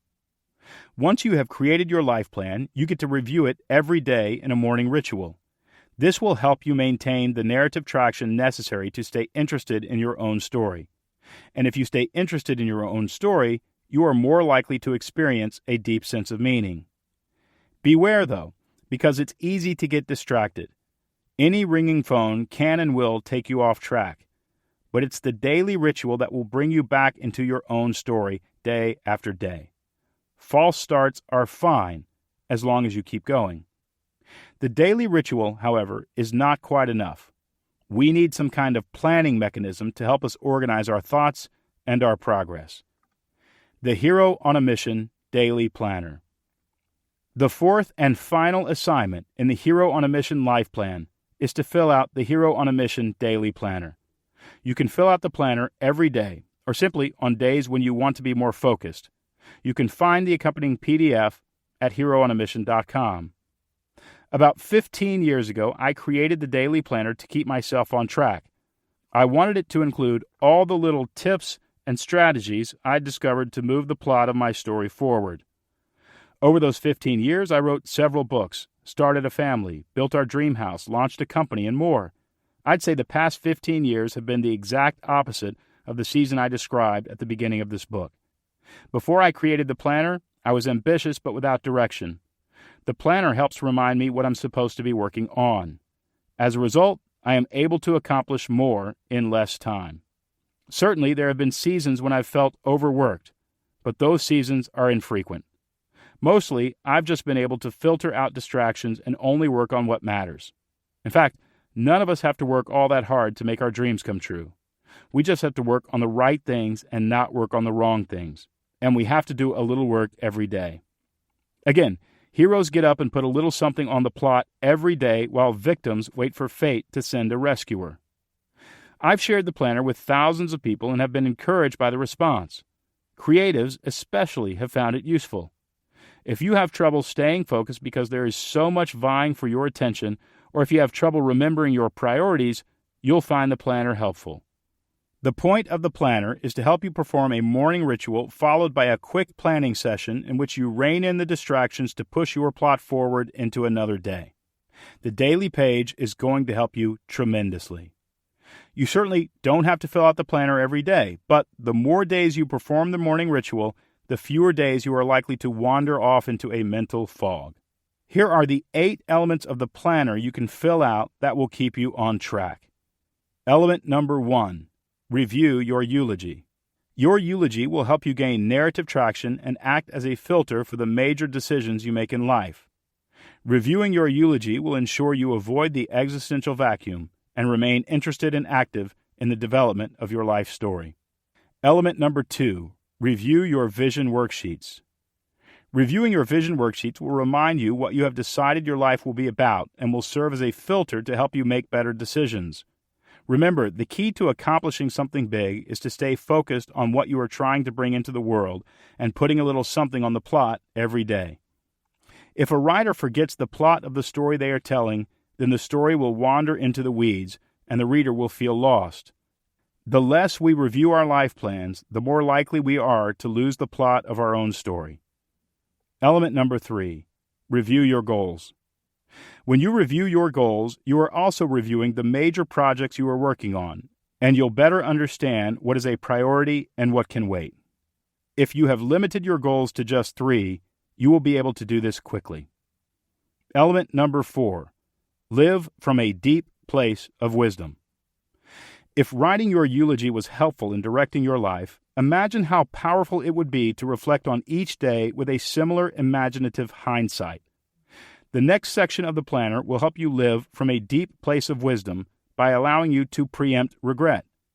In the planner, I've included a simple question that causes us to reflect on what we can do to make fewer mistakes on a given day. The question is based on something Viktor Frankl used to tell his patients. Live as if you were living a second time and as though you had acted wrongly the first time. It's a bit of a complex statement, but if you think about it, it's brilliant at summoning our own internal wisdom. If every morning we pretended today were the second time we got to live this day, and we could learn from the mistakes we had made the first time, we'd have much more clarity on things such as the time we wasted, the relational neglect we committed, and the financial mistakes we made. Each morning when I ask myself this question, I fast forward to the end of that day and look back. I realize from that perspective, I will have wanted to spend more time with Betsy, and I will have wanted to set aside a couple hours to focus on the current writing project. I realize it would have been nice to stop and buy flowers, to send a thank you card, to get some exercise. Remember, victims are victims of their circumstances. Fate rules their lives. Outside forces dictate their every move. But when we surface our heroic energy, we gain control of our actions and use the power we have to live stories of meaning rather than regret. If we don't have a morning exercise in which we stop, pull back from our limited perspective, and meditate on our own agency, we will move into autopilot and fate will once again blow our stories around in the wind. Not only this, but if we make better decisions every day, the compound interest on those decisions will add up to a better life, fast. Each day, the Daily Planner will ask you to answer this question. If you could live this day again, what would you do differently this time? Element number 5. Determine your primary tasks. Next, the planner will prompt you to prioritize your tasks. One of the planner's most helpful functions is that it contains 2 different task lists, primary tasks and secondary tasks. Your primary tasks are those large and important projects that will define your life. Those will be obvious after you review your 10-year, 5-year, and 1-year goals. My primary tasks almost always involve creating content for a book or a business coaching session. My eulogy talks about having built a successful business coaching company. Therefore, during this phase of my life, I need to create helpful frameworks for business leaders. So, for this season of my life, creating content needs to be my primary effort. In my primary tasks, I'll write down the most important task I need to accomplish, followed by the second and the third. Once I do this, I have immediate clarity on how to win the day. Regardless of what I fail to accomplish, if I get some work done on my primary tasks, I know the day will have moved my personal story forward. Not only will I have put something on the plot, but I'll have put something on the right plot. Even though there is space for 3 primary tasks, I'd be lying if I said I accomplished all 3 each day. I rarely get to the third task. In fact, I often never get to the second. But it doesn't matter. The point is focus. If I work several hours on any of my primary tasks, I've made significant strides toward the life I've described in my eulogy. Since I started identifying my primary tasks and getting a little work done on them each day, I've more than doubled my productivity. It used to take me nearly 2 years to write a book. Now I finish one every 8 to 10 months, and that's on top of the coaching materials I need to create.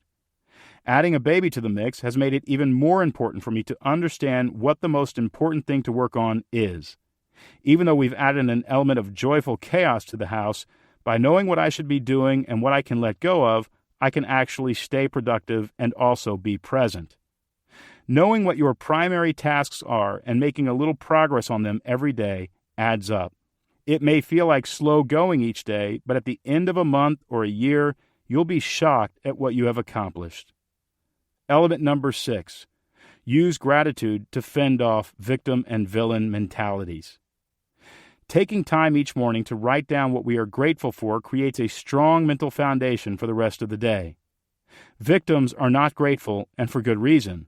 They are being mistreated, tortured, captured, and controlled. Most of us, however, have plenty to be grateful for. Like victims, villains aren't grateful either. You will never see a movie villain stop to reflect on how grateful they are for a friend or for a sip of water or for such a lovely day as this. Gratitude connects us to others, acknowledges kindnesses, and places us in debt to the world. When we are grateful, we feel as though we owe the world a debt of gratitude and are inspired to return a kindness in the way we live our lives.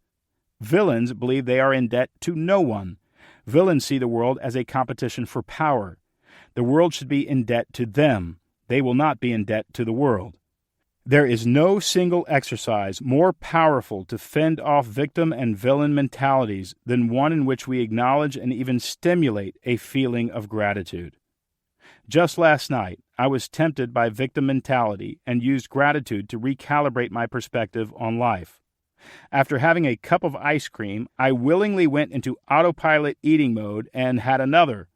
When I finished the second cup, I slumped into victim mentality. Why is sugar so hard to resist? I told myself I'd not eat sugar. Why am I such an idiot? I'm going to have a sugar hangover in the morning, and yet I've got an important writing assignment. In other words, I'm a victim, and life stinks. I overcame that downward spiral by reminding myself that sometimes it feels good to indulge. Ice cream tastes fantastic.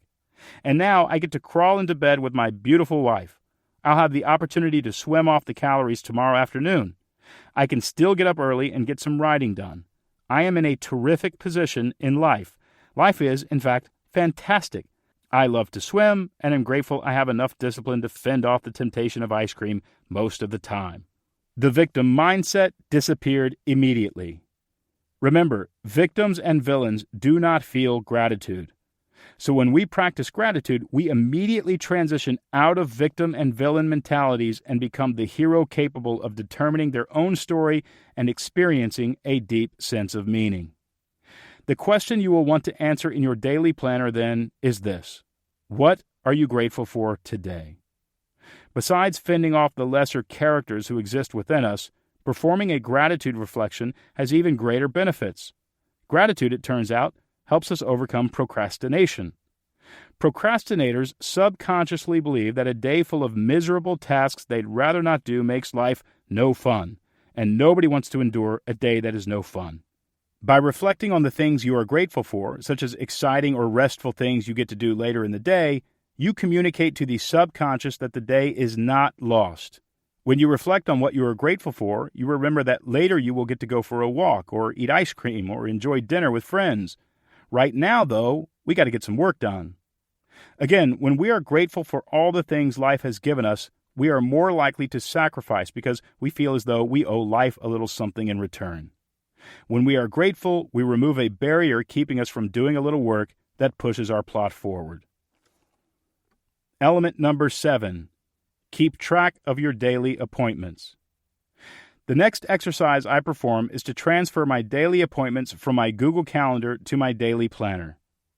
Taking the time to write down or retype into the online software my appointments into my daily planner makes me more conscious of what I've decided to make happen for the rest of the day. By transferring my appointments, I'm more conscious of whom I'm meeting, when I'm meeting with them, and why we are meeting. At the beginning of each day, rather than living in a tunnel in which I can only see what is next, I am aware of what all of my appointments are. When you transfer your daily appointments to your planner, you will create a sense of clarity about what the day will look like, rather than feel as though you are starting your day out by walking into a fog. Element number 8. Manage your secondary tasks. A hero has priorities. We've already established ours by listing our primary tasks. One of the hidden benefits of deciding what is important, though, is that in doing so, we also define what is not important. A hero does not stop to pick up their dry cleaning on the way to disarm the bomb. Secondary tasks should never be confused with primary tasks. Picking up your dry cleaning isn't all that important. Sometimes heroes wear wrinkled clothes. Unfortunately, your brain doesn't often know the difference between a primary and a secondary task. For instance, Betsy and I moved into our house at Goose Hill about 10 months ago, and though we've got the house mostly organized, the garage is a mess. I've only put away half the tools. We have no shelves or storage space, and there are boxes on the floor that are full, taped up, and unlabeled. I have no idea what is in those boxes. Some people might walk through my garage and say, the state of a man's garage says a lot about them. An unorganized garage is a sign of an unorganized life. I'd actually say the opposite is true in my case. Organizing my garage has been on my secondary task list for months. I've hardly lifted a finger, and I couldn't be happier about that. Why? Because in those 10 months, I've written this book, and I shot a How to Grow a Business video course, and we had a baby, and I've spent countless hours holding her and posting pictures on Instagram. All very important things. In fact, secondary tasks are not the things anybody will mention in our eulogy. I can't imagine how sad a person's funeral would be if the highlight of their eulogy was the mention of a clean garage. In all seriousness, though, writing down our secondary tasks reminds us of the things we need to get done later, perhaps even tomorrow or the next day. When we don't write the tasks down, they bother us incessantly. We feel that we must do them now. But by writing them down and acknowledging them as secondary, we tell ourselves we haven't and won't forget them. It's just that we aren't going to do them right now. As you plan your day, divide your tasks up into primary tasks and secondary tasks. You'll have greater clarity about what really needs to get done and what you'll get done later. Filling out your daily planner is meant to guide you through a morning ritual. As a culture, we've made a god out of productivity, but in doing so, too many of us have lost our own plot. We aren't experiencing meaning. The Hero on a Mission Daily Planner isn't just about productivity. It will certainly help you become more productive, but instead, it's designed to help you remember the plot of your story, stay interested and engaged in that story, and put a little something on the plot every day. The planner will help you gain narrative traction and experience a deep sense of meaning. Think of it as a morning ritual and enjoy filling it out with a cup of coffee.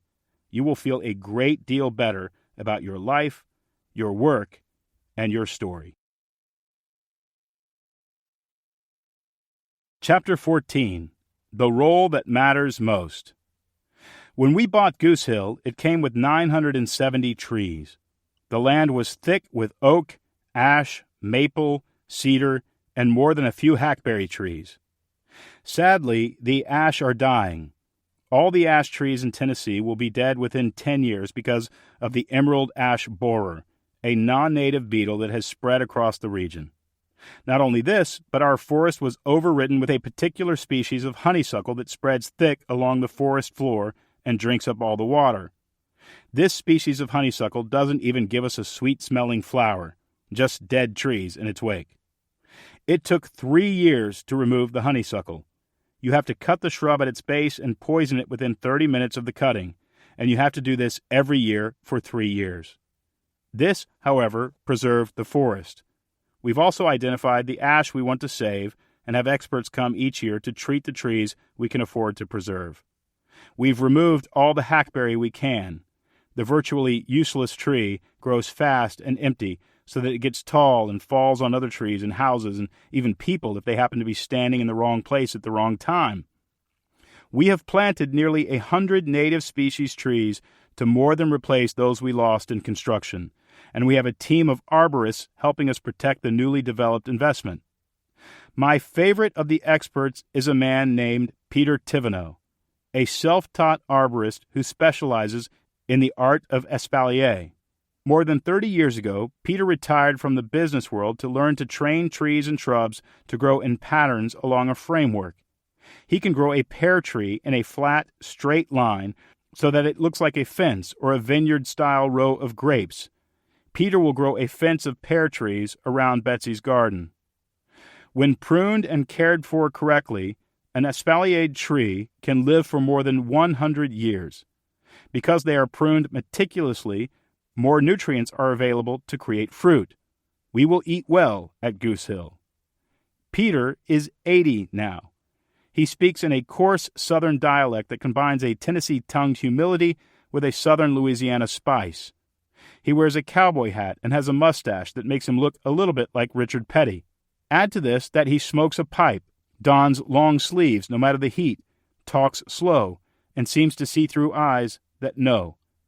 He looks at the land and knows where the trees will grow and where they will die. Peter reminds me that wisdom does not grow fast.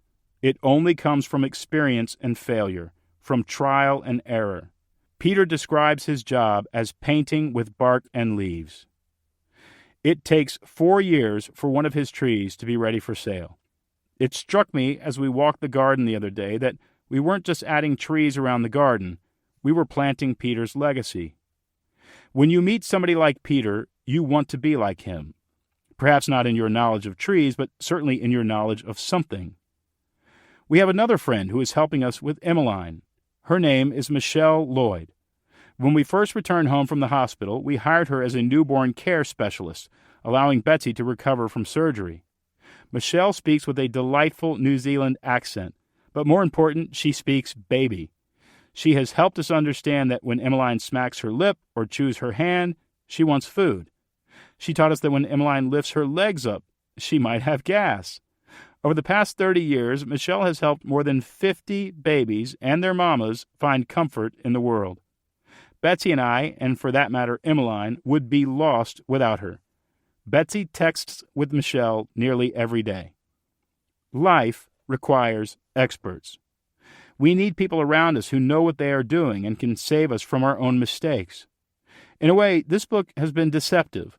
It has taught you to become a hero on a mission, even though the hero is not the most evolved role. The most aspirational role for any of us is the role of guide. So why spend so much time teaching people to live as heroes when the goal of life is to become the guide? The reason is, of course, that we cannot become guides unless we have lived as a hero on a mission. We have all met hundreds of successful people in dozens of different categories of success. We've met people who are poor but happy, which I would classify as a success. We've met people who are successful in sports, in love, in politics, in science, and in business. If you look closely at impactful people, you'll notice they vary in their beliefs, their religions, and even their skill sets. It's difficult to find commonalities the rest of us can repeat. Some impactful people are quiet, while others are charismatic. The one characteristic I notice about nearly all of them, though, is that they are competent. By competence, I mean they have been seasoned. They have been through the gauntlet of life and come out smart, wise, and capable. You might even call them tough.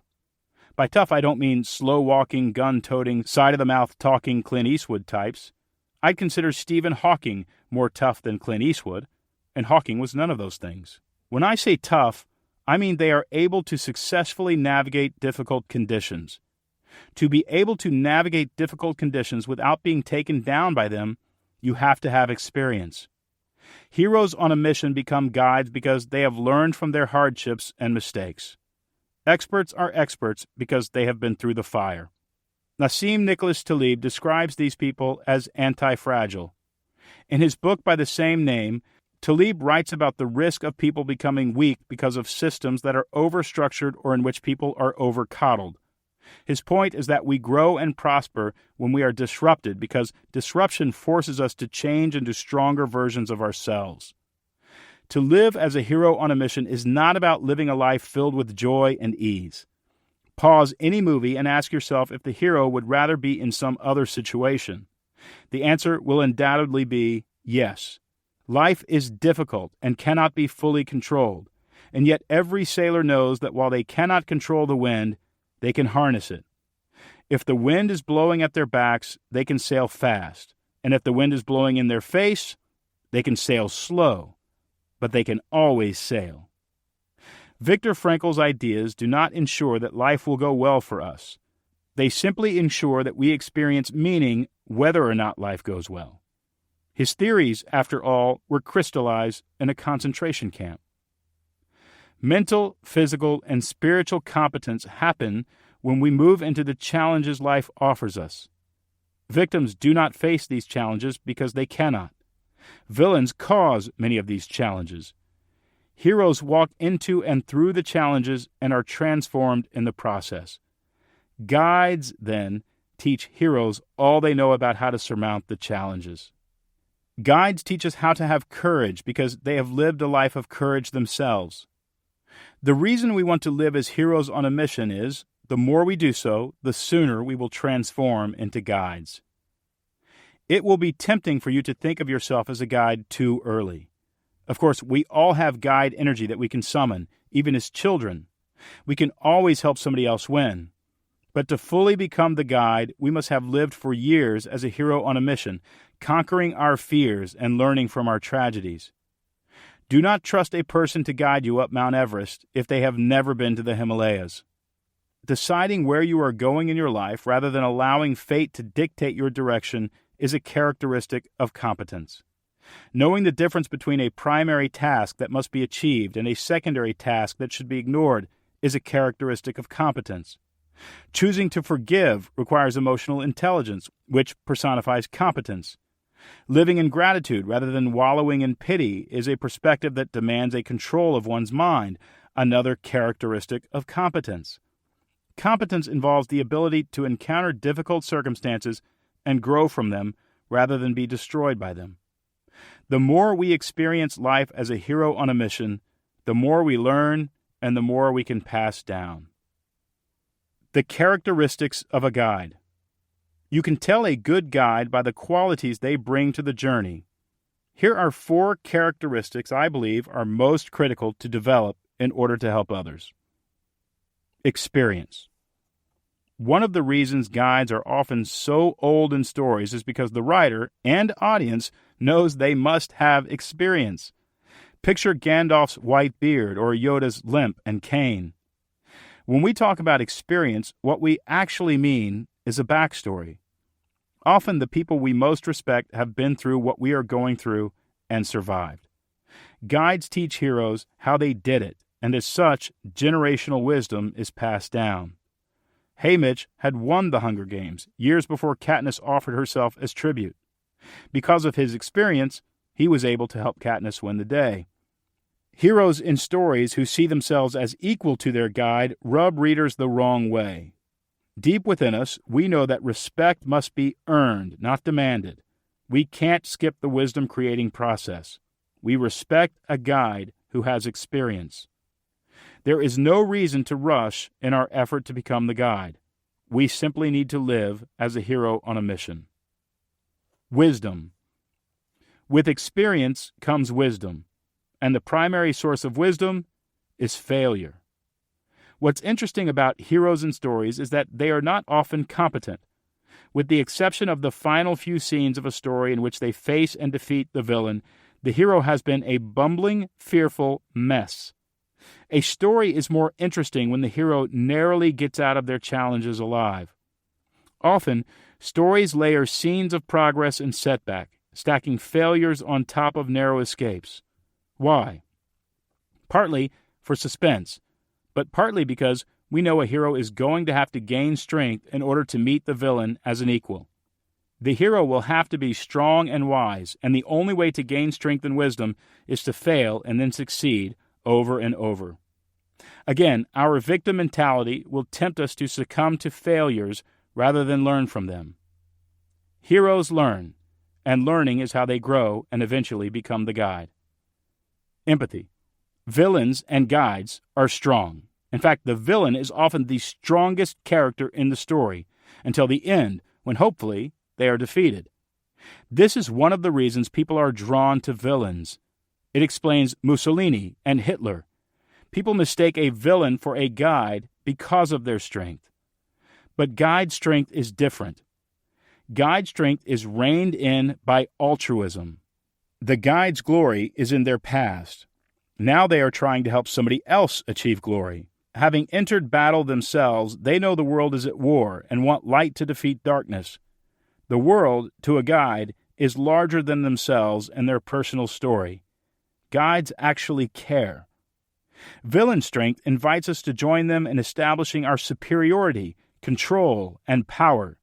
Guide strength invites us to restore justice, defend true victims, and create equality through opportunity. To watch Michelle talk to Betsy about our baby is to watch a master encourager. When she instructs Betsy and me on how to comfort and feed the baby, her words are soft and kind, her smile absolutely radiant, and her celebrations of Betsy's victories are fist-clenching, arm-raising expressions of joy. When the baby latches, Michelle dances a jig.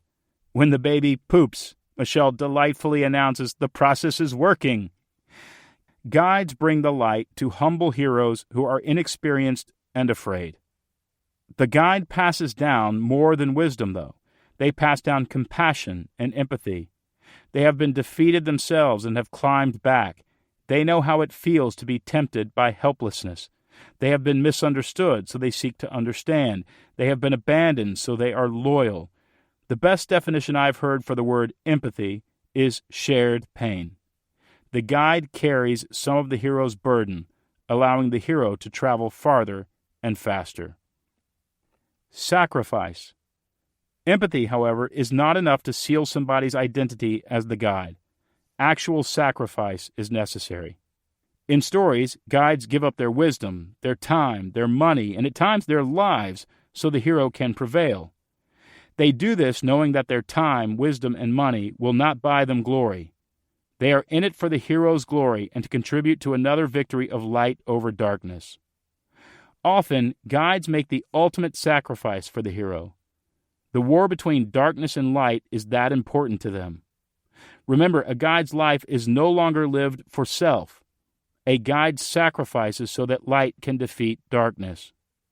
When Romeo scales the wall into the Capulet courtyard, we see a classic scene in which a guide imparts wisdom to a hero and also a nod to the ultimate sacrifice a guide often commits for the hero. As Romeo comes under Juliet's window, she is engaging a discourse with two stars above, symbolizing that she is one-third of a divine trinity. In fact, Romeo describes her as a winged messenger of heaven.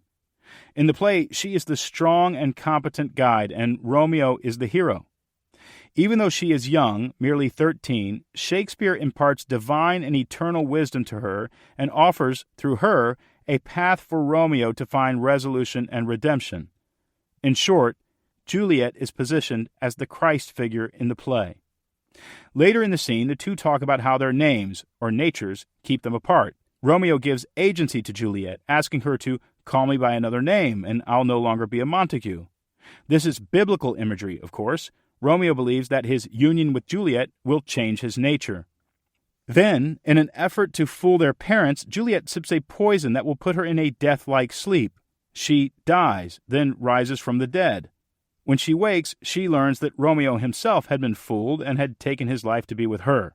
She then takes her own life, saying she will go to be with him where there is a wedding in waiting. I believe Shakespeare made Juliet the Christ figure in the play as an effort to teach a more relational, Protestant theology to the Catholics who were warring for power in England. Regardless, the precepts of the Christian gospel, just as in many ancient stories, involve a divine guide sacrificing their life for a hero suffering a painful journey toward absolution. In the Christian Gospels, Jesus himself is a guide helping heroic sinners find resolution and as such come home where there is a wedding to be performed at a feast in heaven. The guide then sacrifices for the troubled and fearful hero in an attempt to help them toward the climactic scene of their absolution.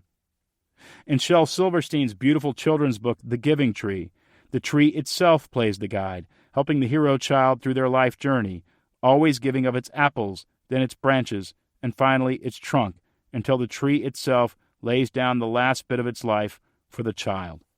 Charlotte, the spider in E.B. White's book Charlotte's Web, gave up her life to save the life of her friend, Wilbur the pig.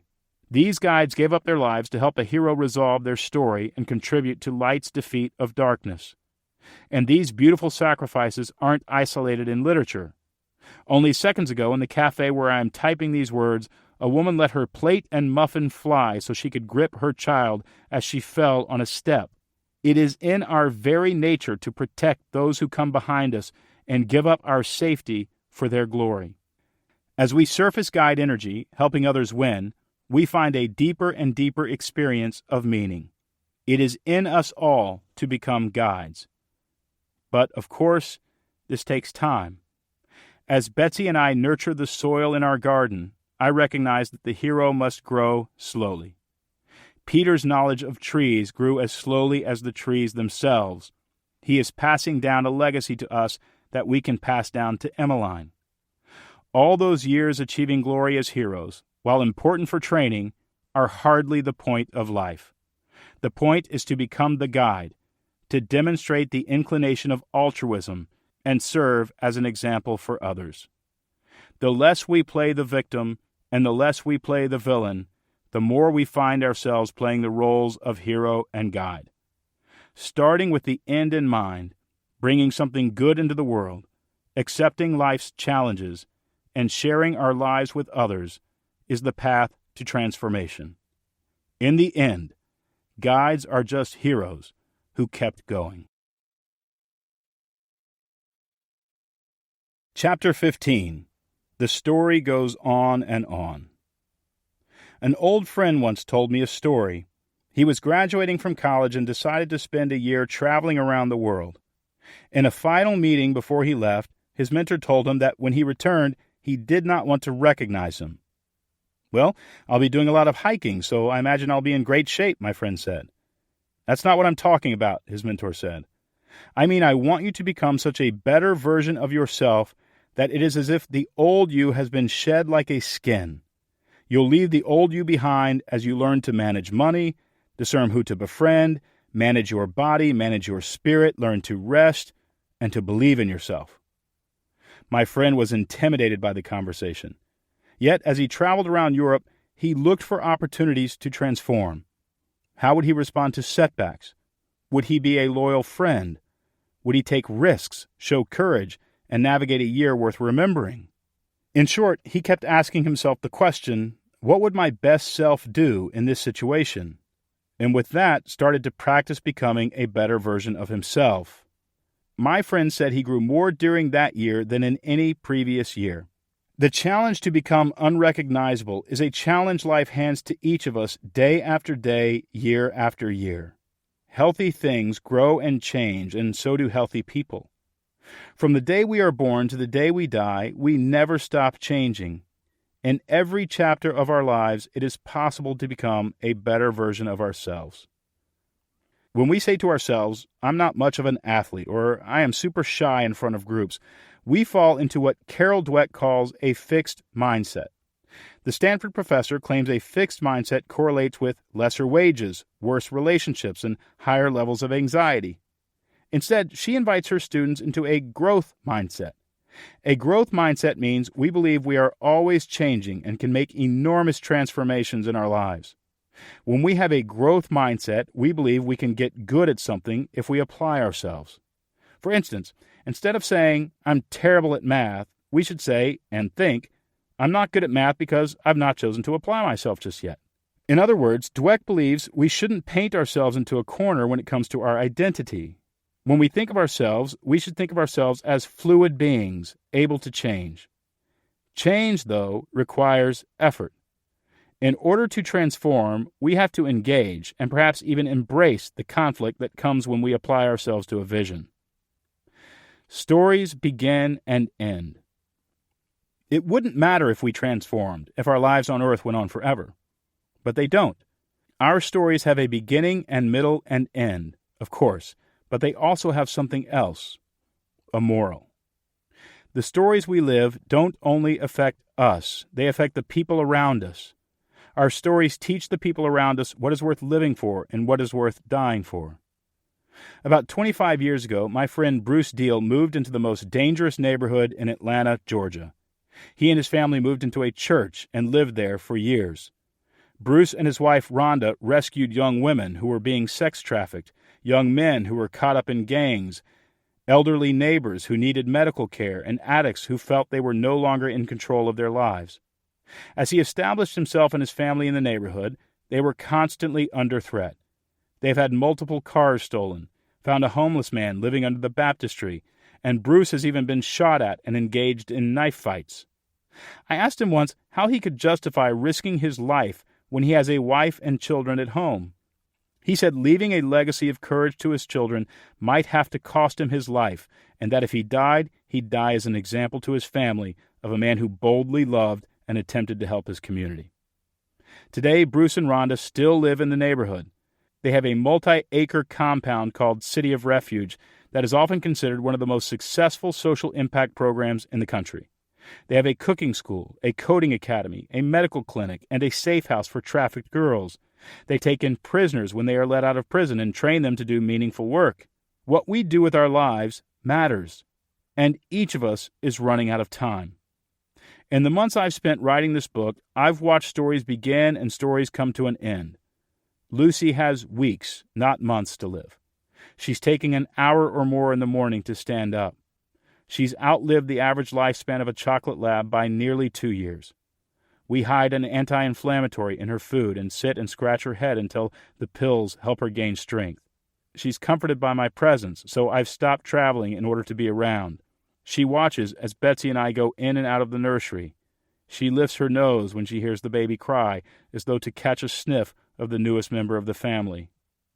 It is clear that her story is coming to an end.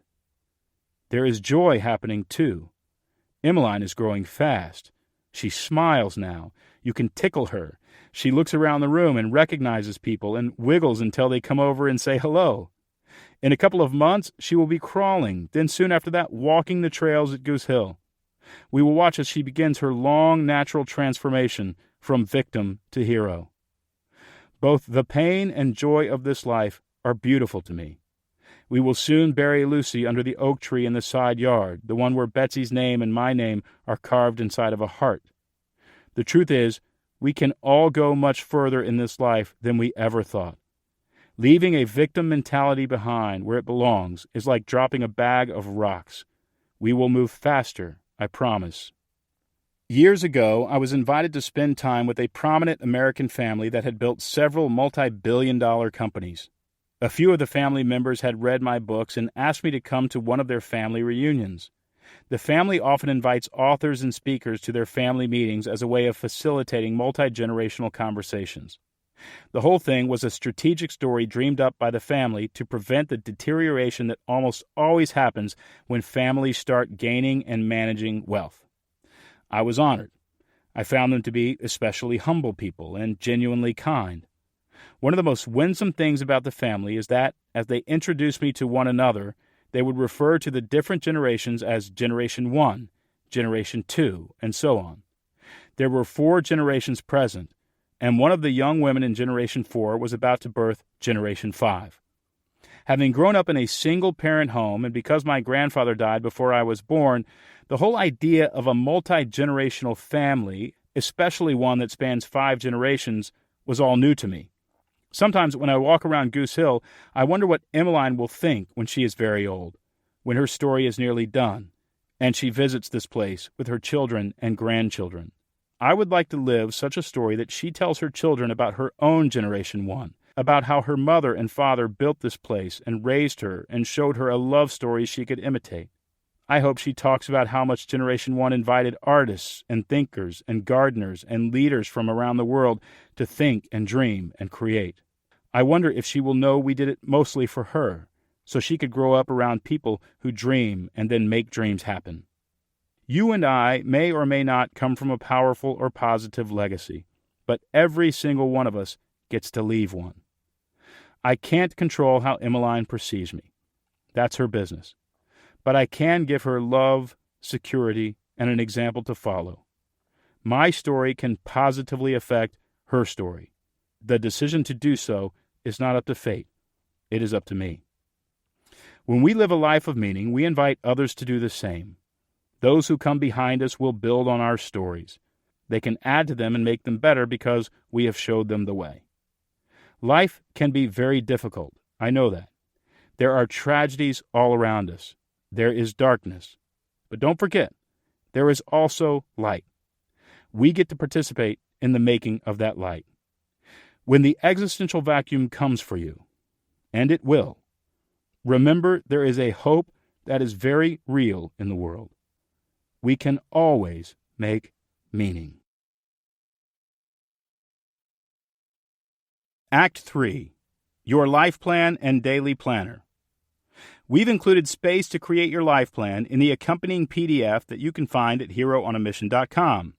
You can write your eulogy, your 10-year, 5-year, and 1-year visions, and your goals. If you want to continue to use the planner and life plan, you can download these pages for free and print off as many copies of them as you like. Just visit HeroOnAMission.com. If you enjoy helping people find their mission and experience a deep sense of meaning, you can also apply to be a Hero on a Mission facilitator at HeroOnAMission.com. Act 3 is entirely up to you. What story will you tell? What meaning will you bring into the world? You've been listening to the audio production of Hero on a Mission. Text copyright 2022 by Donald Miller. Production copyright 2022 by HarperCollins Leadership. No portion of this recording may be reproduced without the prior written consent of the publisher. For more information on other books and audio products from HarperCollins Leadership, please visit your favorite retailer or visit us online at harpercollinsleadership.com. This audiobook was recorded at Audio Productions in Nashville, Tennessee.